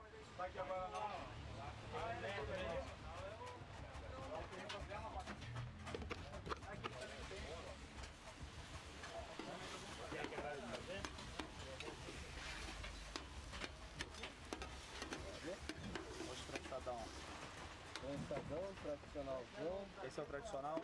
Ah, é brincadeira, tá doido? He's using a trowel to make that, to fit everything in that bun. And we're gonna order one of the Philadelphia. I think it's one of their top sellers. Amanhã a gente vai pra Moretes. Oh yeah, look at that cross section. The squeezable cheeses are all in there. The mayonnaise, the hot dog on both sides of the bread, the little shoestring fries, and the tomato mixture.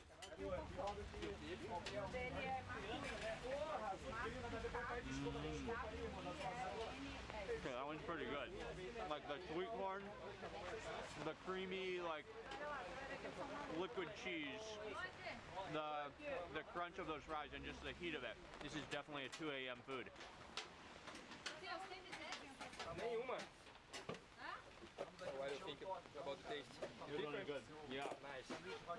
Different, and this one's good. My grandpa starts this business. Also, part of your family. Yeah. Wow, very cool. Last bite. Nice.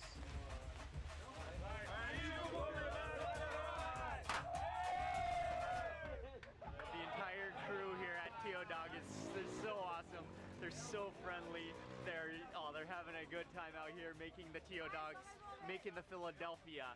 Yeah, what I love the most about this is the atmosphere and just hanging out with this crew of guys. They are absolutely awesome and just like having so much fun. It has been a very interesting, a very unique food day, a delicious, meaty food day. I want to say a huge thank you for watching this video, and if you haven't seen all the videos in this entire Brazil series, I'm going to be publishing a bunch of Brazil videos, so I'll have the link all in the description box that you can check out this entire Brazil food and travel series.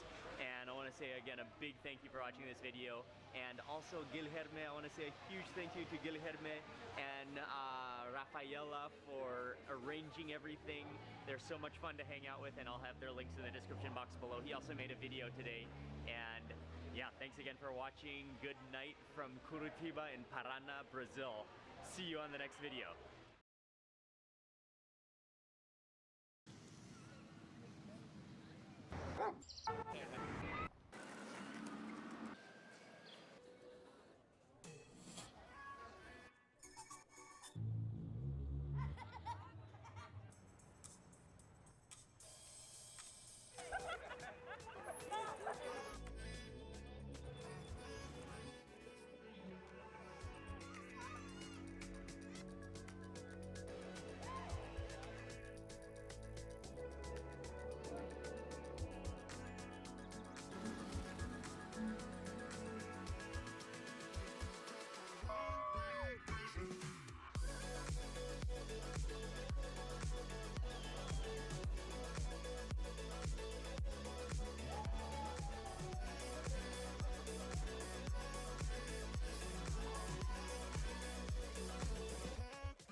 just trying hard to tell the difference between silver and gold.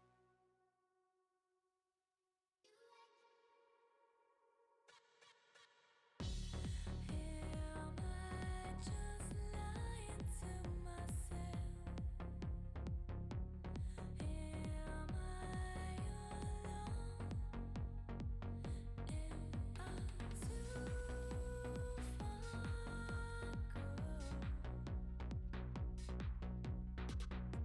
I know it's hard for you to see that I am you and you are me, but you are not alone in this dark machine. Always on my back, I've been lying to myself. I've been someone else. Maybe I'm out of touch.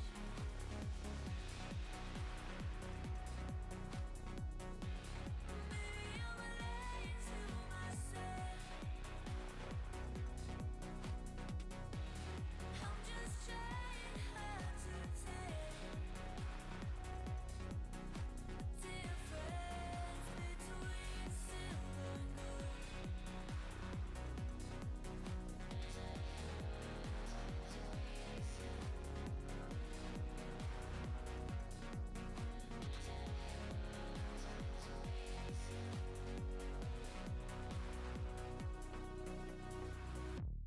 Tell me, am I dreaming anymore? Been on this road so long, it goes on and on. All this time you ran from me, a place inside you cannot see, but you are not alone in this dark machine. Maybe I'm out of touch.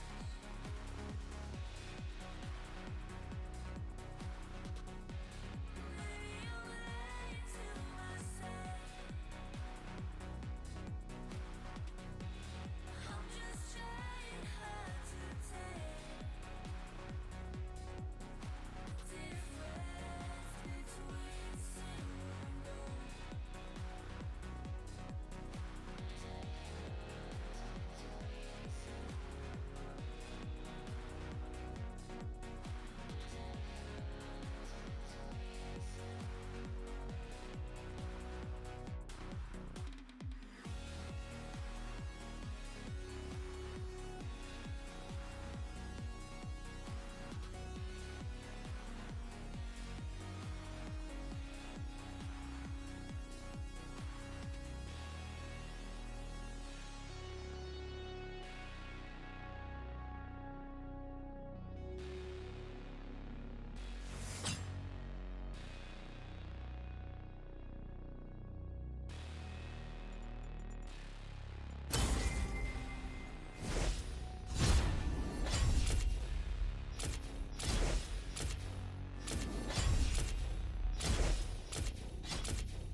Well, I woke up on the lobby floor. Yeah, last night was some kind of war. I'm coming down like a waterfall. I check my phone, but you never call. Lost in the ceiling, caught up in the ceiling. I can't seem to let it go. Locked in this cage, I've been stuck here for days, and I can't seem to let you go. You pull me up and I put you down. You gave me love, then I stole your crown. You let me.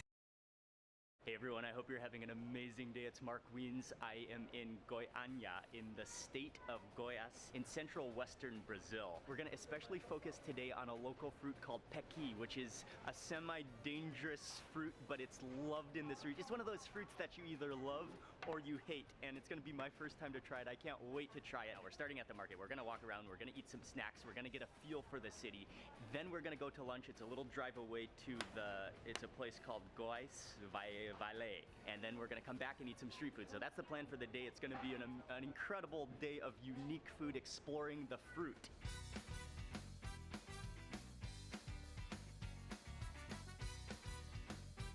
Bom dia. Good morning. Bom dia. How are you today? Good, good. And yourself? Awesome. You're here at Mercado Central in Goiânia. Man, a lot of handcraft, local food, and we're gonna see like which fruits are available, and we're gonna try the empadão. Step into the market, immediately greeted by an abundance of produce. There's cheeses, there's grains, there's both fresh things, but then they also have pre-cooked food here as well. This is a picky chili sauce. It's such a like spacious, wide alley market. Oh, here's some of the clay pots. And clay pots are very important for cooking in Brazil, cooking in this region, the local traditional food. The guy here said it's strong. Fuerte. Forte.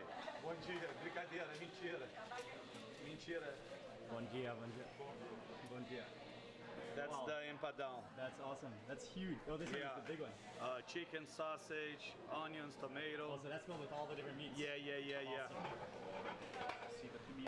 You take a yellow bar stool, and it's all just countertop seating. You're sitting right in front of the case of empanadas. This one is like a supersized one, which is the state of Goiás style, which is there's meat in here, a variety of different sausages,